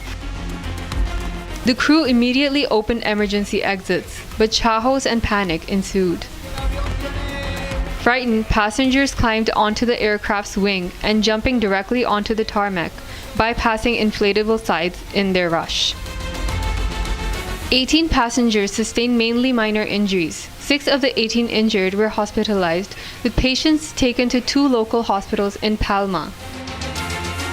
Emergency services responded swiftly, dispatching 4 ambulances, airport firefighters, and civic guard officers. Ryanair confirmed the alarm was a false alert, apologized to passengers, and arranged a replacement aircraft for departure to Manchester. This scare follows last week's American Airlines emergency after an engine fire forced a mid-air diversion to Las Vegas. And back in India, in Uttar Pradesh, there's high alert as Muharram and Kanwar Yatra, both major religious events, are overlapping this year, prompting unprecedented security measures. Authorities in Muzaffarnagar have deployed drones, installed thousands of CCTV cameras, set up multiple control rooms, barriers, mobilized tens and thousands of police officers, paramilitary, ATS, NDRF, SDRF, and bomb disposal squad on this particular day. Surveillance also extends to AI-enabled cameras, social media monitoring and real-time crowd tracking as well. Here is the ground report. Muzaffarnagar में कांवड़ यात्रा और मुहर्रम को लेकर police लगातार alert पर है, मुस्तैद है। हम इस वक्त मौजूद हैं शिव चौक। ये वही शिव चौक है जहां पर जो कांवड़िया आते हैं यहां पर ज़रूर मत्था टेकते हैं, भगवान शिव को प्रणाम करते हैं और फिर हरिद्वार की तरफ रवाना होते हैं। बहुत व्यस्त चौराहा है और बहुत संवेदनशील ये माना जाता है शिव चौक, चूँकि यहाँ दोनों समुदाय की आबादी है। और ये सामने पुलिस चौकी, पुलिस की मुस्तैदी आप देख रहे हैं। यहाँ पर पुलिस तैनात है और हर गाड़ी को देखा जा रहा है। ये बहुत व्यस्त रूट, यहाँ से कांवड़ियों का भी रूट है। कांवड़िया बड़ी संख्या में आते हैं। जो 11 जुलाई को कांवड़ यात्रा शुरू होगी तो इस दौरान बहुत ये व्यस्त रोड हो जाएगी। इस लिहाज से यहाँ पर बंदोबस्ती की गई है। ऊपर कांवड़ कंट्रोल रूम यहाँ पर आप देख सकते हैं, कांवड़ कंट्रोल रूम ऊपर तैयार किया जा रहा है और इससे भी शिव चौक पर निगरानी रखी जाएगी। लगातार यहाँ पर पुलिस मुस्तैद है और यहाँ पर कंट्रोल रूम तैयार किया गया है। अब हाँ, ऊपर किया हुआ है। तो ये कांवड़ रूट यही है, यहीं से कांवड़िया आते हैं और यहाँ पर भगवान शिव को प्रणाम करके आगे बढ़ते हैं। हाँ, ही पाए जाते हैं। और मुहर्रम को लेकर भी आपको अतिरिक्त तैनाती की गई है, ज़्यादा मुस्तैदी दी। जी। मुहर्रम और कांवड़ यात्रा दोनों को ध्यान में रखते हुए लगातार मुस्तैदी की जा रही है। जो शिव चौक है, शिव चौक के पास पुलिस को लगाया गया है और यहाँ पर लगातार नज़र रखी जा रही है कहीं कोई असामाजिक तत्व ना हो, कहीं कोई उपद्रव की कोशिश ना करे। Let me go across to my colleague Sagar, who joins us live from Sambal in Uttar Pradesh. Sagar, tell us, because Muharram और कांवड़ यात्रा दोनों एक ही दिन है, किस तरह की सिचुएशन है अभी ग्राउंड में, किस तरह के सिक्योरिटी मेजर्स हैं पुलिस के द्वारा वहां पे? देखिए आकांक्षा, बिल्कुल अगर हम बात करें मुहर्रम का जुलूस इस समय निकाला जा रहा है रिपब्लिक भारत, ये संभल की लाइव तस्वीरें दिखा रहा है। साथ में देखिए ये जो रूट कांवड़ का भी है। इस जुलूस के दौरान जो है भारी संख्या में पुलिस बल की जो यहाँ पर तैनाती की गई, लगभग पीएससी की यहाँ पर 3 से 4 कंपनियां भी यहाँ पर तैनात की गई हैं। पुलिस के जवान जो है लगातार इस जुलूस के साथ ही साथ चल रहे हैं। जहां पर भी ट्रैफिक लग रहा है, जहां पर भी हालात जो है सही है, लगातार ही उसको मॉनिटर कर रहे हैं, खुद कंट्रोल में। देखिए लगभग 4 से 5 देखिए यहाँ पर जो है जुलूस यहाँ पर मुहर्रम का इस पूरी रोड पर निकाला जा रहा है। जहां तक कैमरे की नजर जाएगी रिपब्लिक भारत की, आप देख पा रही हैं उस पर। लेकिन साथ में जो आसपास के पुलिस थानों के इंचार्ज है, जो चौकी है, वहां पर भी हमने दिखाया सुबह सुबह कैसे ट्रैफिक कंट्रोल रूम से, माफ करिए, सीसीटीवी के जरिए पूरी निगरानी की जा रही है। पुलिस कर्मियों ने इस बात की भी जानकारी दी थी। लेकिन अब देखिए बड़ी बात यह है कि जो गाइडलाइन थी गवर्नमेंट की, जो प्रशासन की जो गाइडलाइन थी, लगातार उसका भी इस ताजिए में पालन किया गया। जूम करके एक बार दिखाइए, लगभग 12 फीट बोला गया था कि ताजिया की जो हाइट है वो होनी चाहिए जुलूस जिस दौरान निकाला जाएगा। लगभग देखिए प्रशासन की गाइडलाइन का यहाँ पर पालन किया गया है और जो भी मुस्लिम धर्म के लोग हैं बड़े शांतिपूर्वक देखिए इस मुहर्रम के जुलूस को यहाँ पर निकाल रहे हैं। प्रशासन ने जो यहाँ पर मानक तय किए थे उसी के आधार पर देखिए सब कुछ यहाँ पर किया जा रहा है। लेकिन देखिए दो पर्व बड़े एक साथ है, कावड़ यात्रा भी एक तरफ निकाली जा रही है तो इधर मुहर्रम का जुलूस भी है। इसको लेकर संभल जो है पूरी तरह से हाई अलर्ट पर है। बड़ी बात यह है कि संभल में जो जो रूट देखिए जाता है कावड़ यात्रा के लिए, ये सब वही रूट है और इसी से देखिए ताजिया भी होकर जाना है। ऐसे में पुलिस कहीं से भी नहीं चाहती कि लापरवाही यहाँ पर हो, क्योंकि योगी सरकार की भी पूरी नजर है यहाँ पर। अब आप देखिए जहां अगर कुछ देर के लिए अगर यहाँ पर ताजिया को होल्ड अगर यहाँ पर किया जा रहा है तो वहां पर पुलिसकर्मी भी रोक के मॉनिटर कर रहे हैं कि आखिर कहीं से भी हालात यहाँ पर ना बिगड़े। इसको देखिए पूरा ख्याल यहाँ पर रखा जा रहा है। अगर मैं बात करूं इमाम हुसैन की शहादत को याद करते हुए ये मुहर्रम का जुलूस यहाँ पर ये लोग निकाल रहे हैं, इस बात को भी यहाँ पर ध्यान में रखना है कि जो प्रशासन की गाइडलाइन है उसका भी यहाँ पर पालन हो। देखिए ये पहला मैं आपको जुलूस दिखा रहा हूँ, पीछे अगर मैं दिखाऊं तो ऐसे ही लगभग 4 से 5 देखिए ताजिया यहाँ पर निकाला जा रहा है। एक बार पूछ भी लेते हैं, प्रशासन की गाइडलाइन का पूरा पालन आप? जी पूरा पालन कर रहे हैं। क्या क्या गाइडलाइन रही है ताजिया को? आपने 12 फीट की ऊंचाई बताई है, वही 12 फीट की ऊंचाई हम ला रहे हैं। जी जी। और जो कहा गया था कि नाबालिग बच्चों का नहीं है, कोई बच्चा नहीं है। देखा आपने जिस तरह से हमने बातचीत की, प्रशासन की गाइडलाइन का पूरा यहाँ पर पालन और इनका ये कहना कि जो भी मानक तय की गए उसी के आधार पर ये ताजिया यहाँ पर निकाला जा रहा है। बड़ी बात यह है कि इस पूरे मुहर्रम के जुलूस में संभल में ऐसा पहली बार है, कितना शांतिपूर्वक की पर्व देखिए लोग मना रहे हैं। और जो 52 से 55 फीट की ऊंचाई होती थी आकांक्षा, लेकिन देखिए इसको कम अब किया गया है। वजह केवल एक है, अब देखिए इस चौराहे से देखिए सभी जो है ताजिया होकर गुजरेगा और इसीलिए पुलिस जो है चारों दिशाओं में यहाँ पर अलर्ट पर यहाँ पर रखी गई है। ट्रैफिक पुलिस कर्मी भी लगातार देखिए इस रूट को यहाँ पर ब्लॉक कर रहे हैं और ये भी बता रहे हैं कि आप रूट को डाइवर्ट आप करिए, क्योंकि इधर से जहां से ताजिया जा रही है, जहां से कावड़ यात्रा जा रही है, लगातार ट्रैफिक पुलिस कर्मी भी इस बात का खास ख्याल यहाँ पर रखते हुए दिखाई दे रहे हैं। अगर मैं जूम करके उधर दिखाइएगा संतोष, उधर भी देखिए तमाम पुलिसकर्मी पीएससी के जवानों की बटालियन जो यहाँ पर तैनात की गई है चप्पे चप्पे पर, वो भी मैं आपको दिखा रहा हूँ, क्योंकि हर एक चौराहों पर, हर एक चौक पर पीएससी के जवान, फायर ब्रिगेड की गाड़ियां मैं आपको दिखाऊं।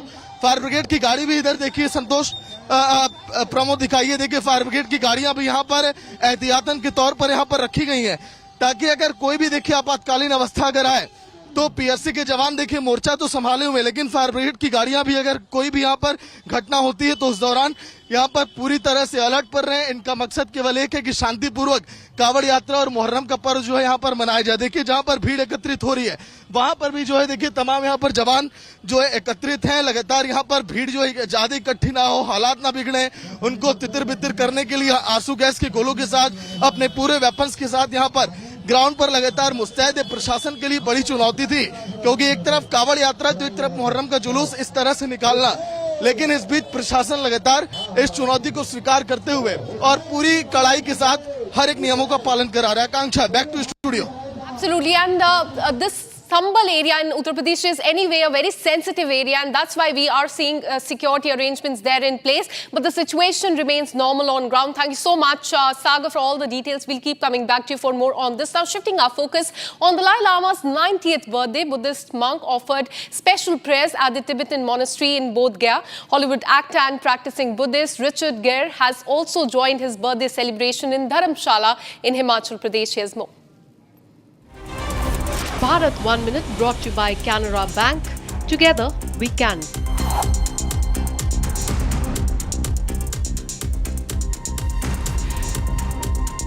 It's Dalai Lama's 90th birthday today, and all across the country we saw celebrations not just in Dharamshala but at several places across the country and in fact the world. There you can see several Buddhist monks offering prayers in Dharamshala, in Bodh Gaya in Bihar as well, and in the national capital as well. 4 people died after their car slipped off the road and fell down the mountain near Rahinala, which is in Rohtang Pass in Kullu district in Himachal Pradesh. There were a total of 5 people in this vehicle. 1 person is seriously injured. Rescue operation is currently underway. Delhi Police Crime Branch arrested a criminal, Ajay Lamba alias Bansi, a proclaimed offender who had been absconding from the last 25 years. The accused, a notorious robber cum murderer, was involved in 4 brutal robbery cum murder cases targeting cab drivers across the national capital, UP and Uttarakhand since 2001. And with this, we're taking a very short break. Coming up on the other side, CBI has busted biggest medical college scam. Godman, ex-UGC chief among 34 have been named. Shiromani Akali Dal leader Bikram Majithia has been sent to 14 days custody following completion of his 11 days remand. This and much more on the other side. Keep watching Republic TV.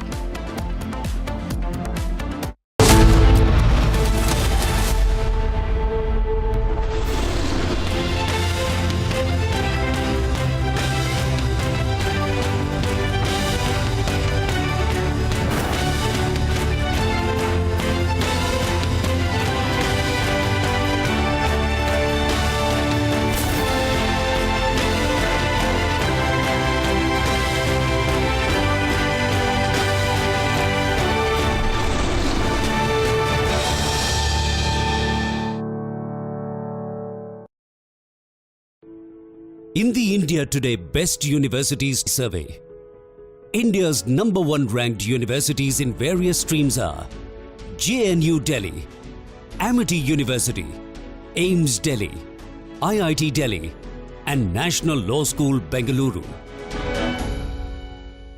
दादी के हाथों का जादू और खुशबू से महकता घर, माँ की मुस्कुराहट और खाने की सुगंध। MDH गरम मसाला, क्योंकि हर रिश्ता है स्वाद से जुड़ा। केसरिया से मन जोगी हुआ रे, दिल झूमे देखो मतवारा हुआ रे। केसरिया से मन जोगी हुआ। हर पल मनाओ केसरी त्योहार। विमल, बोलो जुबान Kesari.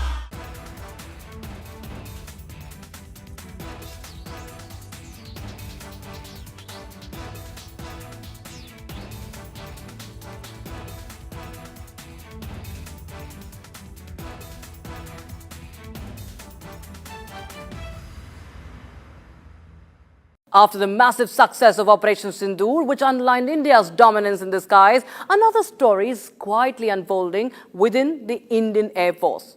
This one will multiply the Indian Air Force's punch and add more firepower to one of its most advanced fighter jets, the Sukhoi 30 MKI, and make it more lethal for our adversaries. The Sukhoi Su-30 MKI, the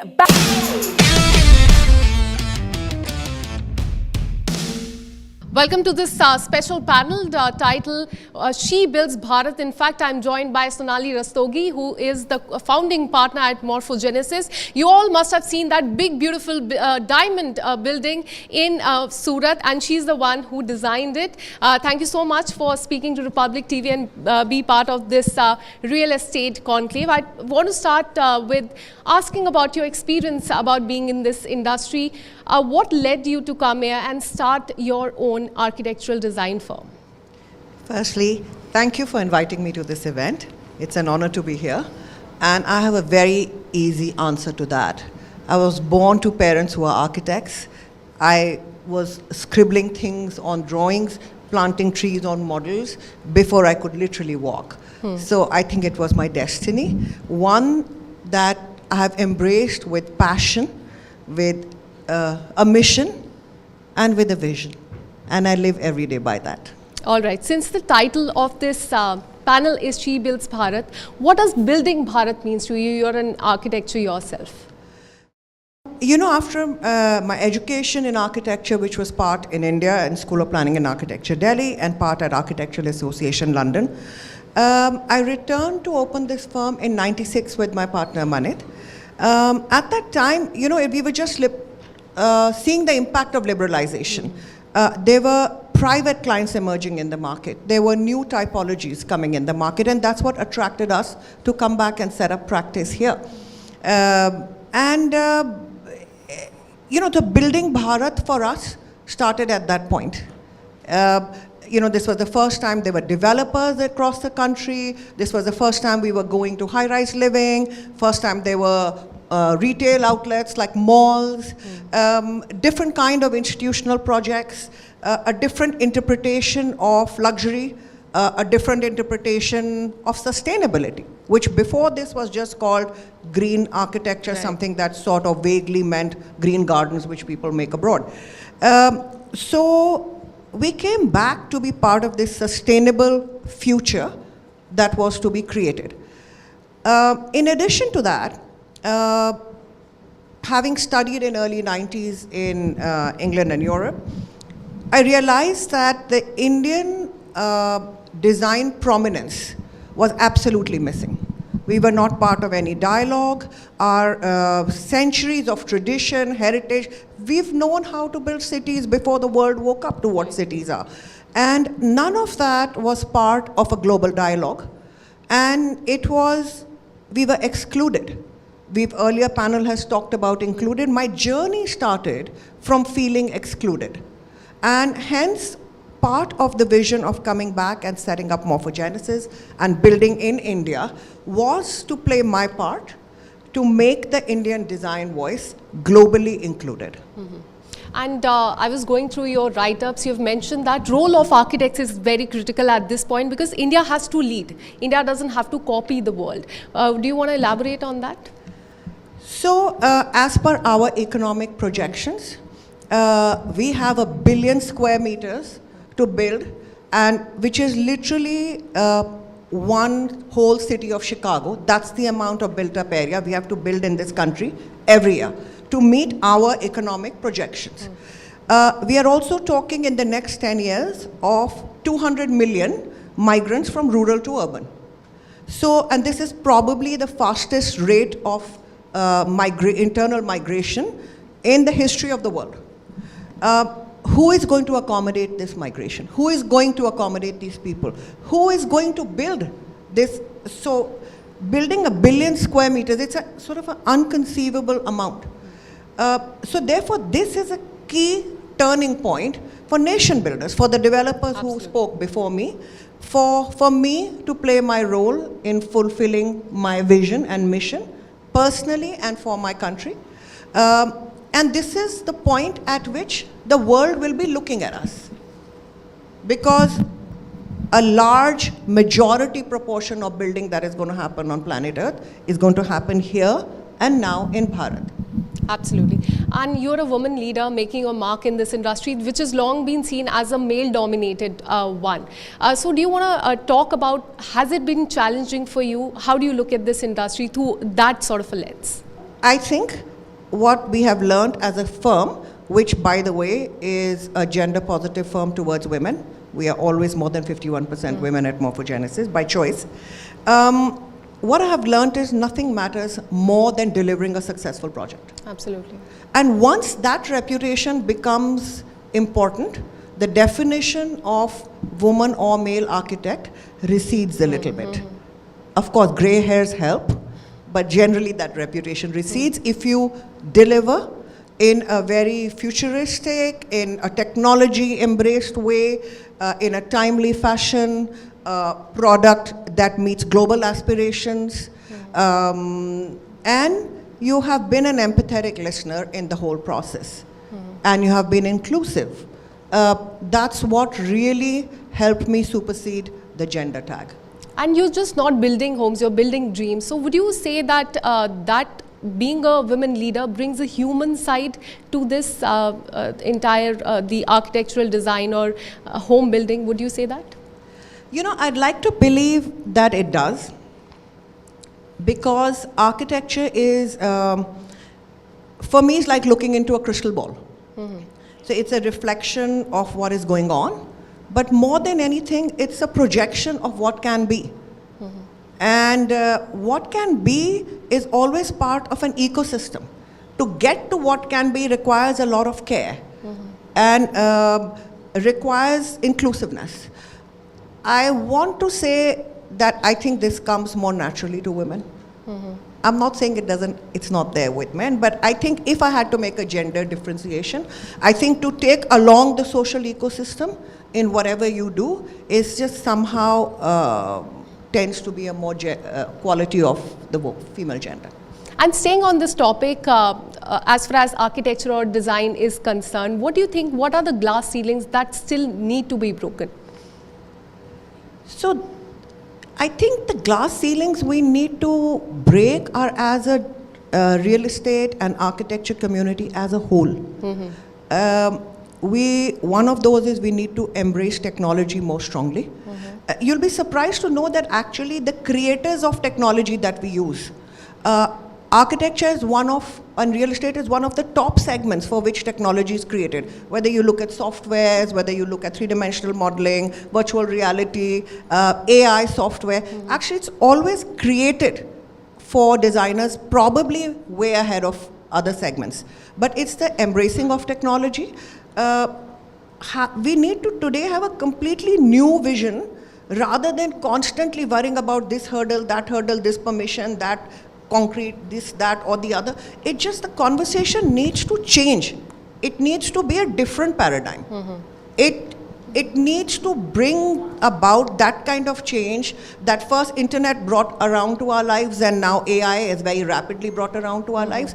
I think unless we make a very large paradigm shift in our thinking, which is circumventing this making plotted lands, then getting bylaws passed, then getting change in land use, then hurdle after hurdle, economic hurdles as we heard earlier. Now this cannot be the way to move forward. It has to be embracing technology, embracing vision, making targets match. Like we have a target to go net zero in this country by 2070. But if we are going to be building billion square meters now, which is not net zero, how does that target match? Or is it just some statement? So sustainability has to be thought through in a very different paradigm. Construction. Now we talk about an absence of labor, which China has, but we have technology. We have all the IITs supporting 3D printed construction, but 3D printed construction is at most a sample flat today in a developer's site. So, of course we can circumvent labor problem. We talk about skill development programs, but are they targeted for tomorrow? We have endless supply of people who are doing rural to urban migration. So why are they not being skilled? Why are we still lamenting about 80% of the labor on site not being skilled? So because we are still thinking the same ways of building blocks. We are not thinking the resource that is available, technology that is available, and what is the definition for the new paradigm.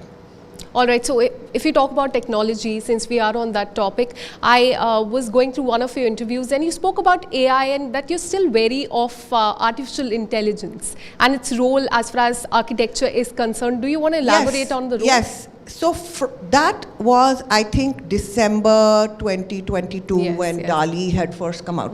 And I was looking at it and I was thinking, oh my God, this is like literally escaping out of my hand, right? But I think I was short-sighted. I think the developments that are happening, literally I think of, I think I should be doing this, which will remove the need of laborious work and give me more creative time, but I can't find a software to do it. Next thing I know, within 2 months, Midjourney is already thinking about how to put it out there like that. And here I'm talking about just, these are not core softwares, these are representational software.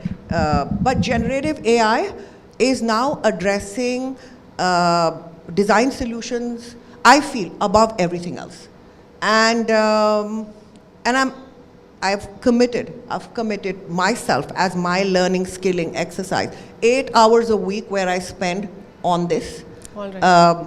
I've recently done a workshop at IIT Delhi, and I think, my God, if we had to spend time with thinking and innovation, then AI is liberating that time for us.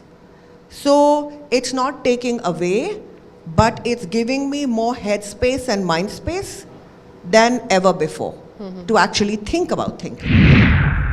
Ownership is important, but what is your ambition being met with right here, right now, is more important.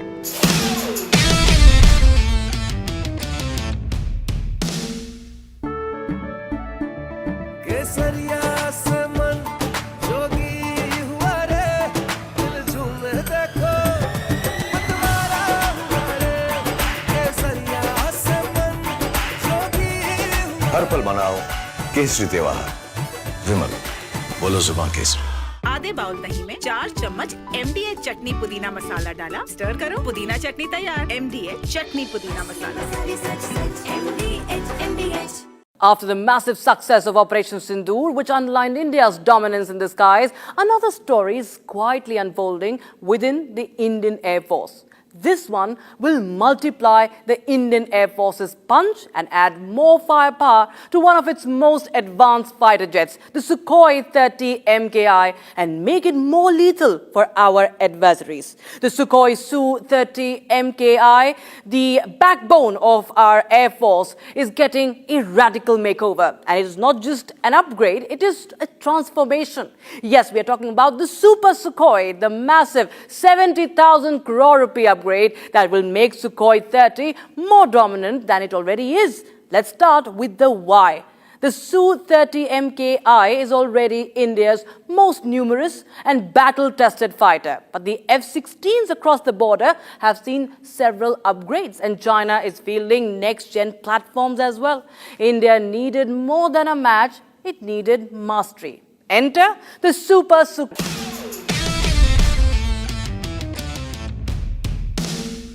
Let's talk more about urban design.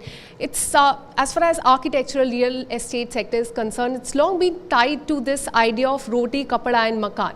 But today's generation is more ambitious, they're more fast evolving. So how do you stay connected to that old idea and still build people's house, build their dreams as well?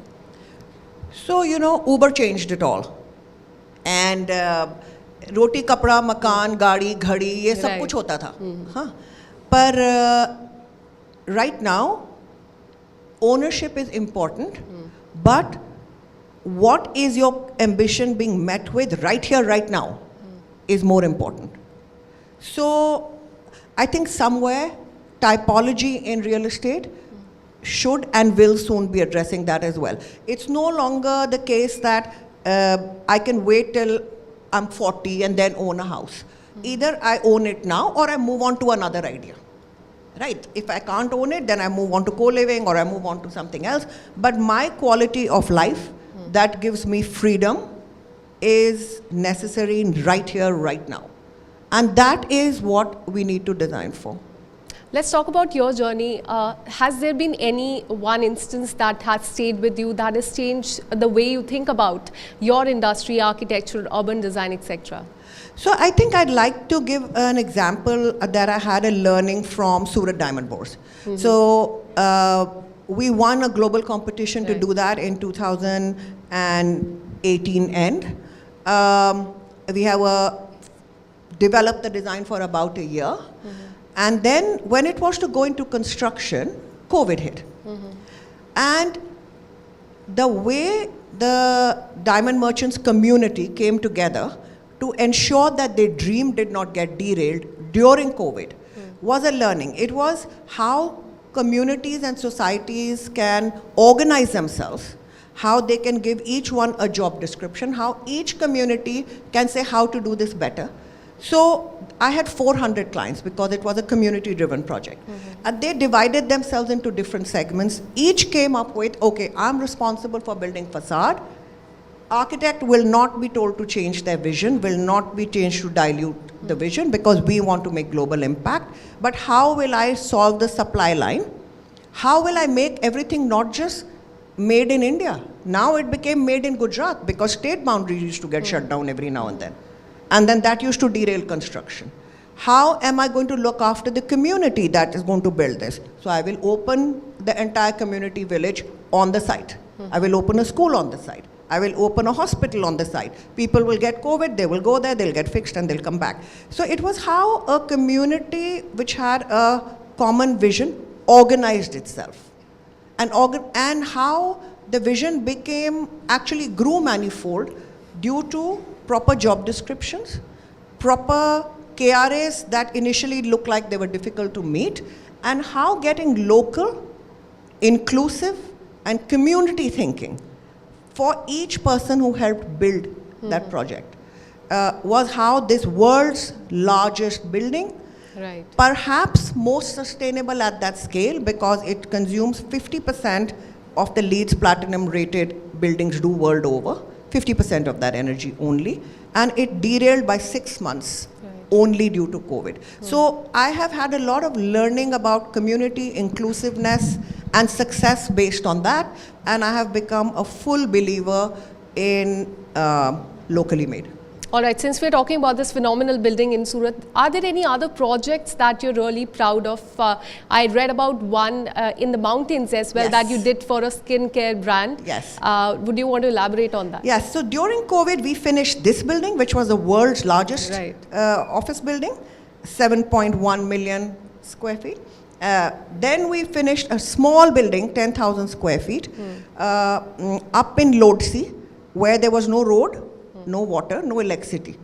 A road stopped 2 kilometers before the top of the mountain.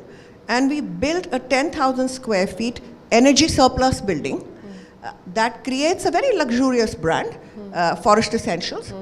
It had very high standards of the quality of air, the quality of sunlight, because that's how the product is, Ayurvedic product. But it was in COVID. How we had no people, how people going to build? So we built that project together with 60 local people who were not laborers, who were housewives, who were students, who were cattle herders, and we understood from them what they could do and modified the design based on that. The facility now works as an evening school as well because it's energy surplus. So it works as an evening school for the children of that hill. So it was perhaps one of the most satisfying experiences of my lifetime. It also inculcated a thought in my head about decentralized urbanization. If Estee Lauder, that is a partner of Forest Essentials, and a product which is a luxury product selling at the highest price point and sells in, I don't know, perhaps over 100 countries around the world, and gives employment right there on a hill where there was no electricity at the top. It gives employment to 60 households right there on a daily basis. I wish this exercise could be carried out all across India. So whilst migration is imminent, but migration should be out of choice, not out of helplessness. And these kind of projects will help eliminate that helplessness and let people be included in nation building. Absolutely. And my last question to you, what message would you give to a girl who wants to venture into architecture, urban design? What message would you give to her? So it's a really difficult profession, just because it's not a profession where you define everything. You know, it's a profession where there are many collaborators, many players. There's a large involvement of economics. There's a large involvement of technology, skills.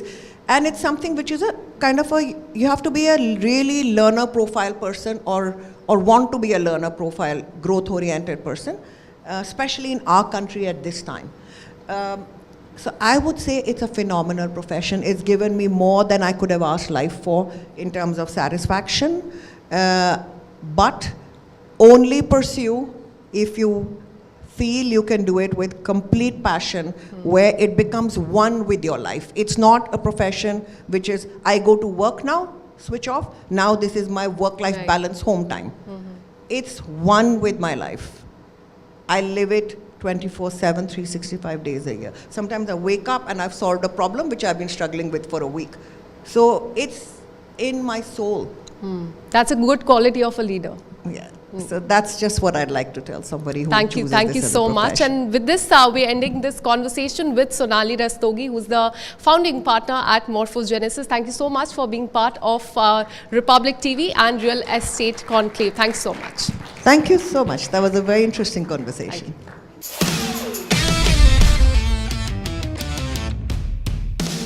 ये है secret recipe MDH का जीरा SIP जल जीरा मसाला।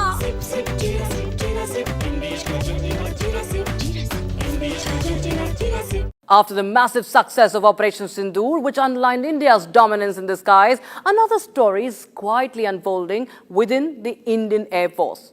This one will multiply the Indian Air Force's punch and add more firepower to one of its most advanced fighter jets, the Sukhoi 30 MKI, and make it more lethal for our adversaries. The Sukhoi Su-30 MKI, the backbone of our Air Force, is getting a radical makeover. And it is not just an upgrade, it is a transformation. Yes, we are talking about the Super Sukhoi, the massive 70,000 crore rupee upgrade that will make Sukhoi 30 more dominant than it already is. Let's start with the why. The Su-30 MKI is already India's most numerous and battle-tested fighter. But the F-16s across the border have seen several upgrades, and China is fielding next-gen platforms as well. India needed more than a match, it needed mastery. Enter the Super Sukhoi. And back in India, in Uttar Pradesh, there's high alert as Muharram and Kanwar Yatra, both major religious events, are overlapping this year, prompting unprecedented security measures. Authorities in Muzaffarnagar have deployed drones, installed thousands of CCTV cameras, set up multiple control rooms, barriers, mobilized tens and thousands of police officers, paramilitary, ATS, NDRF, SDRF, and bomb disposal squad on this particular day. Surveillance also extends to AI-enabled cameras, social media monitoring and real-time crowd tracking as well. Here is the ground report. Muzaffarnagar में कांवड़ यात्रा और मुहर्रम को लेकर police लगातार alert पर है, मुस्तैद है। हम इस वक्त मौजूद हैं शिव चौक। ये वही शिव चौक है जहां पर जो कांवड़िया आते हैं यहां पर ज़रूर मत्था टेकते हैं, भगवान शिव को प्रणाम करते हैं और फिर हरिद्वार की तरफ रवाना होते हैं। बहुत व्यस्त चौराहा है और बहुत संवेदनशील ये माना जाता है शिव चौक, चूँकि यहाँ दोनों समुदाय की आबादी है। और ये सामने पुलिस चौकी, पुलिस की मुस्तैदी आप देख रहे हैं। यहाँ पर पुलिस तैनात है और हर गाड़ी को देखा जा रहा है। ये बहुत व्यस्त रूट, यहाँ से कांवड़ियों का भी रूट है। कांवड़िया बड़ी संख्या में आते हैं। जो 11 जुलाई को कांवड़ यात्रा शुरू होगी तो इस दौरान बहुत ये व्यस्त रोड हो जाएगी। इस लिहाज से यहाँ पर बंदोबस्ती की गई है। ऊपर कांवड़ कंट्रोल रूम यहाँ पर आप देख सकते हैं, कांवड़ कंट्रोल रूम ऊपर तैयार किया जा रहा है और इससे भी शिव चौक पर निगरानी रखी जाएगी। लगातार यहाँ पर पुलिस मुस्तैद है और यहाँ पर कंट्रोल रूम तैयार किया गया है। अब हाँ, ऊपर किया हुआ है। तो ये कांवड़ रूट यही है, यहीं से कांवड़िया आते हैं और यहाँ पर भगवान शिव को प्रणाम करके आगे बढ़ते हैं। हाँ, ही पाए जाते हैं। और मुहर्रम को लेकर भी आपको अतिरिक्त तैनाती की गई है, ज़्यादा मुस्तैदी दी? जी। मुहर्रम और कांवड़ यात्रा दोनों को ध्यान में रखते हुए लगातार मुस्तैदी की जा रही है। जो शिव चौक है, शिव चौक के पास पुलिस को लगाया गया है और यहाँ पर लगातार नज़र रखी जा रही है कहीं कोई असामाजिक तत्व ना हो, कहीं कोई उपद्रव की कोशिश ना करे। Let me go across to my colleague Sagar, who joins us live from Sambal in Uttar Pradesh. Sagar, tell us, because Muharram और कांवड़ यात्रा दोनों एक ही दिन है, किस तरह की सिचुएशन है अभी ग्राउंड में, किस तरह के सिक्योरिटी मेजर्स हैं पुलिस के द्वारा वहां पे? देखिए आकांक्षा, बिल्कुल अगर हम बात करें मुहर्रम का जुलूस इस समय निकाला जा रहा है रिपब्लिक भारत, ये संभल की लाइव तस्वीरें दिखा रहा है। साथ में देखिए ये जो है रूट कावड़ का भी है। इस जुलूस के दौरान जो है भारी संख्या में पुलिस बल की जो यहाँ पर तैनाती की गई, लगभग पीएससी की यहाँ पर 3 से 4 कंपनियां भी यहाँ पर तैनात की गई हैं। पुलिस के जवान जो है लगातार इस जुलूस के साथ ही साथ चल रहे हैं। जहां पर भी ट्रैफिक लग रहा है, जहां पर भी हालात जो है सही है, लगातार ही उसको मॉनिटर कर रहे हैं। खुद कंट्रोल में देखिए लगभग 4 से 5 देखिए यहाँ पर जो है जुलूस यहाँ पर मुहर्रम का इस पूरी रोड पर निकाला जा रहा है। जहां तक कैमरे की नजर जाएगी रिपब्लिक भारत की, आप देख पा रही हैं उस पर। लेकिन साथ में जो आसपास की पुलिस थानों के इंचार्ज है, जो चौकी है, वहां पर भी हमने दिखाया सुबह सुबह कैसे ट्रैफिक कंट्रोल रूम से, माफ करिए, सीसीटीवी के जरिए पूरी निगरानी की जा रही है। पुलिस कर्मियों ने इस बात की भी जानकारी दी थी। लेकिन अब देखिए बड़ी बात यह है कि जो गाइडलाइन थी गवर्नमेंट की, जो प्रशासन की जो गाइडलाइन थी लगातार, उसका भी इस ताजिए में पालन किया गया। जूम करके एक बार दिखाइए। लगभग 12 फीट बोला गया था कि ताजिया की जो हाइट है वो होनी चाहिए जुलूस जिस दौरान निकाला जाएगा। लगभग देखिए प्रशासन की गाइडलाइन का यहाँ पर पालन किया गया है और जो भी मुस्लिम धर्म के लोग हैं बड़े शांतिपूर्वक देखिए इस मुहर्रम के जुलूस को यहाँ पर निकाल रहे हैं। प्रशासन ने जो यहाँ पर मानक तय किए थे उसी के आधार पर देखिए सब कुछ यहाँ पर किया जा रहा है। लेकिन देखिए दो पर्व बड़े एक साथ है, कांवड़ यात्रा भी एक तरफ निकाली जा रही है तो इधर मुहर्रम का जुलूस भी है। इसको लेकर संभल जो है पूरी तरह से हाई अलर्ट पर है। बड़ी बात यह है कि संभल में जो जो रूट देखिए जाता है कांवड़ यात्रा के लिए, ये सब वही रूट है और इसी से देखिए ताजिया भी होकर जाना है। ऐसे में पुलिस कहीं से भी नहीं चाहती कि लापरवाही यहाँ पर हो, क्योंकि योगी सरकार की भी पूरी नजर है यहाँ पर। अब आप देखिए जहां अगर कुछ देर के लिए अगर यहाँ पर ताजिया को होल्ड अगर यहाँ पर किया जा रहा है तो वहां पर पुलिसकर्मी भी रोक के मॉनिटर कर रहे हैं कि आखिर कहीं से भी हालात यहाँ पर ना बिगड़े। इसको देखिए पूरा ख्याल यहाँ पर रखा जा रहा है। अगर मैं बात करूं इमाम हुसैन की शहादत को याद करते हुए ये मुहर्रम का जुलूस यहाँ पर ये लोग निकाल रहे हैं, इस बात को भी यहाँ पर ध्यान में रख रहे हैं कि जो प्रशासन की गाइडलाइन है उसका भी यहाँ पर पालन हो। देखिए ये पहला मैं आपको जुलूस दिखा रहा हूँ, पीछे अगर मैं दिखाऊं तो ऐसे ही लगभग 4 से 5 देखिए ताजिया यहाँ पर निकाला जा रहा है। एक बार पूछ भी लेते हैं, प्रशासन की गाइडलाइन का पूरा पालन आप? जी पूरा पालन कर रहे हैं। क्या क्या गाइडलाइन रही है ताजिया को? आपने 12 फीट की ऊंचाई बताई है, वही 12 फीट की ऊंचाई हम ला रहे हैं। जी जी। और जो कहा गया था कि नाबालिग बच्चों का नहीं है, कोई बच्चा नहीं है। देखा आपने जिस तरह से हमने बातचीत की, प्रशासन की गाइडलाइन का पूरा यहाँ पर पालन और इनका ये कहना कि जो भी मानक तय की गया उसी के आधार पर ये ताजिया यहाँ पर निकाला जा रहा है।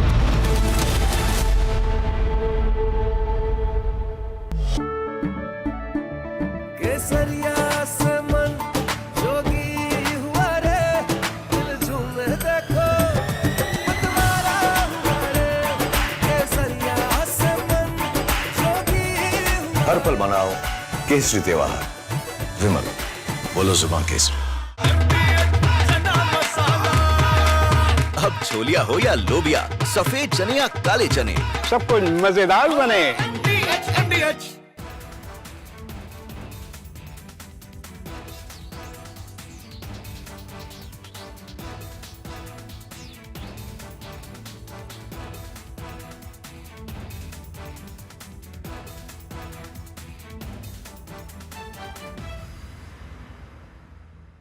After the massive success of Operation Sindoor, which underlined India's dominance.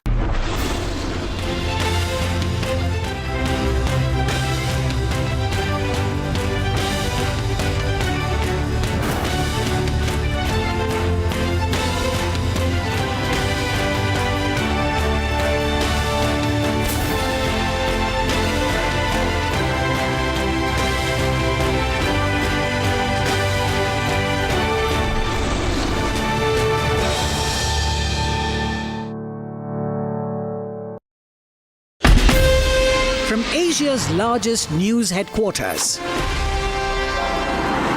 setting the agenda for Bharat.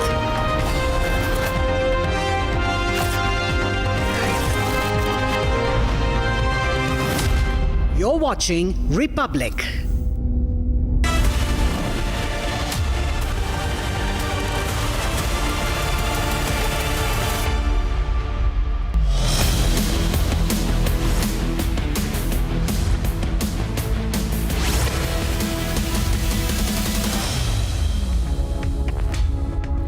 Good evening, hello and welcome. You're watching Republic TV with me, Akanksha Khajuria. F-35 fighter jet remains stranded in the country in the last 3 weeks. But now the engineering team is in India. It will be repaired and will be taken back to the United Kingdom. We'll get you more details on this. But first up, as always, the headlines.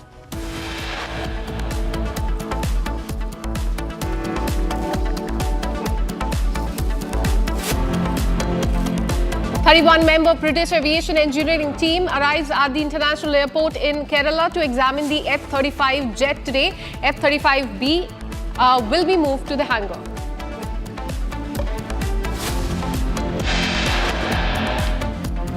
One dead, 4 injured after blast at a firecracker factory in Tamil Nadu.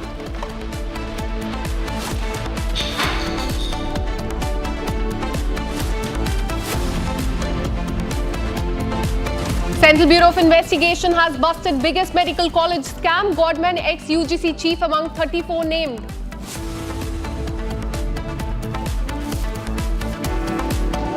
PM Modi arrives in Brazil for the BRICS summit. Diaspora engagement and key bilaterals on agenda.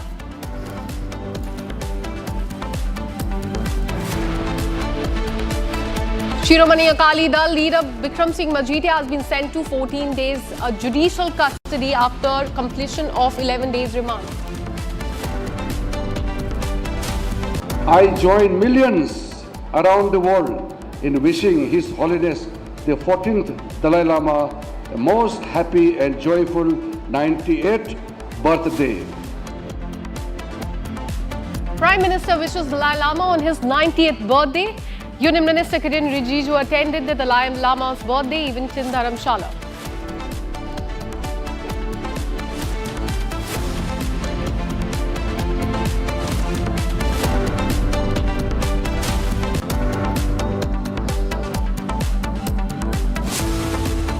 Well, starting the bulletin with the updates on F-35 fighter jet, a team of technical experts on board the British Royal Air Force Airbus A400M Atlas arrived at the international airport in Kerala to assess the British Royal Navy F-35B fighter jet that made an emergency landing at the airport on June 14th last month.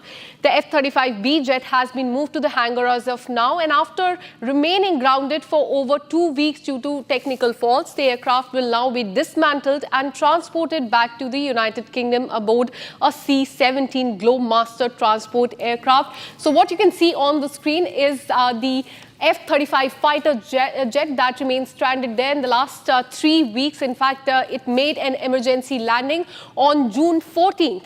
And now what we're learning is that it has been moved to the hangar. There is a team of engineers from the United Kingdom that has arrived at the Trivandrum International Airport that will be conducting the inspection, the repair process as well. And then this will be taken to the United Kingdom. But it has been stranded from the last at least 3 weeks. In fact, today, British High Commission spokesperson mentioned that a UK engineering team has deployed to the international airport to assess and repair the UK F-35B aircraft, which landed following an emergency diversion. The UK remains grateful to the continued support and collaboration of the Indian authorities and the airport teams. Let me go across to my colleague Ashwini, who joins us live on the broadcast with more details. Ashwini, tell us about the engineering teams that are on the ground and also about the repair process that will be undertaken. Akansha, Ashwin this side. What I want to quickly move this to the frame right now. We are getting live visuals of the A400 right now moving from the airport where it was parked. You can see these visuals, our exclusive visuals that we are bringing in by visuals brought in by our video journalist Mani. Yes, you can see that right now on the screen, you can see that there is this movement of the A400. So as earlier we had pointed out that the A400 is likely to move out at around 4 p.m. But now we see that this movement is slowly started. It is right now being moved. You can see a slight movement of the A400. Now the A400's movement is, we are trying to find out what is it, but it's very interesting update that we are bringing in on our screens right now. We are seeing the A400 slowly being towed away. In fact, it is slowly being towed away towards the hangar perhaps. So what is it? It is a very interesting development right now happening right before our eyes as we speak. You can see the A400, which landed at around 12:40, is now being towed away to the runway or to the hangar. Needs to be seen, but these are exclusive visuals that we are bringing in. Absolutely, what we can see on the screen, that is the F-35B fighter jet that made an emergency landing at the international airport 3 weeks back on June 14th. And now we can see, as my colleague Ashwin also pointed out, that it is now being moved towards the hangar. Remember earlier today, as we pointed out, the United Kingdom had mentioned that they remain very grateful to India for the continued support. So Ashwin, tell us about India's involvement in this, their assistance in the earlier repair work as well, and what assistance India has given as far as this fighter jet is concerned. Well, this assistance, you can see right on our screens, the assistance that is being provided. The Adani airport, which is right now running this Thiruvananthapuram airport, you can see that it is using its resources to move the A400. Now, the A400, what we understand, has got all the equipments to repair the F-35. This flight, what you see on our screens right now, landed today at 12:40. Now, slowly, that flight is also now being, you can see it is being moved. Where it is being moved needs to be seen. But this particular flight definitely has all the equipments. The Lockheed Martin engineers, 31 engineers had come on this flight today, and it needs to be seen whether this is going to be moved to any other bay right now, or whether it will be moved to the hangar itself. All that needs to be seen. But very interesting development, Akansha. Indian government, Indian authorities have been giving all kind of support, and this support has been rendered in the most best manner possible. And we have seen that this continued for the last 21 days. Also, this flight, the support that has been given, they have the UK government has also profusely thanked the Indian authorities and the airport authority in this regard as well. Well, absolutely. There on the screen, we are showing you exclusive pictures of the F-35B stealth fighter jet, which, remember, was parked on the tarmac in Kerala's international airport from the last 3 weeks. Now, what we're learning is that it is being towed to the hangar area. British technicians, their engineers, are on the ground, and it remains to be seen how this fighter jet will be repaired. That repair work will be very important, Ashwin. It remains to be seen whether it can be repaired locally or whether it will be dismantled and taken to the United States. Take us through the details. The live visuals, what we are getting right now is not the F-35, Akansha. It is the A400 that we are showing on our screens right now. In fact, this is the vehicle with a flight that has come down to repair it, to repair the F-35. The F-35 was already moved into the hangar. Now you can see a bus also slowly moving closer to it. Now we need to see what is happening over there. It certainly looks like the bus is moving towards the... we are just looking at it because these are live visuals that is happening. There is a movement. We are trying to find out whether any crew members will be taken in these buses, but there are quite a few buses which are going very close to it. We need to see that.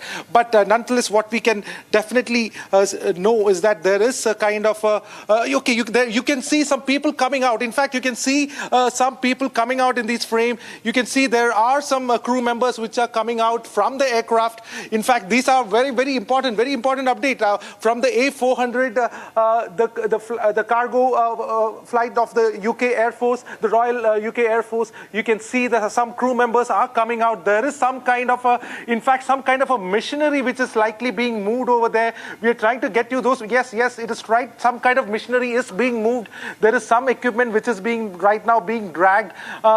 Whether that will be taken to the hangar is what needs to be seen. But certainly, very interesting development is happening right there. What we know is that there are possibility. There's a 31-member crew which has come down to repair it. And of the 31-member crew, we are understanding that there are also Lockheed Martin engineers also there. Now we can see from the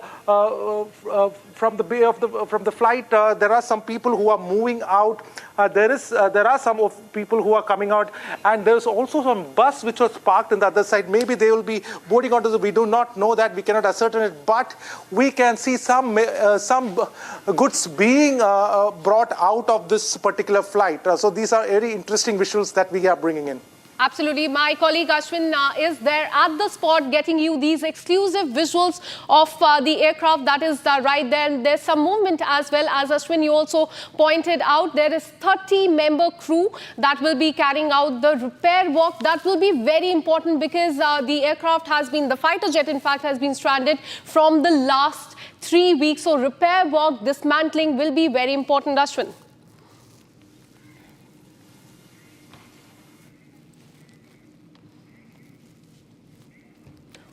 All right, we'll continue to track that story very closely. There on the screen, you can see exclusive visuals from the Trivandrum International Airport and the ground report that my colleague Ashwin has been getting for us.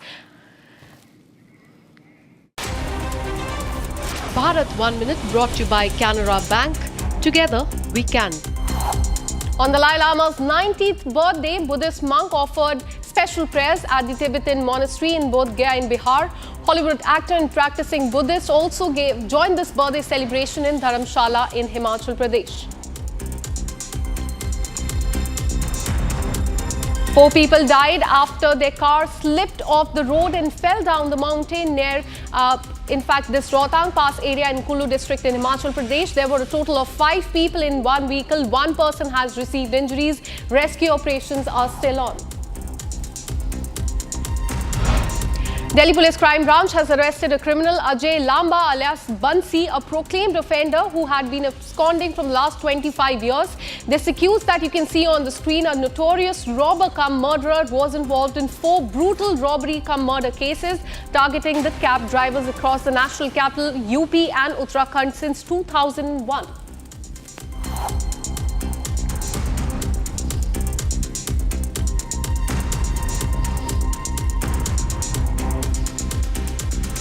Now shifting our focus, the Central Bureau of Investigation has uncovered one of the biggest medical education scams in the country. The case spans multiple states and involves the top officials, middlemen, private colleges, representatives, prominent educationists and even a self-styled Godman.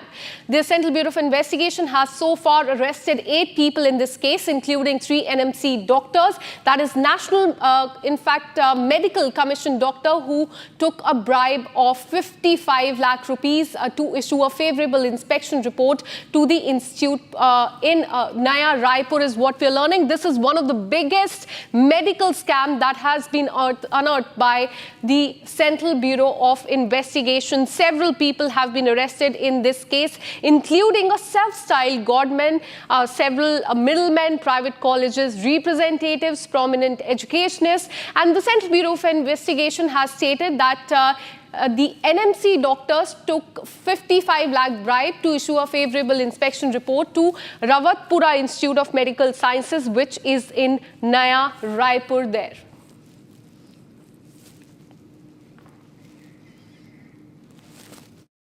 ₹55 lakh bribe ली गई है, ऐसा आरोप लगाया है CBI ने। और जब्ती जो की गई है वो करीब करीब 16 लाख कुछ की गई है और एक जन से 38 लाख की गई है। लेकिन जो जब्ती भी जो बताई जा रही है वो जिस व्यक्ति को व्यक्ति जिस नाम का बताया जा रहा है कि भ्रम है, वो उसके व्यक्तिगत जो संपत्ति और प्रॉपर्टी के पेपर्स के रिलेटेड जो उसने बेचा खरीदा उसकी जो पैसे थे वो उसके घर से जब्त किया गया है।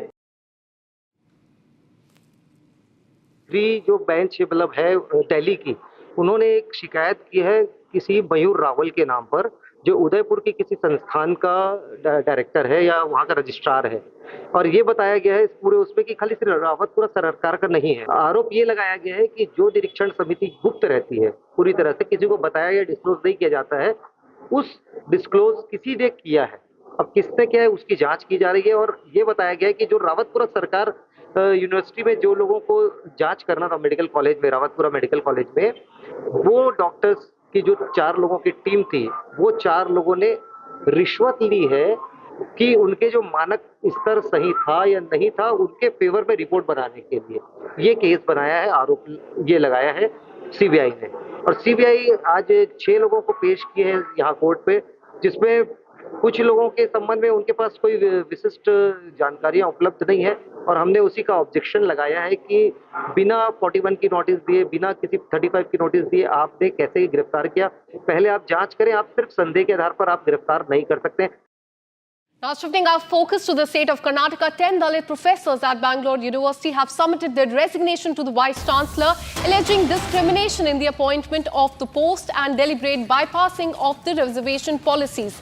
In a formal letter, the professors cited persistent neglect of their concern despite repeated appeals, claiming that the university administration has manipulated the system to exclude eligible candidates from the marginalized community. A big claim that has come in from as many as 10 Dalit professors who have tendered their resignation to the Vice Chancellor. Now this will go to the Chief Minister, is what we're learning from our reporters on the ground. They have claimed that there's been discrimination in the appointment of the post and the deliberate bypassing of the reservation policy, a big claim against the Bangalore University.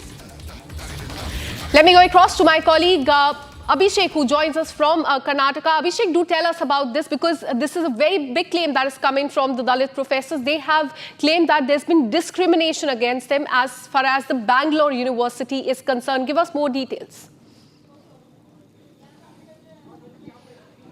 Well, Akanksha, we have seen the letter and we've also shown the letter to our viewers, which very clearly states that these 10 professors who are disposing of their duties in various other departments of Bengaluru University had also been provided with additional jobs which they have been carrying out from last couple of years, after which it was mentioned that they would be getting the ELs as per their designation and the disposal of their duties. However, after repeated requests and various other letters written to the Vice Chancellor has not yet given a heed to their request, is what the letter claims as of now. And also, they have threatened or informed the Vice Chancellor that they will be getting off or resigning from their additional posts, because this is what the Gazette has mentioned. According to the Karnataka government, is what the 10 Dalit professors claim as of now. It is not because of the reason that they have been superseded or overtaken that these resignations are taking place, but due to the respect that they have been not provided by the VC or the Bengaluru University is one of the major reasons as to why these 10 resignations are about to take place in a day or two. We are waiting for an update from the Vice Chancellor of Bengaluru University, and also we will have to see how these 10 Dalit professors will take this any further, because the university's Chancellor will be the Governor of the state, and also the powers are vested. Some of the powers are vested with the Chief Minister of Karnataka. So we will have to see how this case proceeds, what will be the reaction of the Bengaluru University's Vice Chancellor, and what will the next move of these 10 Dalit professors be as of now. Absolutely, Akanksha. Abhishek, keep tracking those details. We'll keep coming back to you for more on this. Now, shifting our focus, the Dalai Lama celebrated his 90th birthday in the Himachal Pradesh Dharamshala today, alongside thousands of Tibetan Buddhist and Union Minister, Hollywood celebrities as well. Take a look at this report for more details. The world is celebrating the 90th birthday of Tibetan spiritual leader, the 14th Dalai Lama. And a celebration event was organized in Himachal Pradesh's Dharamshala. From top politicians to Hollywood celebrities in attendance, the celebratory event was witnessed by the entire world. Hollywood actor and practicing Buddhist Richard Gere also received blessings from the 14th Dalai Lama. A joyous, joyous day to celebrate this extraordinary life of His Holiness the Dalai Lama.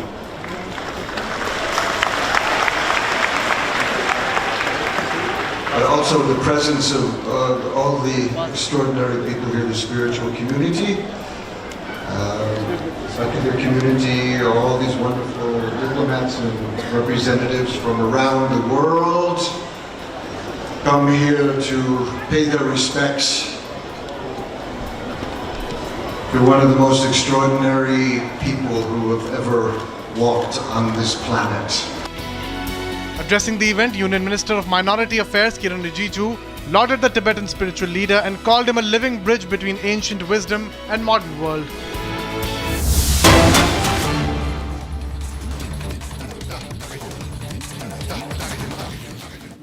Now, let's take you to the state of Kerala. As you can see on the screen, those are the exclusive footage that Republic has gotten for you. This is as far as the stranded F-35B is concerned. Remember, it is stranded at the Trivandrum International Airport since the last in fact, 3 weeks is what we are learning, but the engineering team is on the ground and the repair work will be undertaken shortly. In fact, these are the visuals of A400 engine which has started. We'll go to our colleague in just some time who will explain these visuals to us. But the process of repair, dismantling and other things are underway as far as this F-35 fighter jet is concerned. Let me go across to Ashwin, who joins us live with more details. Ashwin, explain these visuals to us. What is happening there on the ground? Right now, the A400, which in fact was which in fact landed in Thiruvananthapuram at around 12:40, is now seen to be returning back. What we understand, what we confirm from our sources, is some of the engineers who are going to repair the F-35 is going to stay here. So essentially, this plane was brought in to hand over the equipments and all the machineries required for the repair. That is what we understand. And once that is done, so F-35 was earlier towed away. We had broken those visuals. Also, it was towed away and it was taken to the Air India hangar. And after that has been done, once the engineers of the UK have safeguarded it, the flight which brought these equipments and these crew members are right now returning back. And these are the visuals that we are bringing in of this flight. It is likely to take off from here in some time. It is right now going to the other end of the runway, and soon we will be seeing this A400 taking off from the Thiruvananthapuram airport. Absolutely, Ashwin. In fact, we can see there on the screen, these are the first and exclusive visuals that you can see on our channel. A400 is returning back. That arrived earlier today after bringing at least 31-member engineering team to carry out the repair works. Now the A400, the plane there is leaving from the international airport there in Kerala. This was carrying, in fact, the machinery and the equipment that were required to fix, repair, dismantled the F-35 fighter jet. Now, all eyes will be on the repairing work. Ashwin, tell us more about that. You know, what we witnessed, in fact, was, we are sitting in a very discreet place. It's very difficult because there are security protocols and lot reasons, and we have been shooed away multiple times. So my video journalist Mani, yes, and myself have been trying to, get these visuals for our viewers. But that's why what we wanted to say was, before this flight took off, we did see some kind of an equipment movement and people movement to this flight as well. What we believe is probably the weapon system which were attached to this flight was probably taken before the flight has gone into the repair. So that could be the thing. But certainly right now we are expecting the A400 to take off from the Thiruvananthapuram airport. It has now moved into the other end of the runway. In another 5 to 10 minutes we can expect this flight to take off from here. Absolutely. Let me explain these visuals to people who have just joined in. There on the screen, you can say A400 that brought in the engineers. Today it is going back, but engineers will be in Kerala in India to fix, repair, dismantle and take back the F-35 fighter jet that remains stranded in Kerala since last 3 weeks. There on the screen, you can see A400, in fact, heading back to the United Kingdom is what we are learning, and my colleague has been reporting each and every detail of the story from the last 3 weeks. Ashwin, take us through the repair work that could be carried out now, and also the focus will be on how this will be taken back to the United Kingdom. You can see the A400 taking off. You can see the A400. You can see the A400 taking off right now. You can see those visuals. It has already taken off from the Thiruvananthapuram airport. It is right now. You can see it has moved out. It has taken off. This flight, which was here hardly for 4 hours, has now moved away. Meanwhile, just right below over there where the Air India hangar is, I just want our video journalist Mani has to show where the F-35 has been taken inside. So that particular hangar, the Air India hangar which is there, it has been moved. Where the flight is just in that hangar where you can see the Air India, some of the flights are parked. Next to that, there is this closed hangar. So as soon as the F-35 was brought into that hangar, that gate was closed. Now we do not have any access, but certainly that is where the repair will happen. There are only two possibilities. One, the repair will happen, or as you pointed out, there could be dismantling. But there's a good chance that it will be repaired and the flight is going to take off from this very airport in the days to come. Well, absolutely, Ashwin. Those are the visuals from the Trivandrum International Airport, a Royal Air Force Airbus A400M Atlas aircraft that landed with the engineers earlier today that has lifted off towards the United Kingdom. All the engineers are on the ground right now, and the repair work of the F-35 fighter jet will be carried out and will be taken back to the United Kingdom. Thank you so much, Ashwin, for all the details. We'll keep coming back to you for more on this.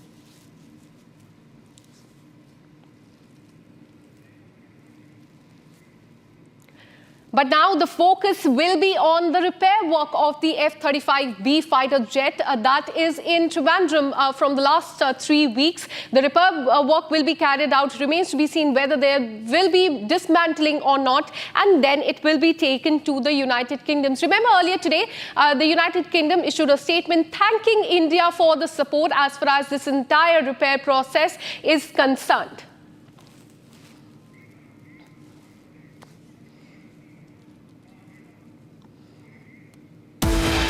And with this, we're taking a very short break. Coming up on the other side, we'll tell you about how the Central Bureau of Investigation busted biggest medical college scam involving a Godman, ex-UGC chief, 34 other named in this case. And on the other side in Punjab, SAD leader Bikram Majithia has been sent to 14 days judicial custody after his 11 days of police remand. This and much more on the other side. Stay with us.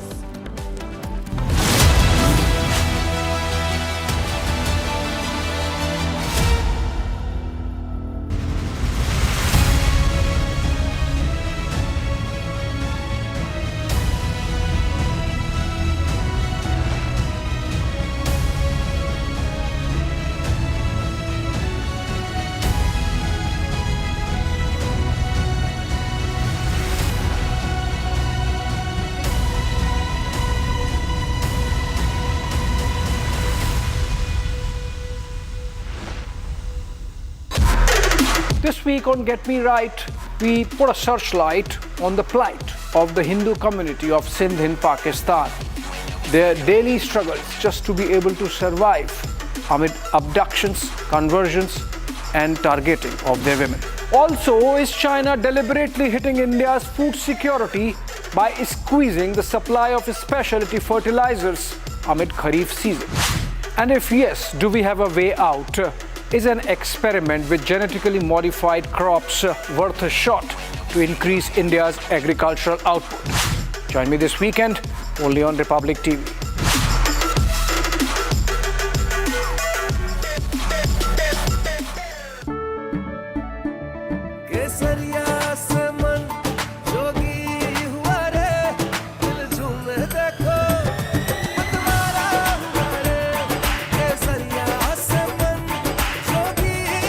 हर पल मनाओ केसरी त्योहार विमल बोलो जुबान Kesari MDH की देगी मीरज देगी मिर्च का तड़का अंग अंग फड़का MDH की देगी Miraj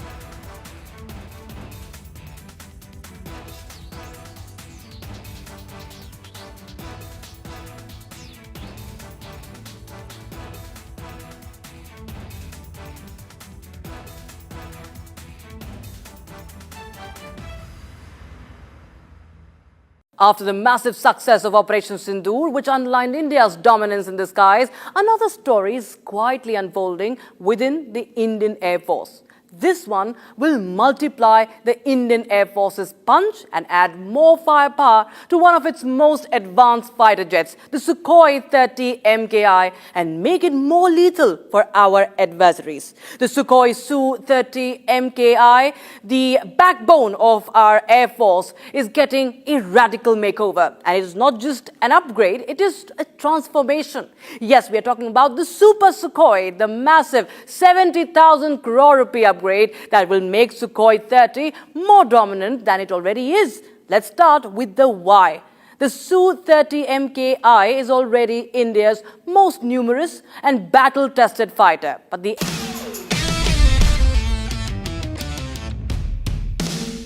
Dr. Israni, we are honored to have you here today.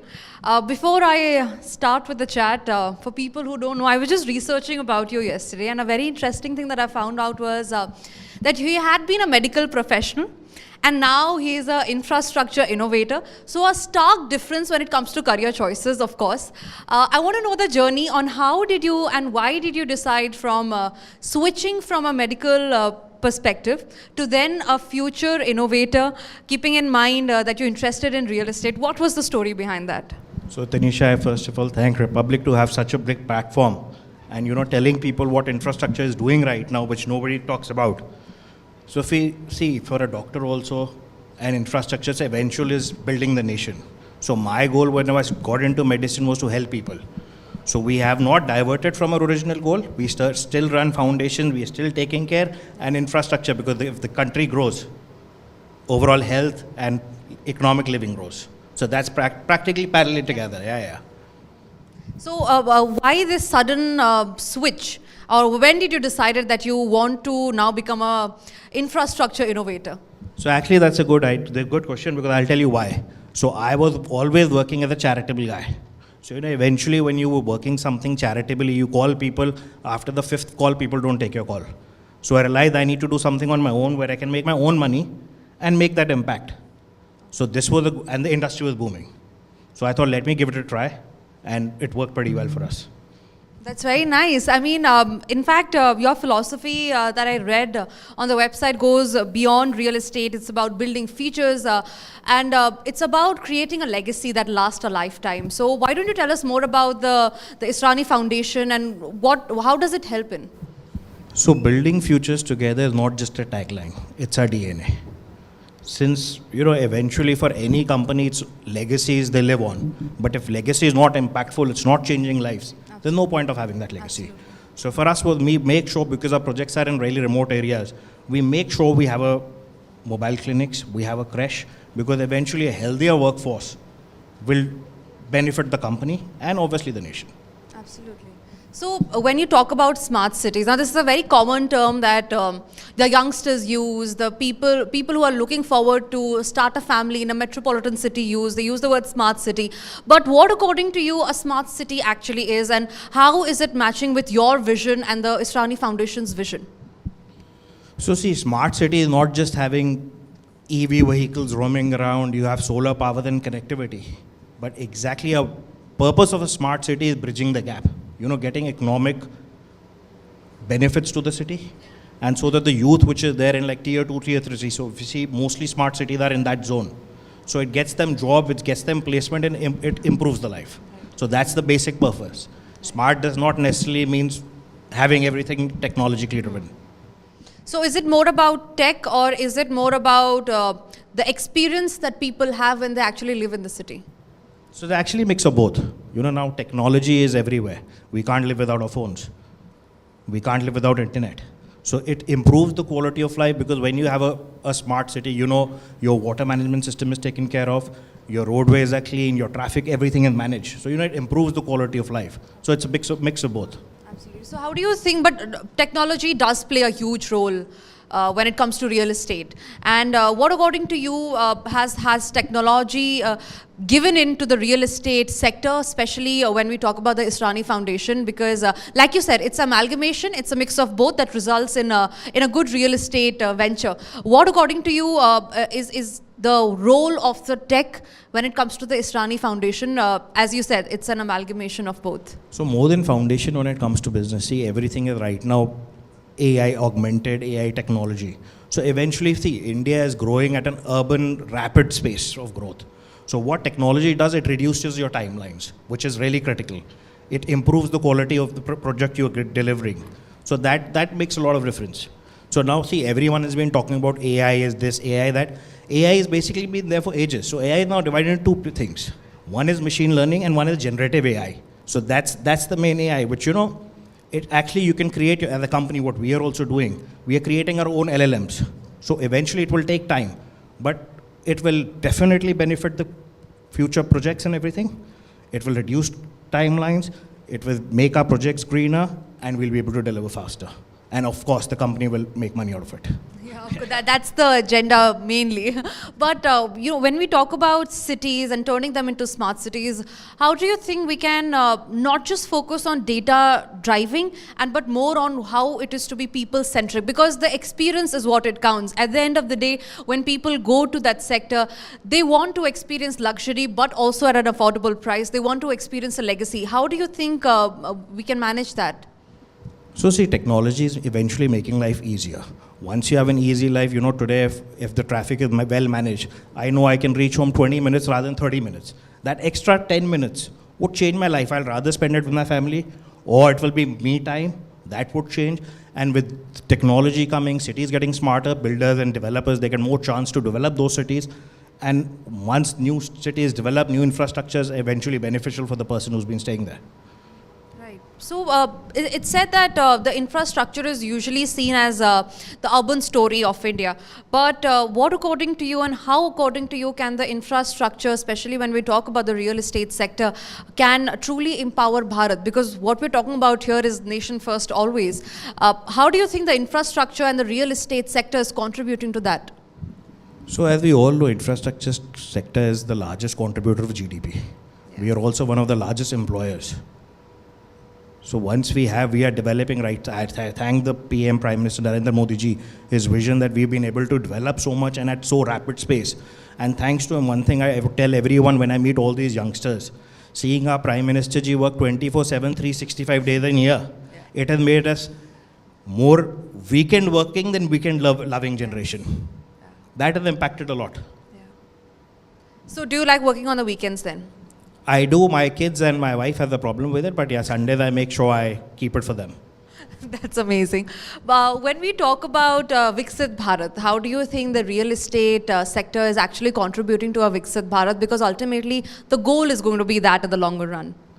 See, Viksit Bharat basically means we need to be a developed nation. And that would happen once we have good infrastructure, we have more companies and more big companies coming in India and investing in India, which leads to job creation.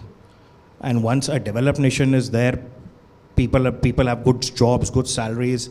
So it obviously develops the nation. It is very important and it will happen. They say it's Vision 2047. But the way government is working, I think so we'll achieve it by 2040. Absolutely. That's a huge statement that you have made there. Also, you have worked on campuses. You have worked on CRPF campuses. There are IITs and again, there are different holistic things that you have worked upon.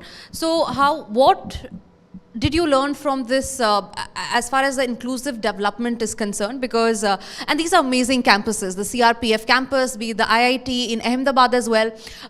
What is it that you encountered? Number one, the challenges, of course, and number two, the inclusive development that you can talk about. So any challenge actually makes you grow. So a challenge for any entrepreneur is good. But working, the environment with these campuses is so positive, it's so green, that you don't feel it as like a challenge. But there's a lot of learning. See, when you're doing any project with IIT, there's so many engineers and they're really smartest of the lot of the country. Once you sit there with them and discuss, you actually know about what's future technology and you can implement it, which they actually allow. Whether you would be doing it with the other players, they might be a bit hesitant, but not them. So when the thought process that goes behind building the CRPF campuses, building the IITs, I'm sure it's a proud moment, of course, other than being an entrepreneur, because you're building futures, you're building lives. What is that one thought that goes behind your mind when you're actually working yourself on those projects? So when I see that these are buildings which are going to last lifetime and they are the master structures. So when you build an IIT campus, it's not just you're building a campus, so many people are going to come there. And one of the brightest minds of the nation. They are doing a lot for the nation. They're making their own startups, which are quite successful. So it gives a proud moment. And when it comes to CRPF campuses or any defense services campus, it gives us immense pride because eventually they are the people who are standing on the borders inside the cities which are protecting us. For them, I don't think so. We say we are happy working. There was a debate, 45 hours or 70 hours working. And these people, they are willing to work even 100 hours without any problem or sweat. So it gives an immense pleasure when I'm doing something for the government sector, especially for the defense sector. Absolutely. So that's really nice to know about it. And when you talk about sustainability, it is no longer an option now. It's the need of the hour, we say. I want to know the kind of projects that you have worked upon in which sustainability along with technology have played together a huge role. See, now, good thing about government now, everything you need to be GREA rating. So it has to be green buildings. They are really focused, like for us, whenever we start a project, we make sure that our labor camps, our site infrastructure is solar driven. Sustainability, we start day one. Second is, soil invest, most of the people like topsoil we save. These are the basic practices now which have been implemented by the government.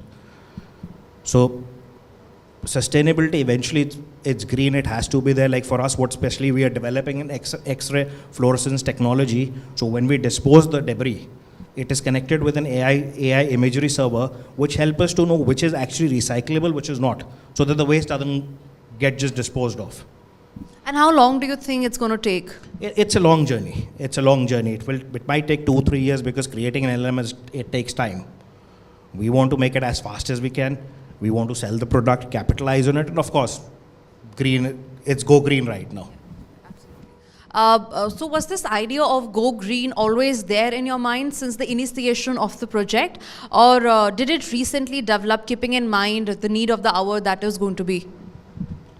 So being in Delhi, I think so the biggest challenge we guys face is pollution. Absolutely. So we always think about green, and the moment we stepped into the construction for me, our company, it has to be sustainable. Eventually, okay, when you try to build in sustainability, your profits might go down. But long run, it is a practice. You can't give away for it. Because when you build, we talk about building the nation. But most important, along with building the nation comes with building generations. If we don't take care of our future generation now, it is never. Absolutely. So, like you said, Viksit Bharat, we were calculating it to be 2047, but according to your vision, it's going to be nearly about 2040. Not my vision, the way government is working, I'm sure it's going to be 2040. Absolutely, and I think that'll be a good thing, in fact, 2040. So what do you think are the cities that are going to come up and the cities that are needed for a Viksit Bharat? So now see, with government models coming up, there are small cities they're tying up. They're building transport hubs. They're actually building cities around transport. They're building cities around data. So even small cities, like most of the people, I don't know if they know, there are villages in UP like Pipli Gaon, where government, I thank the government, Yogi Adityanath ji, Modi ji, for making schools for the people of laborers. Their schools, so they're promoting education. And eventually when these people come in, the cities become smarter, they'll eventually have a place to work and they don't need to migrate to bigger cities.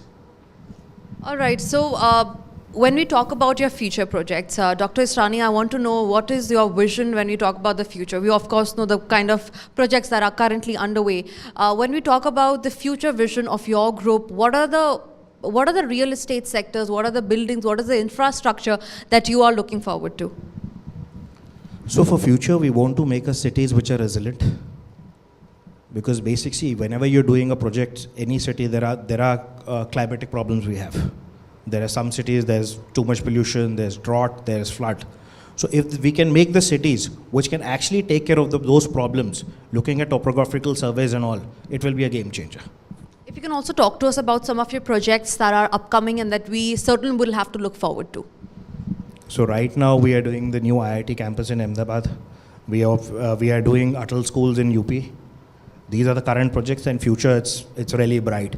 If you want today the time is you can actually practically bid for a new project every day, provided you have the capacity. The government is going on such a fast pace. Absolutely. What role do you think should the private players play as far as it is meant to keep India future ready, it's meant to keep India resilient? What do you think are the role of the private players here? So private play an important role. Government and private, they're actually partners. The private players can't entirely depend on the government in the same way. The government has now a lot of PPP models where they actually encourage people coming in private partnership, because for a private firm, developing, having their own R&D is much easier because there's a little less red tapeism. You can eventually invest in it and later sell it. For government, it becomes difficult because it has to, put it on the portals, the technology.